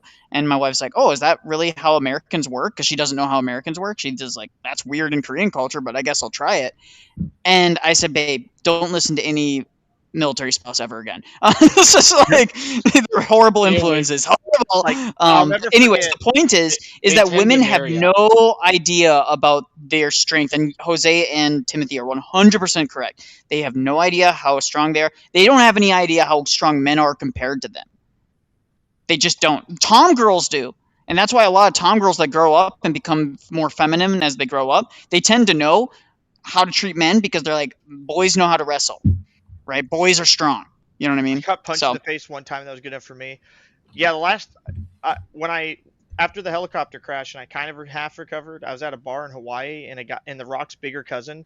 I tried to lock him in a headlock and he threw me over his head and I bounced off the concrete and I realized I wasn't 20 years old anymore. And after that I was like, ooh, this isn't fun anymore. No, you don't recover very fast. And you hit 30, it's like you're for some reason just instantaneous. You're like your recovery just goes down immensely. Tomboys. I think you mean tomboys. Yeah, whatever it is. Tomboys, tomgirls, whatever you call them. So we don't call them Tommies though. From this purely historical, but just to get back to the history of this, from a purely historical perspective, JP's standard when it comes to this, again, you wouldn't even be able to prove the average. Like Jose is kind of one of these weird examples where he's done a lot of work, like analyzing his ancestry. But if you just pull somebody off the street and you ask them to prove their 6th generation grandfather existed, most people would not be able to do that. And would you agree with that assessment, Jose? Yes. Well, even then, if he could show me something and I could say, I don't have to take your word for it. That's a lot. Trust me, bro. Yeah, you have a document there, but I mean, how do we know that document's correct? And then his response from a historical perspective would be, if I don't know this document is correct, then I don't know anything is correct, and we may as well just stop talking about history forever. Because if we're just going to question the legitimacy of every document ever, no matter the reason, we may as well just give it up. There's no point. Yeah. Anyways, go ahead. Go ahead if you have anything you want to say. Yeah, I was going to say, so the thing is with history, history is a method. Like, granted, there are people, at least I would say the problem with modern history is they try to make it more of a science than it actually is. But it is Yeah. definitely a method, and there are standards for it in terms of well done history. It's and in terms of like proving my sixth generation grandfather, a great sixth generation back grandfather. Unfortunately, my parents have a lot of stuff in boxes, including our ancestry stuff, which are somewhere in there, and it's going to be easier for me to redo my entire ancestry right here from my apartment instead of going to my parents' house and trying to find where all the papers are. But thankfully, the internet has made it a whole lot easier. And if one does have Hispanic ancestry at all, the Spanish kept such crazy detailed records going back to the 8th century because of the Reconquista. So, like, every single king, every single lord wanted to know what is the total number of men they could have in arms that are trained at all times to fight the Muslims. So because of that, from like 720 onward, like all the records are completely and totally complete. So if you have like one Hispanic ancestor at all, you'll be able to go all the way back to 720 AD, no problem. So, well, I will say this to add to what you're saying. My grandfather on my dad's side, so my dad's side of the family, my grandfather collected a binder. It's like this thick. It's huge. And it's just all vinyled, printed copies and documents of every single thing proving my dad's side, on my dad's grandfather's side of the family going back. I think it's like 6 or 7 generations. So going all the way back to where they originally came from before they came to America. Okay. But that's not even that far back. And anything beyond that is very, very speculative and word of mouth. So, like, we know generally speaking where they came from. We know generally speaking where they owned land. We know generally speaking a couple names, and that's about it. Proving anything beyond that in the old world, from where my dad's side of the family comes from, which is Eastern Europe and Germany, almost impossible, right? And but the thing is that nobody is going to doubt, like if I use this kind of scientific modern day evangelical atheist, funny enough, level of scrutiny, we have to doubt everything. And so this is exactly the same people that are like super hyper skeptical of the St. Dionysian corpus, but there's no reason to doubt the Dionysian corpus, because if you use a more ancient way of understanding and assessing documents, the ancient church fathers, none of them doubted St. Dionysius corpus. You see none of them saying that it was a Neoplatonic document or anything of that nature. You see nothing. I really want to emphasize that the way that they're applying history would not work in modernity, and it's certainly not going to work with the ancient scholars. Right. An article on it fundamentally is year zero mentality. Because that's where it comes from. I mean, you look at the Protestant Reformation. You got the hat for it. The Radical Reformation. I love this hat. That's the first time. Well, it's not technically the first time. The first time where you see year zero mentality is with Islam, like where they literally, redate everything and orient everything around Muhammad. The thing is, like, the iconoclasts, like Leo the Osarian, the first iconoclast emperor of Byzantium, did the same thing, and that's partly why he burned down the entire library of Hagia Sophia, which was an order of magnitude larger than the library at Alexandria that Julius Caesar burned. And it was because of that pushing for that year zero narrative to rewrite the past. And you see the same thing, especially with the radical Reformation, which is and it was more common in pagan times. It was immensely more common. Yep. So it's just the reality that the thing is, nature of, like, if you look at what the phronema that JP is in. Essentially, if you were any phronema that's iconoclast is going to be year zero, and Marxism is downstream from that. It's the reason why Marxism is year zero is because Marxism is also iconoclast. It's the great irony of history that as much as your average American evangelical will claim to be anti-Marxist, they consistently side with actual Marxists all the time for the last 100+ years. Yeah, the American right and the Protestant kind of scholarship sphere do this with Russia all the time, right? And Jose, you would know that, and Timothy, you would know that. They recontextualize everything about Russia based on a Soviet reinterpretation of history. Well, how many times did you hear about it? Putin's trying to rebuild the Soviet Union. Like the Soviet Union was around for like 60, 70 years, bro. It was like 80 years It is max. a drop in the bucket of Russian history. Like, get over it. Like, we get it. Oh my God. Like, show me on the doll where the Soviets touched you, boomer. We get it. Okay. I don't like the Soviets either. Yeah, actually, the English, especially if you come from a certain, so Yibo in the comments said, I have one ancestor that you could trace back to William the Conqueror's crossbowman. Nice. Yeah, I mean, like the English and the Spanish have like remarkably good records. I'm not as sure, like I'm not as sure about Germans or the French because that's just not my area. But I do know the English. I know the Spanish had really good records, Well, Portuguese, etc., etc. If you were like, a true I know. historian, you would know the English were German. Indeed. And that's actually why that's why they kept such good records.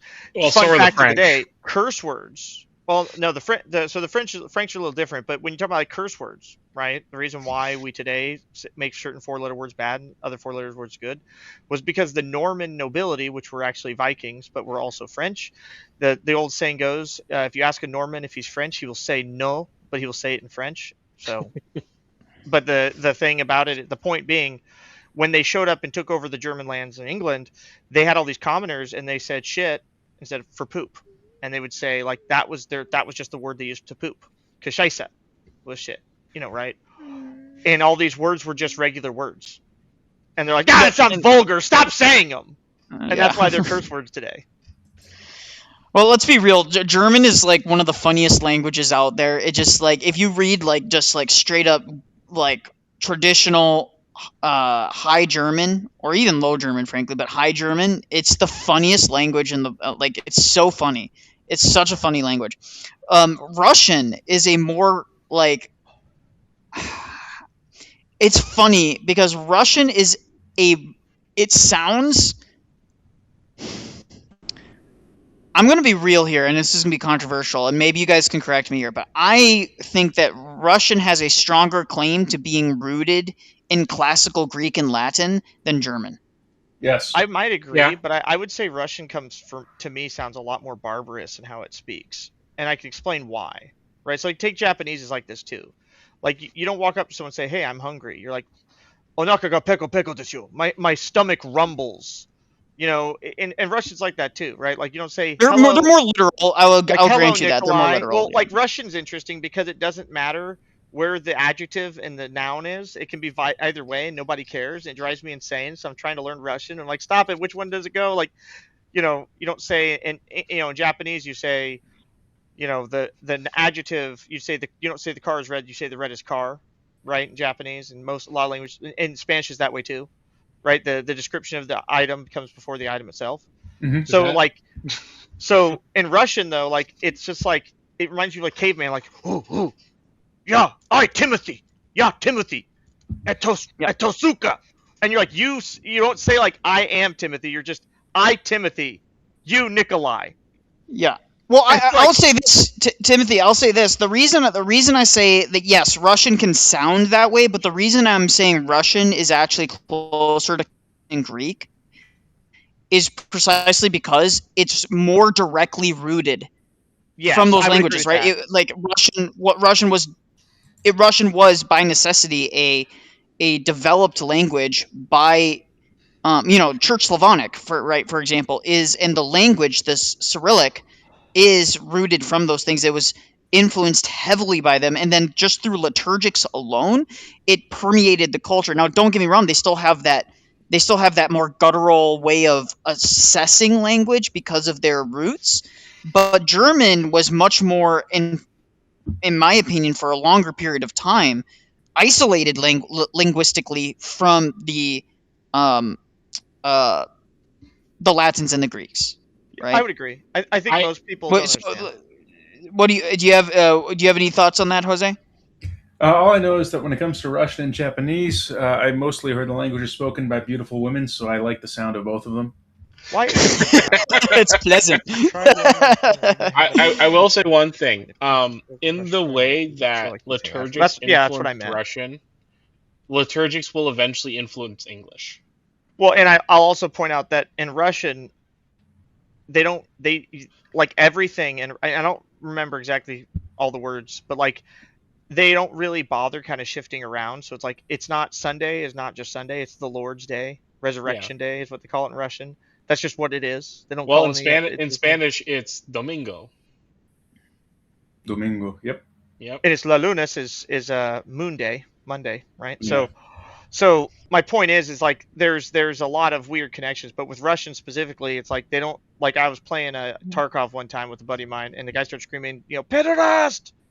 I'm like, did he just call me a pederast? And like, yeah, that's just normal. Onanist, right? Calling someone an onanist is just what they call them in Russian. Mhm. Just means wanker. Yeah, right? they don't come up with new terms. They just use the same ones that were kind of based on that. Yeah, And it's a little weird for us. But yeah, because English is one of those languages like honestly modern day English is such a bastardized form. Like if you even go back, like there was more linguistic consistency in Old English and Shakespearean English, but modern day English is such a bastardized like hodgepodge. You mean like American English, or because British English is worse than ours by a lot? No, Like British. they've I'm literally saying just become English, crappy French. modern day English across the board. Across the board is just like whether it's from Australia or any of these. I'm saying modern day English speakers have not preserved really any standards. There's really no standards for when something's adopted and when something is not. Yeah, Whereas Shakespearean English was much more rigorous, but even Old English was much more consistent in its grammatical usages. That's because they had other letters in the alphabet that they would utilize beyond just the ones that we use today, which is a tragedy in my opinion. That's really due to how spread out English is. Well, and English how has long Dutch. it was allowed to be spread out before the rise of the internet. I sadly didn't get to tell. I'm sorry. You're talking about the rise of the internet, how spread out it was? Well, it was English prior to colonization was very formalized because it was in a small country. And then it comes over to America, and all of the little itty bitty like dialect differences that exist in England become much more exacerbated when they come to America and go to Australia. Well, American English is actually considered far closer to what English was even 200 or 300 years ago than English. 100 years ago is basically identical. I mean, like there was a much more consistency across English-speaking groups of people, even between the North and the South and things of that nature. Well, written English was different. I can go back to the Civil War era, and I could tell you what state somebody comes from based on how they write. I could make it simplistic and purposeful as possible. Well, it's one of the things that people don't understand. The people always say learning English is hard. It's actually a myth. It's bullshit. English is actually pretty easy. True. This is true. Hangul has more letters than the modern Korean alphabet. Yeah, the modern Korean alphabet still uses them occasionally when they have to emphasize certain things, but it's definitely one of those things that the modern day Hangul is much simpler. It's even more simplified than Hanja or Hangul that they spoke even 50 years ago. It's the reason I wasn't considered fluent in Japanese is because of kanji. I gave up. I couldn't. I was up to like 1,000 characters, and I just couldn't take it anymore.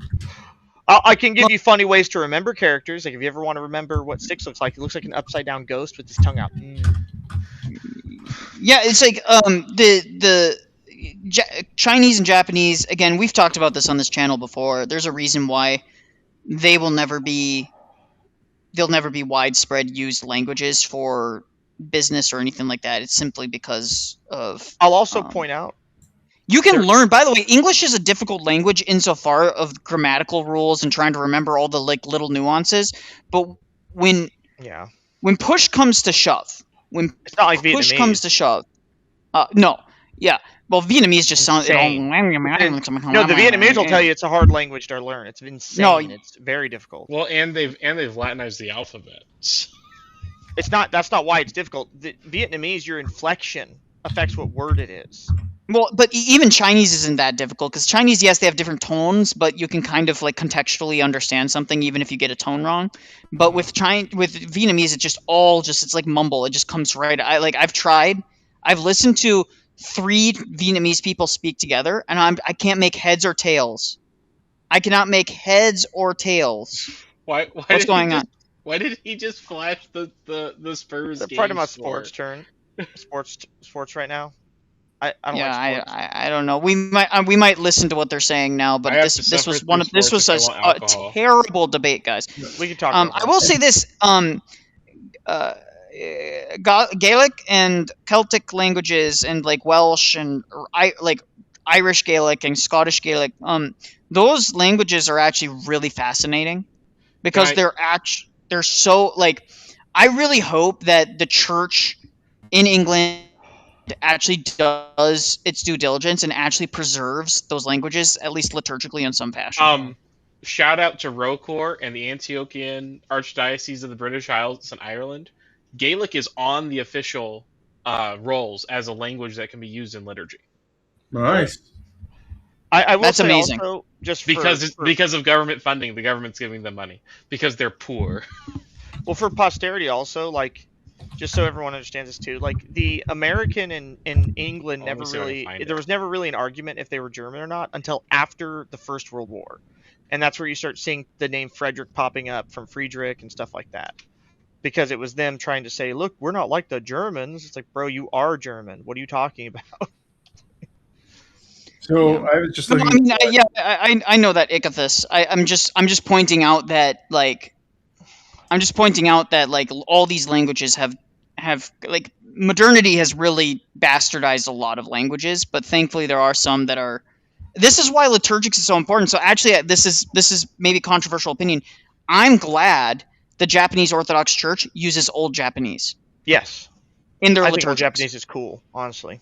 I am glad they use that. I'm glad they preserve that because I think it preserves a rigor in the definition and in the way that it's applied that you can't do with modern Perlines. This is why when some people say, "Oh, I don't want to use Theotokos anymore in the liturgy. I want to use just Mother of God or God Bearer." It would be God Bearer.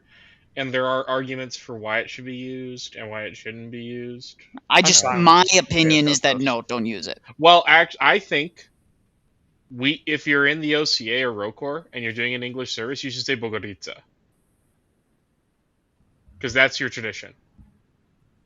Well, I mean, your tradition would be whatever it says in the church, right? Yeah. Well, I'm just saying, Bogoritza is Slavonic for Mother of God. Yeah, but the Church Slavonic has a much longer history, rooted in their liturgics for much longer. So it's easier to say that these things have developed. I'm not against English eventually developing its own liturgics, but English by its very nature is a language that adopts things. So for me, I don't see why we need to give up Theotokos. Yeah, I think I agree because my point I made with English was it's a very practical language, and again, someone who is an idiot and reads too much internet crap and thinks like Esperanto is a good language, like no, Esperanto is a crappy Latin language. It sucks. So like these English works really well, and everyone that's actually had to learn English as a second language will tell you this. Like, if you know a Vietnamese person, ask them which one's harder to learn, Vietnamese or English. They're going to tell you English. There are people in the Netherlands to this day who get angry if their teacher demands they write in Dutch. You know why? Because Dutch is swamp German. It's very hard to understand. The point I make is, like, when we talk about, like, how languages are different in Germany. So where I'm from in Germany, well, in France, it's Alsace-Lotharingia, right? So it's that part there's a lot of French connections. But as you go west, it becomes more east, it becomes more and more German. But if you go like south, it turns like the train becomes the Bing Bing because you're in the Österreich, or in Bavaria. It has a different name in Bavaria. And this isn't one country that's smaller than Texas. Bear in mind, guys. But what about Südtirol? Right. What about like that goes furthermore if you go to France, right? If you ever go to Breton and Brittany, they speak Gaelic. Yeah, they speak a form of it. It's this is true. I want to emphasize this. English is an immensely easy language to learn the basics and to communicate with. It's a good lingua franca. It's a difficult language once you get to the nitty-gritty. because there's so many like similes and metaphors and things of that nature that can just get people completely lost because we're not a literalistic language. Also, We're a very English is a very poetic language, guys. Yeah. And Yibo changing one word in the whole liturgy, whether it's Theotokos, Bogaritsa, God bearer, that's not modernist. Oh no! I just wanted to point out the what do you call it? The other part with English that makes it difficult is word order matters a ton. Like the finer Yes. points of Yeah. like, especially like with adjectives, it's just rules that you never think of as a native English speaker. And like because I have family members who learned English, and you there's a reason why you have to say things in a certain way, like the big bad wolf. Things just sound wrong when you have the adjectives out of order. The bad big wolf. Yep. Jose, I have to ask you, how accurate, like, do you have any family members that use like a Cholo accent? No, because I'm not Mexican. Well, So- I know, but I know, but I'm just asking because do you know anybody Yeah, that uses the Cholo? Thing is, Because not I one. don't like the idea of a language disappearing, Yibo, at all. Yeah, it's because of the what do you call it? The money parts. Like my parents' Was generation, ist das deutsches Vaterland? almost all of my parents' generation speak received pronunciation, because that was what would get you jobs and money back in the day. My Yeah. generation, everybody speaks like this, even though all of our parents speak like they were born like educated in England, and that's because the jobs and money wasn't in Britain anymore; it was in America. Yeah.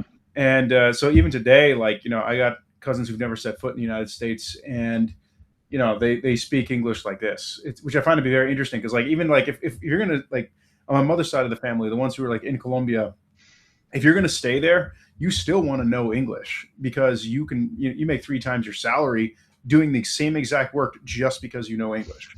There's it just opens up the doors. Yeah, to I everybody. know. You I can didn't mean work that for the Yibo. Germans, you can work for the Insult you. Koreans, you can work for everybody. You just have more people you can work for, and you make more money. And that's why English is, and it's going to last even after. Like I expect the U.S. empire to collapse in my lifetime, but I expect English to remain the dominant. it always will.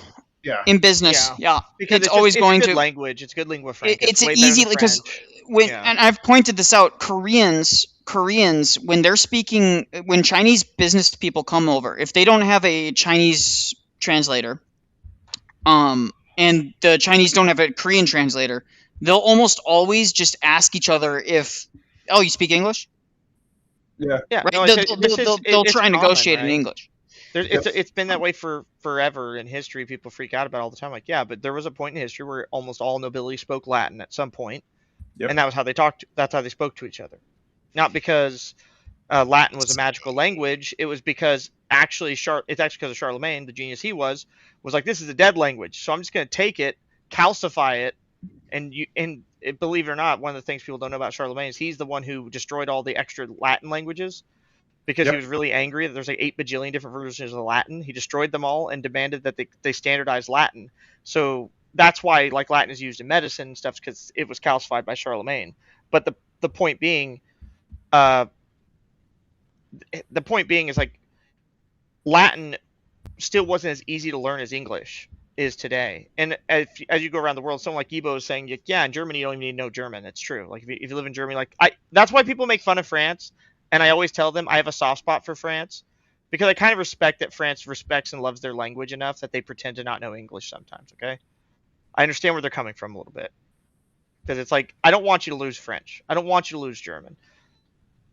I don't want Gaelic and Celtic languages to go away either. This is why I'm such a big advocate for people to learn their native tongues as best possible. This is why I think the church should liturgically preserve these things, especially in their older forms. Which is why I think if we're going to adopt an English liturgical like tradition, it should be one that's rooted more historically. We need to use more older English style than we should be using a modern English. It wasn't other languages. It was because there was so much isolation in the post-collapse Roman Empire that random monks were making up their own Latin. It was terrible. Yeah. Well, and also what didn't help that they would have like pagan languages that still lingered around that would influence Yeah. local Latin as well. And so this is where that's immensely important. And also Greek became the lingua franca eventually of the Eastern Roman Empire, right? At And Latin took the back that time, and almost the entire time of the Eastern Roman Empire, Greek was the lingua franca, because you have to remember Alexander spread the Greek all the way to Italy, or India at that point. Yep. And Greek. And this is true. This is true with if you look at Chinese. Chinese had like modern day China is an example of them trying to kind of squash these disparate Chinese like subgroups. That's why they're trying to create like a unified Mandarin. Mandarin Chinese is a modern invention. Yes, it's a modern invention. Part of Ironically, the reason China had such a difficult time fighting the Japanese was because half their armies wouldn't even speak the same freaking language. They were all they didn't arguing with respect each other. the true genius of the Chinese army, the dog meat general. They didn't respect him enough. China was always another scale of crazy, because like when you look at the scale, like I remember you look at the game Europa Universalis 4. So when they open, they pride Let's play themselves U4 right now. Yeah, on some of their historical accuracy, they're like, yeah, the King of France starts out with the same number of troops he actually had under his command with his vassals, at the beginning of the game. I'm like, all right, yeah, in 1450, the King of France had 32,000 men at his disposal. The Emperor of Vietnam in 1450 had a standing army of 300,000 men, which the game Europa Universalis does not at all show. Because if they were to actually show Vietnam alone at the scale that those Southeast Asian states were at, it would just be absurd. Like every game playing, the East Asia would just conquer Europe every single time. Yeah, they had to scale down. Yeah, exactly. I want to read. I want to read this great poem from the great Chinese warlord Zhang Shangcheng, known as the Dog Meat General. You tell me to do this. He tells me to do that.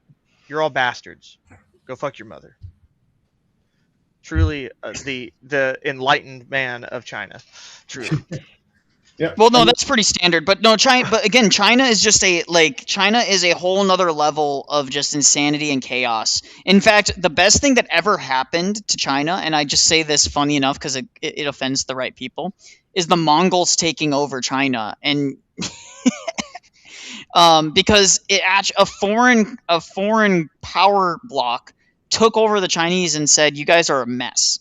Well, it's a frustrating thing I have with people in history. Is like it's just like if I ever hear the Voltaire quote, "The Holy Roman Empire wasn't Holy Roman or Empire," I'm like, you're dumb and you don't know what you're talking about. Just because an empire wasn't a centralized state, an absolute monarchist, like all these other places were far later, does not change the fact that it was 100% an empire. I'm sorry, guys, but believe it or not, it was hard to rule over large portions of land. Now, did it get wacky? Shocker. Did it get wacky in the end? And this is like, I told Jay, I was like, Jay, I'll debate you right now. The HRE was based. Prove me wrong. But it's a problem I have, is that people will bring up like the issues with Catholicism and in the Balkans. I'm like, right. It's important to note that all of the legwork was done by the Holy Roman Empire in the Balkans, and the Catholic Church hindered it, not helped it, because the Catholic Church overwhelmingly supported France, Spain, and the Italian minor city-states, and never helped the German states at all. And you wonder why, when during the that's because Reformation, of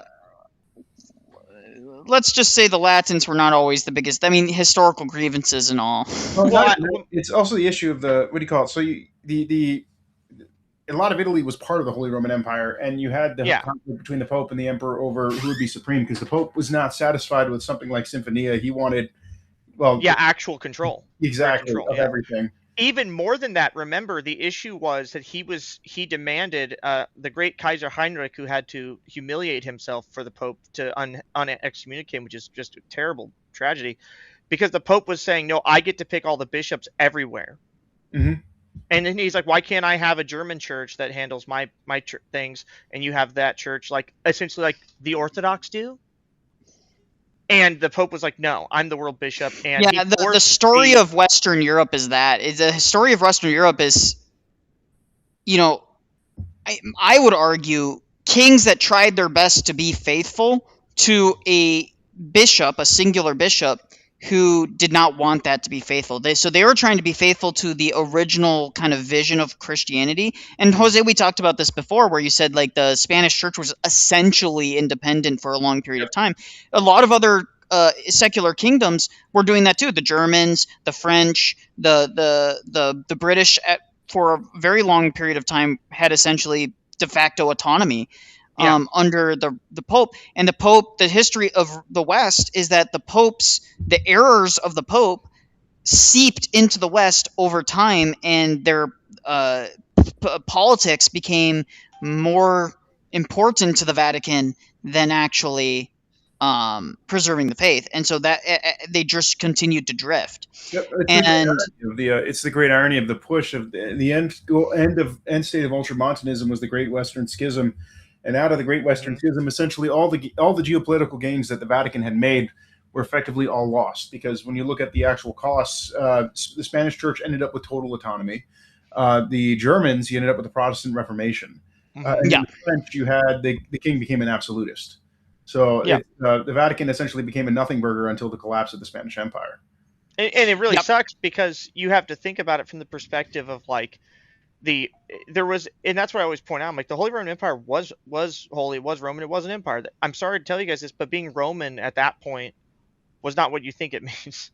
No one was Roman at that point, if you want to view it in that perspective. But my point I'm making is that the Catholic Church had a vested interest in the failure of the Holy Roman Empire and constantly sabotaged it, just like you have to think the Pope literally sided with Lithuanian human sacrificing pagans and tried to help them over helping Germans.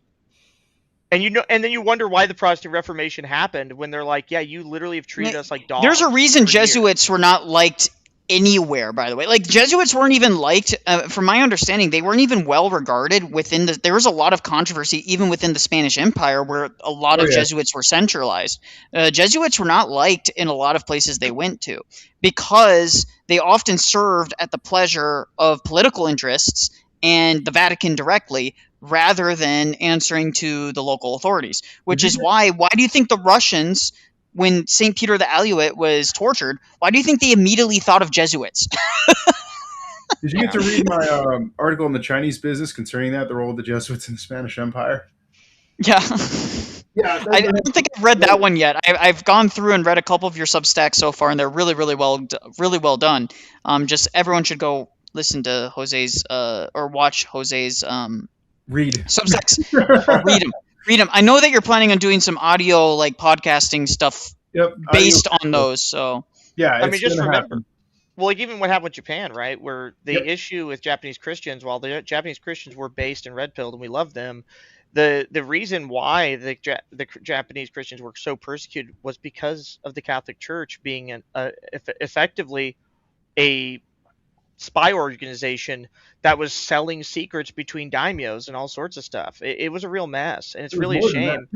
The Jesuits literally were trying to put together, a bunch of Jesuits, I mean, not all as people say, but like a whole huge swath of them were trying to essentially put together a war plan where they would use essentially install a Jesuit puppet as shogun in Japan, and then use Japan as a battering ram for a joint invasion of China in order to Christianize China. Well, and Shiro Amakusa, who revolted against the shogun and defended Christianity, was not helped by the Jesuits like at all, because they don't care. They don't care. That's the whole thing. It's like, as soon as they realized it, like there is a not so distant plot, like timeline, where Japan would have been Christian within 100 years. No, well, if Saint Nicholas, if the Russians had been the ones that Christianized Japan first, you probably would have a much different story, because Japan would have Christianized. The way the Russians and the way the Russian saints that came to Japan, came to Alaska, came to those places, the way that they engaged with the local culture was much more positive and much more oriented towards respecting the locals and respect. There's a reason why when Saint Nicholas of Japan died, the emperor attended his funeral. Mm-hmm. The thing is, too, so Tokugawa Ieyasu was actually was originally selected by the Franciscans, specifically what was his name, the Catholic martyr Martin de la Ascension. He literally picked Tokugawa Ieyasu to be that Christian puppet of Japan, and so Tokugawa was his hatred of Rome was substantial. It was very apparent that he was planning on essentially backstabbing the Franciscans, but he was fully aware that the Franciscans intended to use him as a puppet.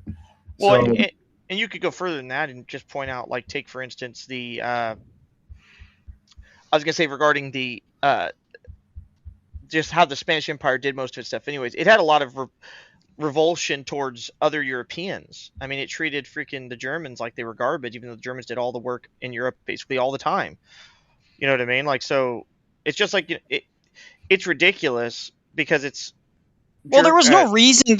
Honestly, there was no reason for the French. I mean, obviously, the English had their problems with the Spanish Empire because they were Protestant, they were Anglican, and the Spanish were Catholic on some level. But even them becoming there was Anglican no reason. Was more political. Yeah, but yeah, exactly. I agree with you. But the Germans never had a seafaring empire. They were no meaningful threat to the Spanish. Like, the Spanish's interest and power base was abroad, right? South America, Central America, parts of the Indies and places of that, and of the Philippines. They didn't need to have this antagonistic relationship with the Germans. Who was the one that was stoking that antagonistic relationship? My mind is blanking. I would argue it was the Vatican. Yes, well, because remember, and there was Spanish kings who wanted to control the Netherlands. Yep. The thing I always try and tell people is I'm a huge fan of decentralization to a point, but especially when it comes to Europe, when it comes to Europe, when you hear about a country that's made up, I'm not going to name names. I'm kidding. It's Belgium and the Netherlands. They're not real countries, guys. They're Germans. Just an FYI for everyone. They just talk funny. They just speak funny German. That's why I call them. The Dutch are swamp Germans. If you ever played Warhammer Fantasy, they're Marienburg. It's an elector kingdom, whether they want to be or not. It's an elector. Okay. Just don't join Stirland. Yeah. My point being is that the reason why these countries are not united with each other is not by their own design or desire. It's always foreign. The Dutch had to revolt against the Spanish. Boom. Now the Dutch is their own country. Why? Because there's no German country to be part of. If you look at the post.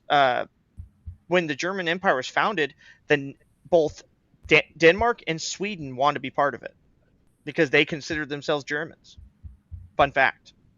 But Bismarck was like, no, if we do that, then everyone will dogpile us. Look what happens to Russia. We don't want to be like them. Poor Bismarck. He's smart as he was. His efforts eventually just kind of bit him in the butt. Dutch is homosexual German. I refuse to accept that. They are swamp Germans. They're not even. They're awful. They speak in French. It's terrible. As a descendant of the Duke of Schleswig-Holstein, I will definitely agree with essentially everyone there. Schleswig-Holstein, they're German Danes. They're the same thing. It's yeah. I mean, my point is that was the perspective at that time, right? World War I does a lot of damage to this, and there's kind of this, and people don't understand how much culture is affected just by some crazy dude's ideas. When you look, for instance, Greece, right? When Greece is founded, England goes in there to set up this basically puppet country, and they're like, "Hey guys, aren't y'all are pretty cool like Aristotle and Plato?" And they're like, "Who? We're Roman, dude. What are you talking about? Aristotle and Plato?" It would be like going back in time to 1900s England, like, hey guys, you think King Arthur's pretty cool? What if you based your whole identity off King Arthur? And they're actually, like, what? England would be much better if they based their entire. Well, I'm just saying that, I wouldn't say that. That's one area I agree, actually. The Greeks are forced to abandon their Roman identity, and if you go to Turkey, the Greeks there still call themselves Romans. They don't call themselves Greeks. There are Arabs. Romani, yeah. Greeks are made up. It's not. There a real are culture. Arabs. They're Roman. Who call themselves Rum. Yeah, because they were Roman. Well, there's still a political divide even in Italy today. The Italian states that were under Justinian the longest period of time, under the Byzantines for the longest period, they are far more Greek in their mannerisms than they are related to the northern Italians that rule over them to this day. I'll also point out they were part of Spain for twice as long than they were ruled over northern Italy. Yeah, Spain owned the Kingdom of Naples and Sicily. Yeah, but literally, a third of the conquistadors who followed Cortés, or the troops that followed Cortés in the conquest of New Spain, they were Sicilian and from Naples. Yep. And again, though, and this is what's weird: Spain gets a free got free reign to do all sorts of crazy stuff. Pope never gave anyone else that ability. He's like, oh, Spain, you can just own half the planet. It's fine. Oh, we made a deal. The Treaty of Tordesillas. Portugal, you control this half of the universe, and all in the Gamma Quadrant go to Spain. I'm like, are you serious? Who would ever accept that? He had no choice in the matter. The Pope had no choice in the matter. He was already dealing with essentially two empires which were wholly outside of his control, and he had to keep them nominally in, essentially. And the let's be real, the Portuguese and the Spanish never really meaningfully were like at odds in terms of like militarily, because they knew that like in a practical matter the homelands were like neighbors, and so yes, they would bicker on like foreign soil slightly, and they might like give a wink and a nod to their sailors that's like, yeah, I mean, if you have the chance to rob or pillage a trade ship from the Spanish, and they just magically don't have your flag up representing us, that would be cool, right? Like that's, you know what I mean? Like they knew on a practical level that they weren't going to they could never be meaningfully like. Well, they worked together for most of their history too, right? Yeah. And so they were United Kingdom together for about 80 years until they broke up over an issue of tax policy and the Portuguese wanting to keep doing slavery while Spain wanted to ban slavery. So I also want to point out too, and this is a key thing about history. We think of borders and stuff in a certain way because we're modern Americans, and we think of like national identity in a certain way. Back then, it was a monarchy. So like when people look at like a country and they go, "Why aren't they all united?" It's like, well, because it doesn't really matter in the practical sense. Like the reason why the Holy Roman Empire was run the way it was not because it was weaker or stronger. It was just because that's how it was a family thing. You owned the land. You were the king of the Portuguese. And then at one point, Aragon was separate, and you'll never hear the end of it. The Catalonians will never shut up about it. We get it, Catalonia. You used to have a kingdom. You don't anymore. Shut up. Stop trying to be commies. No one likes you. Well, the problem is the commies, not so much I understand because like the principle in which Spain was run was fueros, like for more than 1,300 years. The idea is that. So like Navarra, Galicia, Leon, Castile, etc. They were all their own little kingdoms. They had their own laws. They had their own ways of doing things. And what kept them united was the fact that they were all part of the Synod of Toledo from the church. And then you had essentially the Synod of Toledo as the mother, and then you had the king as the father. And each of those little kingdoms were essentially one of the children. So the reason why the Catalan have such an axe to grind today is because Franco screwed up with his. He essentially tried to force everybody to be Castellano, which was a giant, massive mistake. I thought they had a problem because they were all anarchists during that Civil War and tried to. Well, that's the thing. They weren't all anarchists, but Franco made things worse when he was like, "All right, no Catalan, everyone has to speak Castile or Castellano," which it's like it's just absurd. It's understood. I mean, I understand why. I do. Pull up Hearts of Iron 4 and see the map. Principally, I understand why Franco did what he did, but he was just not like. I don't think he understood what was going on, and honestly, at the end of the day, I support Franco, like based on like over the communists, but he also over lied the communists. He also lied to the monarchist factions that should have actually been in charge of Spain and screwed everything up there too. Yeah. So this is why I can't like Franco. Like everyone's like, oh, I love Franco and he's a fascist. Blah blah blah. Like, yeah, kind of. But here's the problem. The problem is that every single quote unquote fascist that all of like the people that want to support fascism or who think fascism is based, like all the fascists were monarchists when it was convenient, when they were like, you know what I mean? But the moment they have to give up their power and give it back to the crown, oh, magically it's like, oh, what are you talking about? Like the where's the monarchy? We can't find it. No, is it under this chair? You know what I mean? Like they just pretended that they couldn't find the monarchists again. That's why you got to give credit to the Japanese shoguns, because at least the Japanese shoguns bothered to at least keep the emperor going.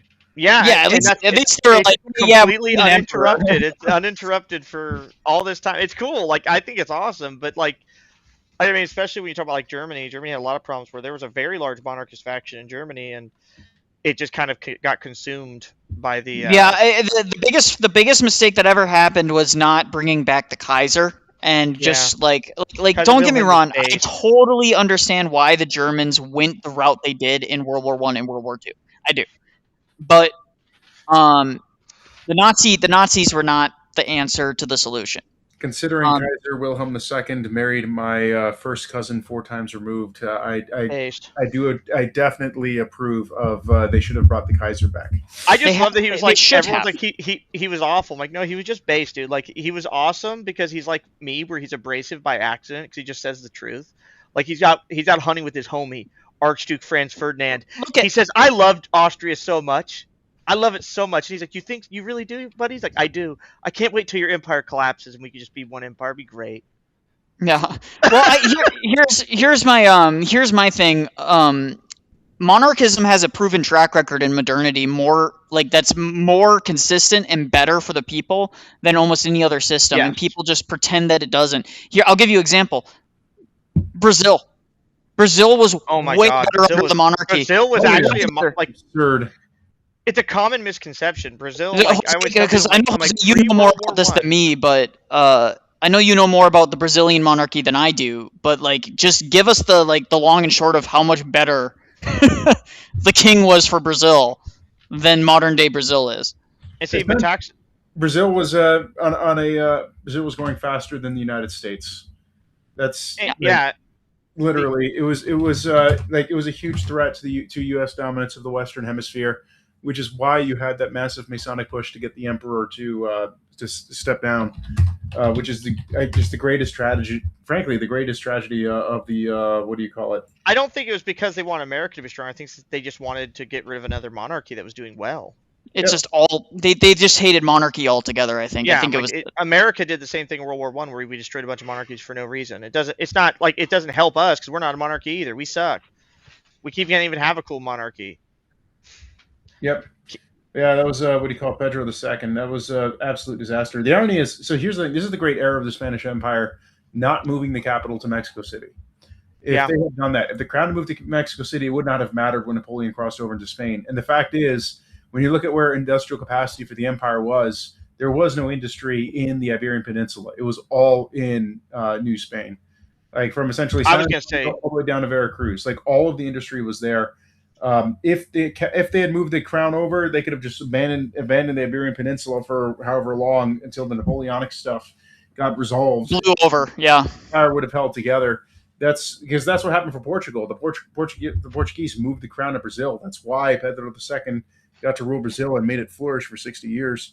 Unfortunately, that's the thing. So the United States in the 1860s, the Congress actually put together, it still stands today, it's a standing declaration of war on anyone who attempts to reestablish a monarchy in the Western Hemisphere.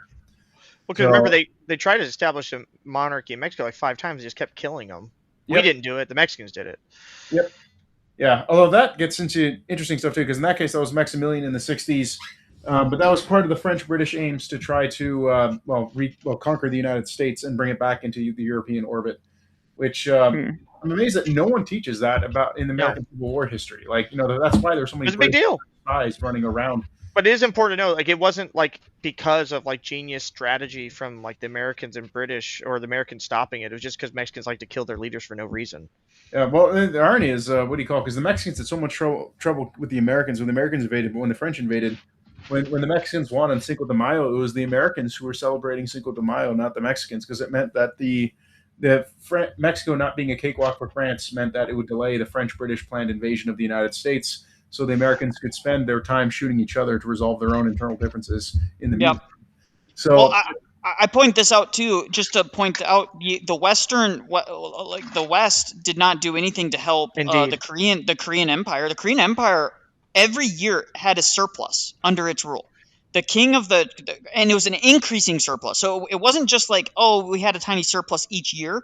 The surplus was growing each year on year, except for 1 year. It was the third year in of the Korean Empire. It had a slight deficit because they had to borrow some money. But after that, every single year after that was a net increase, and it was growing exponentially.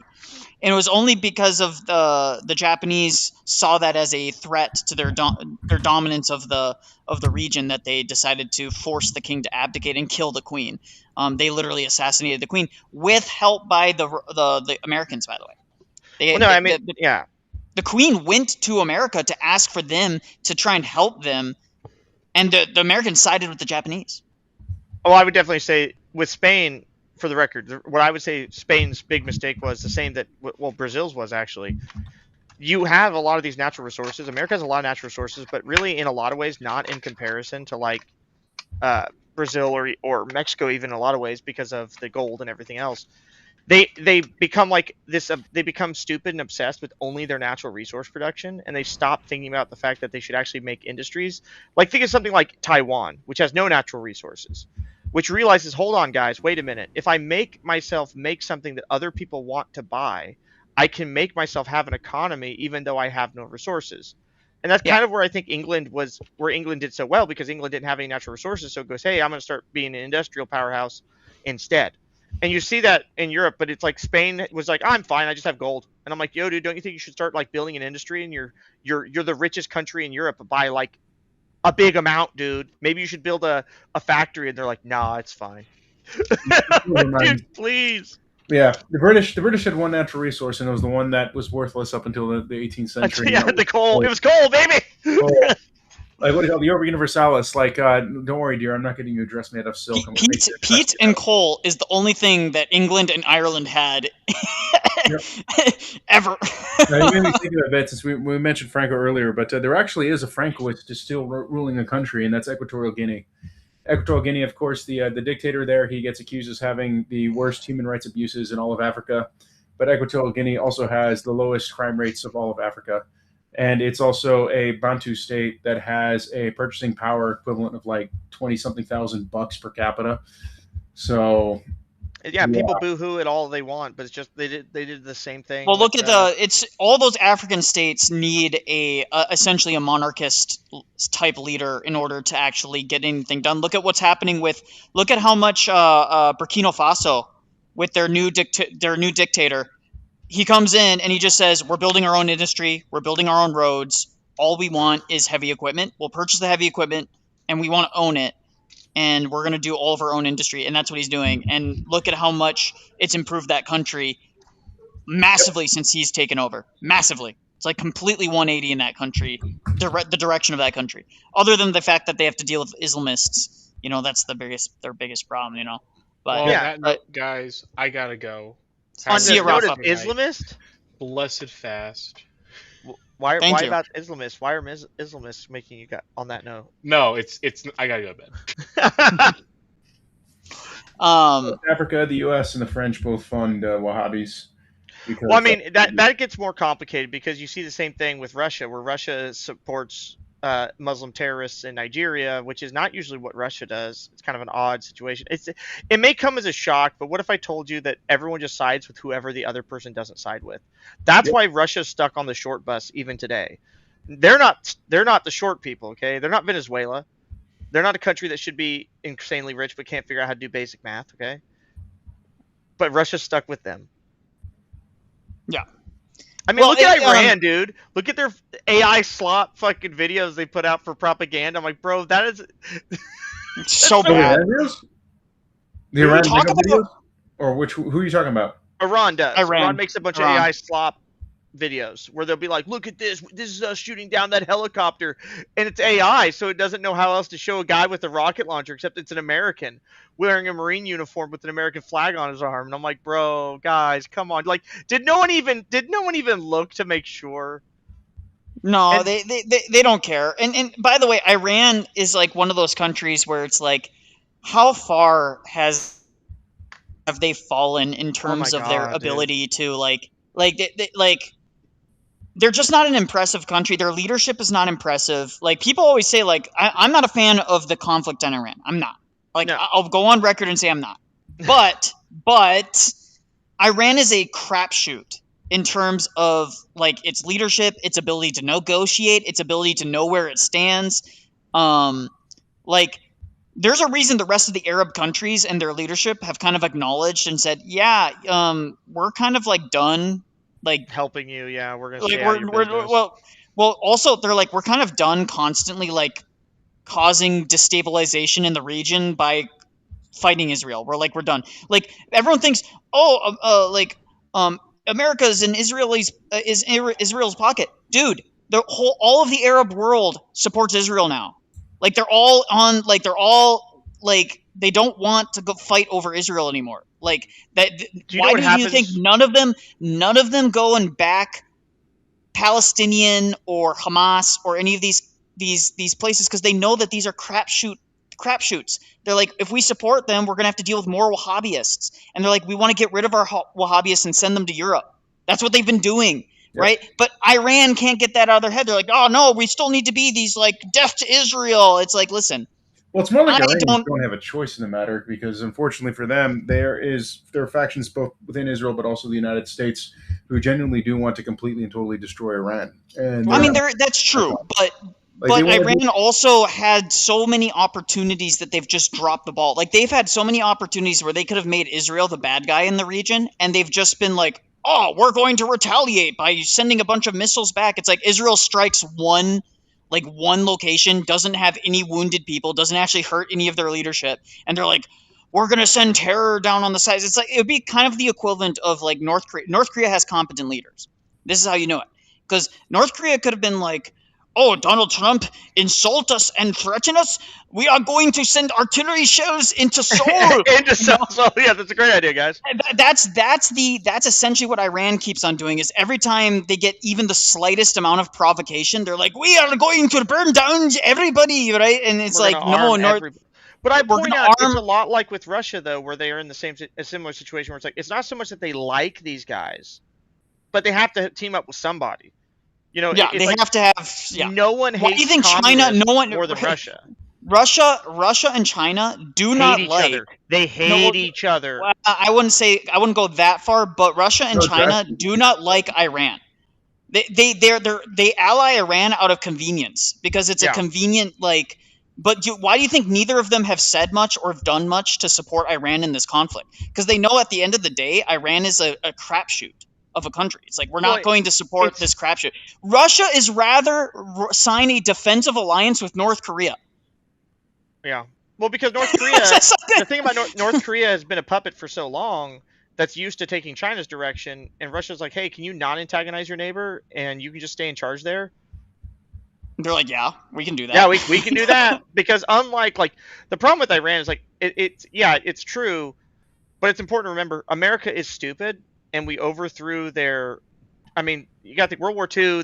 They were pro-German, so the British overthrew their government, and then we just overthrew their government because we thought it'd be fun, and we replaced them with a psychopathic Arabic person that's not even from Iran, and he's in charge of this country. And it's just a bunch of Arabs running a random Iranian state. It'd be like just waking up one day and you're run by a dude from like fucking Bolivia. And I'm like, what the fuck? Why is there a dictator of Bolivia in charge of America now? It's like, just get over it, loser. And it's weird because America's so dumb because we have no long sight. We just think about like what we can get right now from this. So we just overthrow every single American administration has had the devastating problem. I would say since World War One. Before that too. I would say Roosevelt, McKinley had a better understanding of what they wanted, because they understood the Monroe Doctrine, right? They understood like, hey, we have a vision for what we want to do, what we want to accomplish in our region. But the problem is ever since then, ever since World War One in particular, America has been like, well, what if we stick our nose in things that really don't really have any use to us? And they didn't understand the long-term implications of constantly getting involved in places we didn't need to be involved. They eventually, we saw ourselves as the continuation of the British Empire. British Empire was a crapshoot precisely because they stuck their nose in places they probably shouldn't stuck their noses in. Colonies, even in Spain's case, all colonies in England and Spain and France, if you actually do the math, they lost money. The crown lost money on colonies. That's a fact. And that's why whenever they wanted to do colonization, the Bismarck was like, no, we don't want any. They're not worth it. They don't make money. Yes, a couple guys can extort some money out of a colony every once in a while, but they weren't long-term money. Long-term investments, no. That's why England, why do you think England allowed Australia to be independent and Canada to be independent? Why? Why would you do that if colonies are beneficial to you? They're not. That's why. So the reality is that all these countries had all these colonies and everything was fine. But the United States does essentially what Bismarck told the Germans to do, which is like, hey, look, dude, let's just stay friends with Russia and have a really strong industry, and Russia won't develop an industry because they'll just use your industry, and it worked up until like Bismarck died. Up until Saint Tsar Nicholas the First and I shouldn't say Saint Tsar Nicholas the First and Tsar Alexander and then Tsar Nicholas the Second, Saint. Those three in a row were remarkably effective and good czars, and they transformed Russia into a world power. Where before they were just kind of like, they were there, right?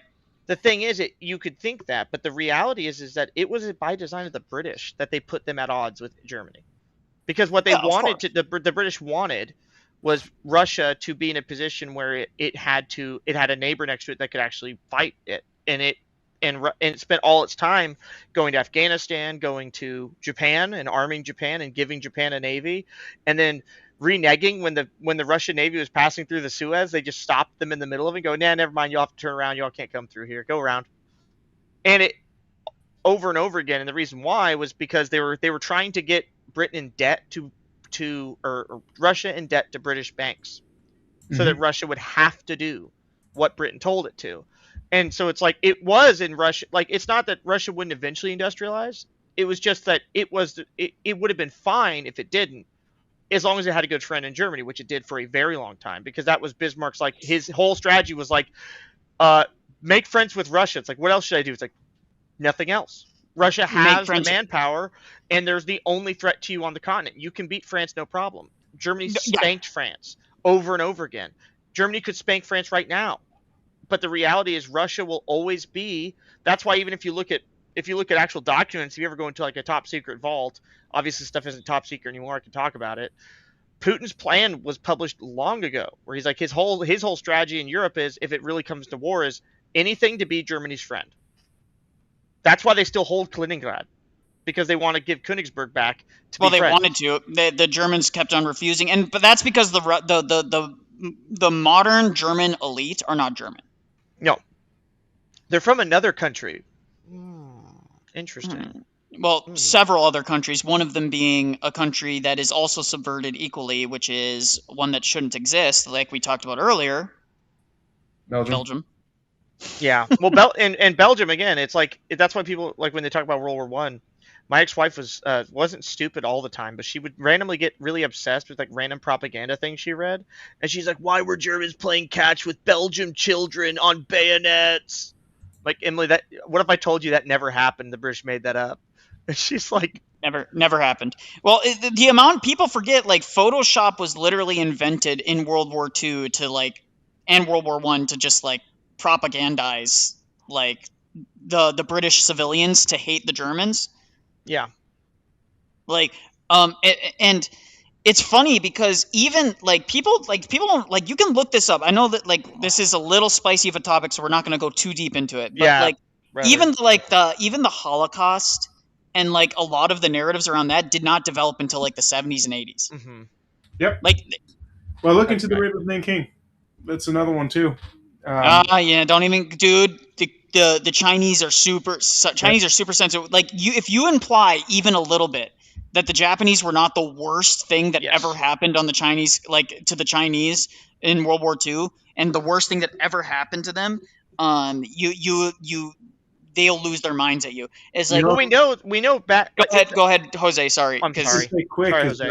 You should look up Xi Jinping's speech, the first speech he gave at the Nanjing Massacre annual thing where people speak at. Literally, his entire speech was, "We must not hate the Japanese. We must not hate the Japanese. We must not hate the Japanese." And he just keeps saying it over and over again. But literally, I have the distinct impression, based on stuff over the last 8 years, that as Xi Jinping, in trying to peel the Japanese off the Americans, essentially offered to de facto repeal all the claims about Nanking, or Nanjing, however you want to pronounce it. Nanking was China's Holocaust, I guess. Not really, but like it's in the sense of it's used for political gain forever and ever and ever. No, it's used. It's used as a battering ram. Yeah, I don't want to be mean, but let's just be frank here. bad things happen in war. I understand that you can bring up a video of a Vietnamese village being burned down by American GIs. That was very rare. The reality was when Japan invaded China, 99% of the time, they didn't rape the entire city.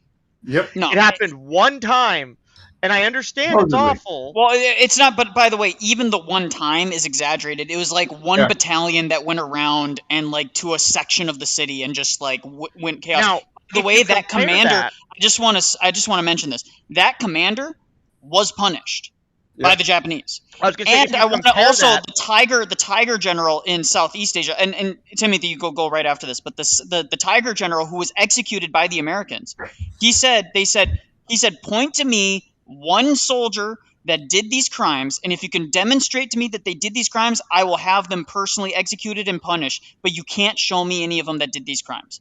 Well, we don't know, and this is the point I always tell people. Like, the thing is, guys, is that there are examples in history. Well, there's really only one I can think of off the top of my head, besides like the Ottomans or Muslims, would be William Tecumseh Sherman was ordered to rape as many women as he can, and had a rape battalion of men who just like to rape women, like during the Civil War. Like, that was a thing. And that was a very rare, though. Normally, countries don't endorse it. Like, they might like turn a blind eye. They're not like, hey, let's get a rape battalion together, guys. Only in that case had I ever heard of it. But it's very And even much... even that is massively exaggerated by Southern revisionists. No offense, like I know there's a lot of Southern They revisionists. admit it, bros. though. Here's the thing. Here's my point. The Japanese didn't endorse rape. William Tecumseh Sherman endorsed rape and liked it and said it was fun, and like robbing people was cool. The Japanese Empire was like, hey guys, you shouldn't rape and kill people. William Tecumseh Sherman's like, I already raped and killed everyone, and I like it. Like, it's not. I don't remember reading that in any of his writings, and I'm pretty well read into that. Read about the breaker battalions, where he literally had them where they just ran into houses and robbed people. All sorts of crazy I do know. Now he did practice total warfare, but he had a very very specific goal in mind in accomplishing that. So, but we're not going to get into the Civil War debate because that's going to piss everyone off. Because there's too many. There's too many Southern bros here. I'm a Southern but bro. what I will say is that with the Japanese, with Nanking, because this is an area that I always get like really frustrated about. I'm interested. Keep going. So Nanking, the Japanese controlled that city, and it was relatively uneventful for all the time that the Japanese controlled it. And then magically, the Chinese nationalists come in and sweep in, and essentially take over and drive the Japanese out. The Japanese retreat into Manchuria, and they say the nationalists take over and essentially say, hey, every single person that's accused or was living amongst the Japanese and didn't actively oppose them and didn't actively try to like overthrow the Japanese, yeah, you're all basically collaborators, and we're going to treat you as that. And guess what's going to happen? What do you think happened to all the women and children? Yeah, what do you think happened to all the men? Post World War II France? Same thing happened. Yeah, and same thing with post World War II Germany Denmark too. too. Like look Yeah, how many Germans were just the atrocities that we committed against the Germans was insane. Well, remember the Netherlands contributed massive troops to the Germans, and they were forced into concentration camps after the war and shot at, mocked. And if you want to watch a really good historical fact movie on Amazon Prime, oddly, Land of Mine. As an EOD guy, I will tell you, it is the best movie about landmines you've ever seen. Yeah. Well, what I'll say with the Nanking thing, just to go back to that, because I want to make sure that I get this out.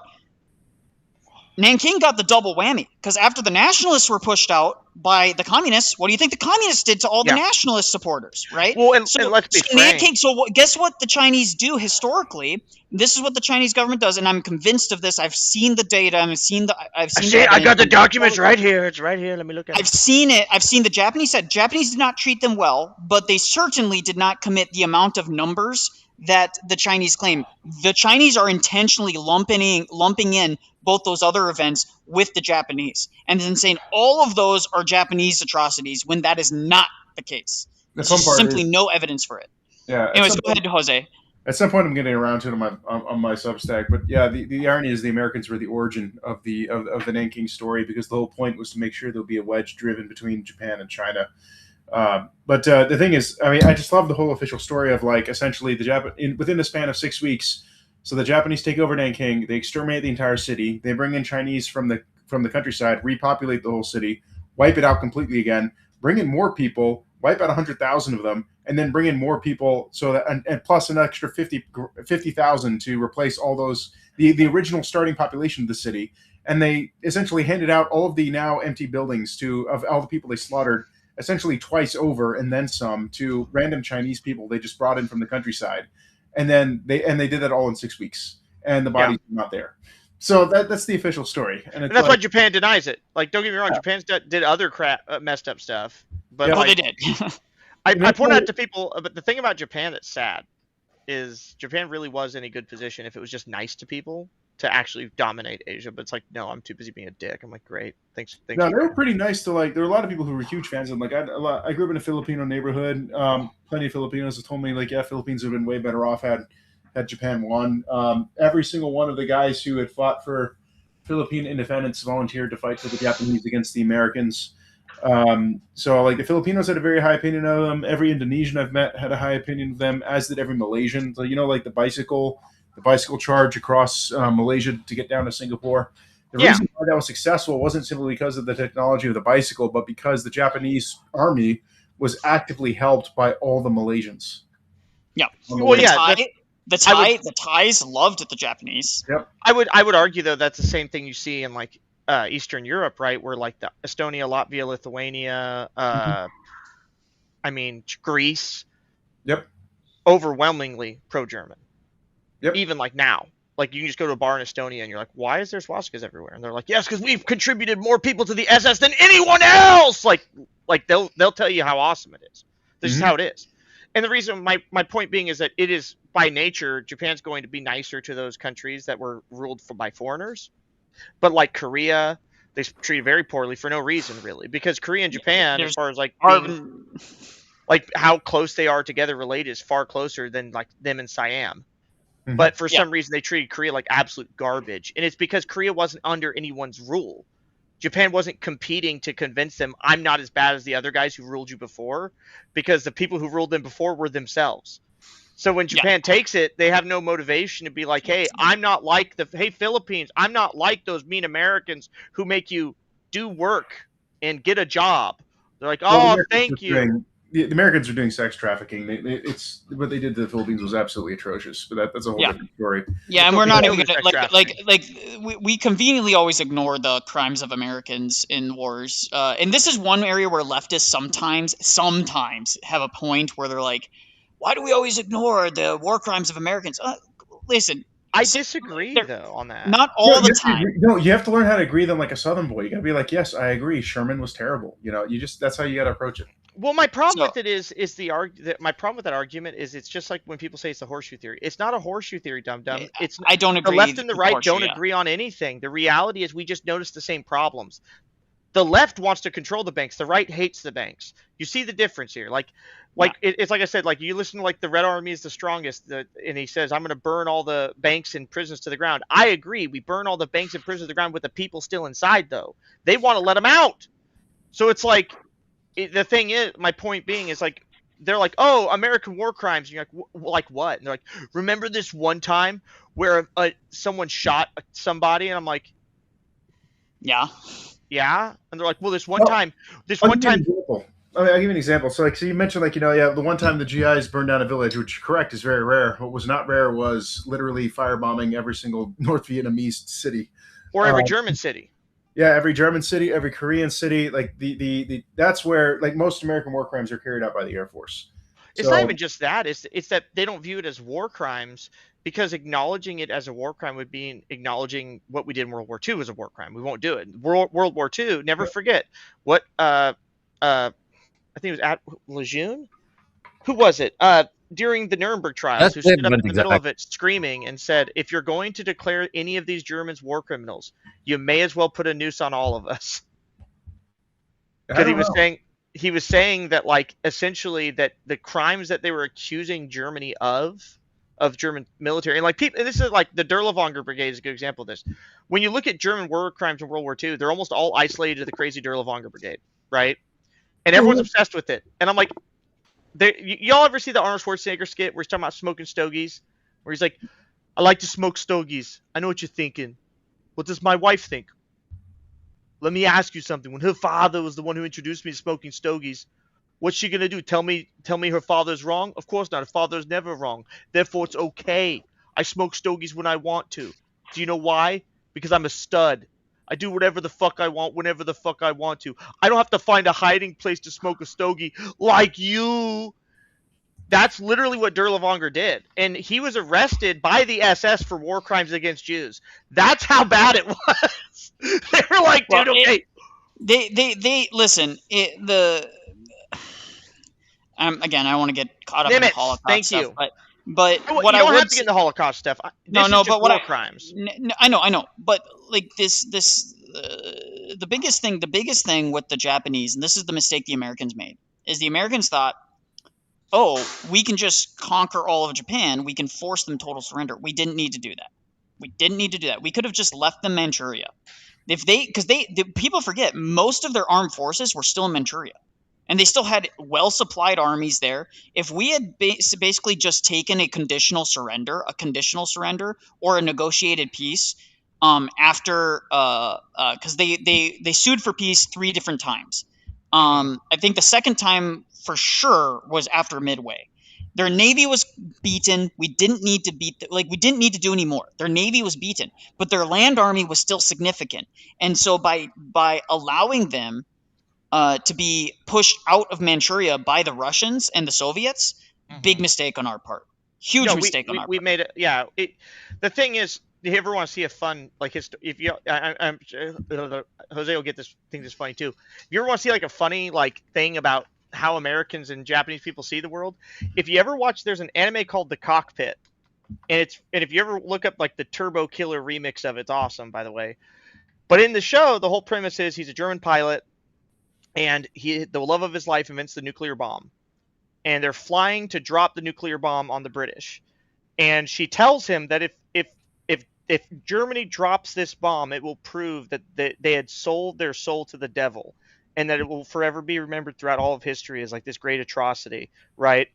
And in the show, he's the fighter pilot, and he's guarding the bomber, and he swings into the clouds, and he's hiding, and it shows the bomber getting shot, and his love of his life's on this bomber, and he lets the bomber get shot down, so they don't drop the nuke.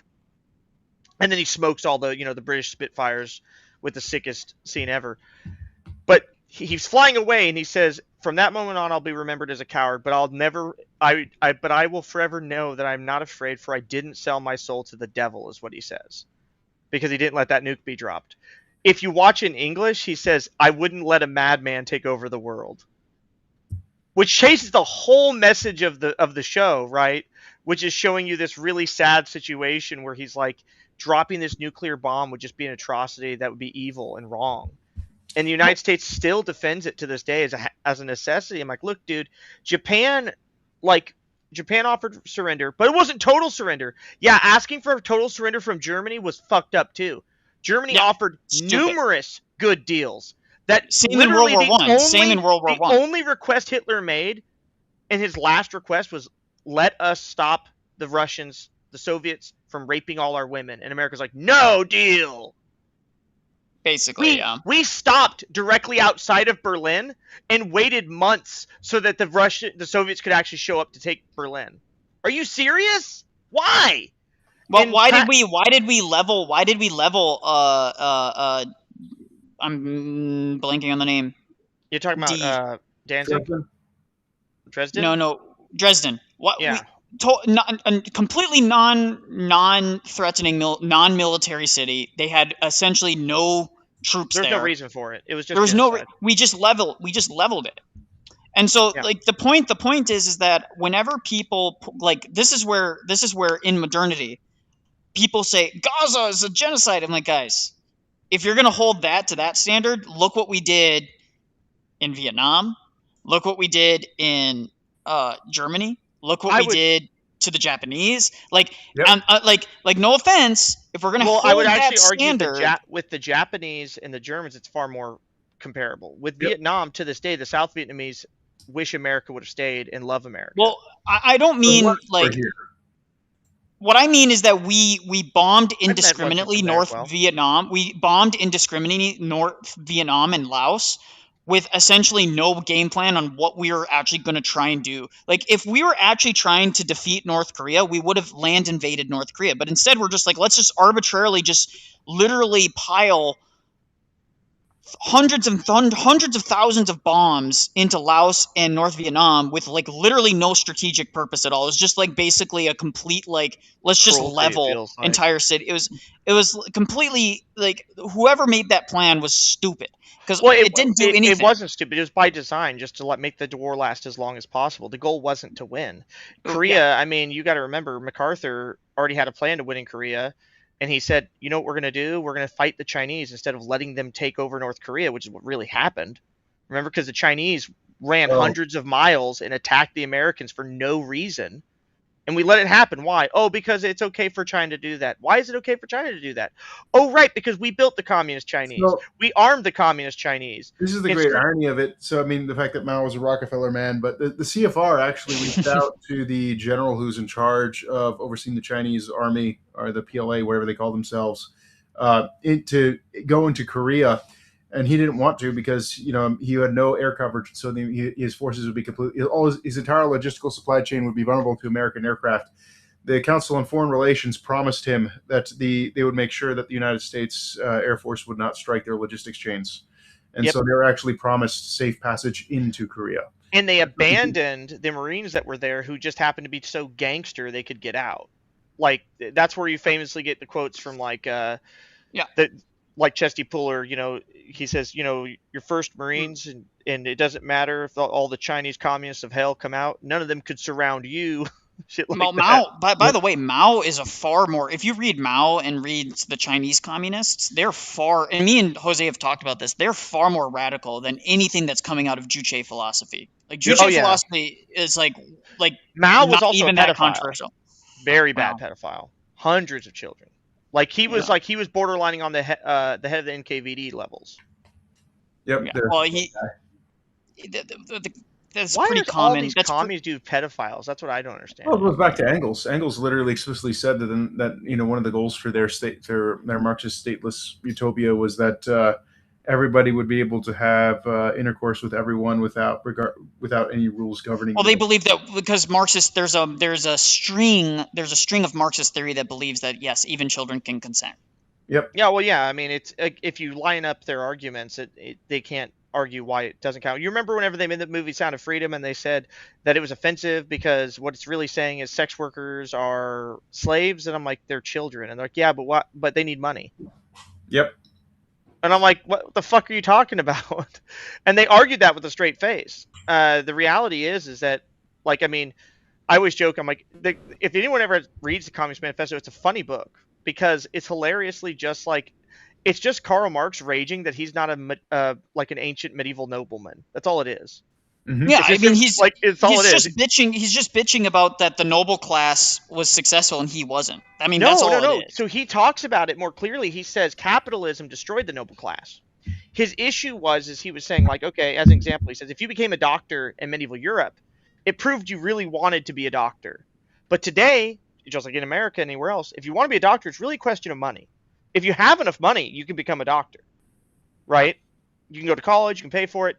His point is that it used to be like an ancient art. You had to have the time and desire to go around to discover this stuff and figure it out. And it's the guild system. Yeah. Yeah, and ultimately his point was it's made everything something that can be bought or sold, including like being a doctor, right? And it was him raging about it because he was saying essentially, like, if I was back then, everyone would respect me.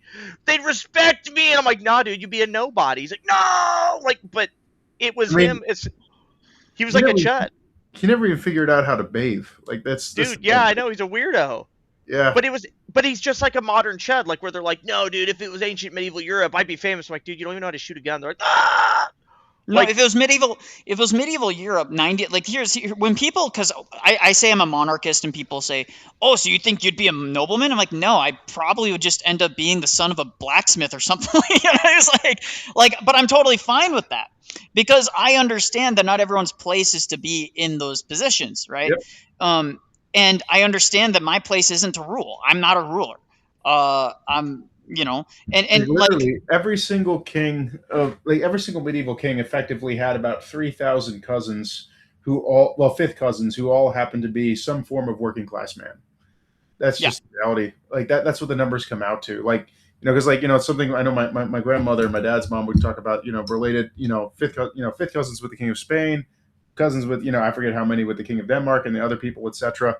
And then my grandfather would be like, yeah, just remember, kids, as far as the king of Spain is concerned, you're one of 3,700. So, it's Yeah. yeah. I mean, don't forget too. Like another important thing to know is it's kind of a myth. Like the idea of how the noble class worked. Yep. People moved in and out of nobility all the time. Exactly. Right. And this is one of the things that Spain hated about Germany, and everyone hated about Germany and the Holy Roman Empire as a whole. Is the Holy Roman Empire is very meritocratic. So, take for instance in Prussia, if you wanted to be somebody, you had to join the military, even if you weren't noble. And most of the noblemen became nobles from their time in service in the Prussian military. So it's that's why it's a weird thing, especially in the case of Prussia, because you find somehow they're always the best military thinkers of the time, which is odd. Yeah. And actually, what's funny is the Malthusian and kind of elitist mentality didn't actually come from the Germans primarily. It came from the English. Oh, yeah. The English believed in a far more strict blood purity, for nobility, that nobles were just by blood just superior to others. It was in fact the Victorian children did far more damage to noble bloodlines throughout Europe than anyone else because they said, "Oh, we have to be pure, pure bloodline to the." Well, the inbreeding thing, inbreeding was not it happened, super but it wasn't common that bad. It wasn't like Austria was bad because the Habsburgs had discovered a genius way to rule everyone, marrying everyone. The inbreeding actually happened in most cases by accident because the Habsburgs had spread their Habsburgs so many places. They're like, why are our kids? Couldn't even track it. And they're looking. They're like, oh shit, dude, we're siblings. I didn't know. Back to the nobility question. So so in the case of Germany, you advance the nobility via the military. So Spain is hilarious because the way that the surefire way to joining the nobility was simply to father 7 children within wedlock with the same woman. That was a 100% ticket to the lower nobility, even if you were a broke ass serf. So all you had to do was busy in the bedroom. I can do it. I have the technology. So literally, but no, it was a serious thing. It was that was the fastest way because the thing is Spain had a form of meritocracy, but it really was built around how good are you at making kids and raising them up to be solid people. That was the judge of how you advanced. So it wasn't joining the military per se, although you could do that. But the main way to advancing in the nobility was fathering lots and lots of kids within wedlock, who in turn were successful. That would get you advanced. I mean, just having lots of children was a set way in which you see. This is where in modernity, it's actually we've inversed that, right? Having one kid that's highly successful is more important than having lots of kids that maybe a few are, let's say, failures, but at least a couple of them might make it. No, so in modernity, we've changed that. We've said no, you got to focus all your resources onto one. Yep. And that's why a lot of countries are having such fewer birth rates because the mentality has changed. The mentality is success is not seen in how many of your children get to positions of power.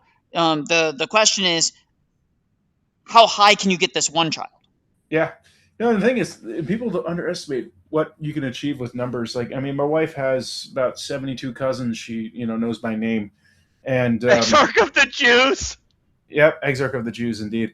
But yeah, so what do you call it? Of those 72 cousins, one of them actually did make it big in the music industry, and made serious bank. So if you want to have a family member who's going to make it big in Spanish music, you just have to have 70 grandchildren. So so have 10 kids, and then in turn 70 grandkids, and one of them is finally going to make it, and you have one grandkid who's can take care of grandma and grandpa. So that's yeah.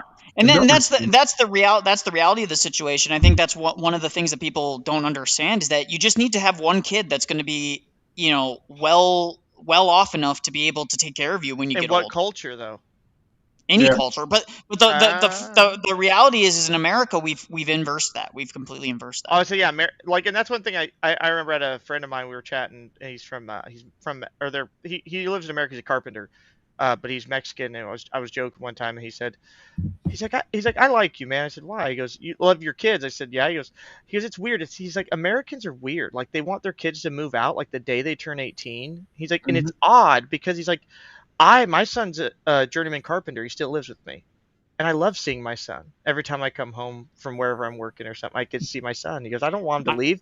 He goes, and he gives me a little bit of rent. He goes, yeah, he gives me a little bit of rent. He's like, but I don't really care about that. I'd rather him use his money to have fun and build something for himself rather than kick him to the curb when he's 18 so he can work at a Chevron and live in a crappy apartment in Portland for the rest of his life. Yeah. I'm like, yeah. Well, I point this out that Korea, as much flack as Korea gets, though its birth rate is increasing, it's been increasing the last 2 years, month on month, and its marriage rate. But my brother-in-law, who is my age, he's 32. Dude, I read online that Russia has 100% abortion rate, dude. Yeah, it's ridiculous. But in Korea, my brother-in-law, he's got a girl. It looks like he's probably going to marry her. But the point of the matter is he's 32, still lives with his parents. Mm-hmm. I was going to point out with the Russian abortion. No shame. Yeah, go ahead. The abortion rates, how they carry. So Russia and America count abortions differently. America does not count chemical abortions as abortions, but Russia does. So once you correct for that, the whole number changes completely. Well, also Russia, from the Soviets, a holdover from the Soviet era, they include miscarriages as an abortion. Yeah.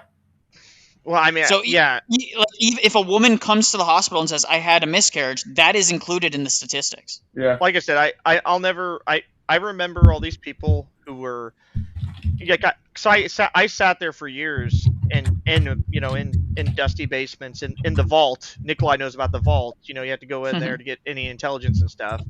And I remember reading all about like what's going on in Russia. I was like, oh, that's super interesting. Russia is like, and I always had a lot of respect for Russians. I worked with Russians as a contractor a lot, and Serbians a lot as well, and I always loved them.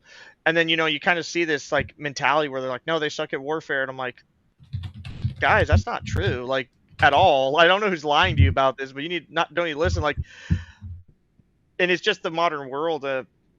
Again, like the view on Russia is a perfect example of this. Like people like X. I never really got on X until I started talking to you, Nikolai, and I was like, oh gosh, this is a cesspool.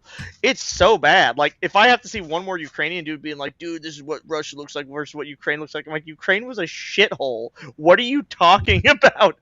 He wrote a whole article explaining how Donetsk was better off under Ukrainian rule. I'm like, you literally genocided the people there. And that's by the modern UN definition of genocide, by the way, which does include like forcible language change and cultural change. Which that's what I'd point out. By the modern UN definition, like America absolutely committed genocide openly against the Japanese and Germans. Because we said repeatedly, the reason why we wouldn't accept their conditions for surrender is we couldn't de-industrialize them. We wanted to de-industrialize Germany. The only reason Germany exists as a nation today is because Britain wouldn't make the commitment to be the primary land force in Europe, and neither would France. So we had to create West Germany to be a land force, and we literally used Nazi Germans to build it. There's a reason why West Germany was effectively a world power by the 80s. You know what I mean? I will say, one thing I will bring up about the Ash and Magic the Gathering judge, the average MTG judge debate, by the way, if you ever played in a tournament, you know exactly what I'm talking about. I like how Ash is honest about the actual culture and stuff. It's very frustrating to deal with people who lie about what happens behind closed doors in the view of Goyim by these cultures. Like, well, with that being said, guys, I'm actually going to close this out. I'm going to see if I can hop onto Alex's stream and we can talk a little bit because that was a doozy of a debate, and I do want to talk to him about it. But that being said, guys, thank you for hopping in. I also have to work Aw. on some other stuff as well, so I do. We should all play EU4. Get Jose, and we'll all play EU4 as Check your email, by the way, because I sent you some stuff. I did. I am actually looking at it as we speak, so I'm taking a look at it. So Awesome. I'll definitely send you some information here soon. Okay. All right, perfect. Exilarch Right. of the Jews. And then just checks. I'll probably text you too, Jose. So, all right, Timothy, Jose, thank you guys for hopping Good night, in. It's guys. much appreciated. Good night.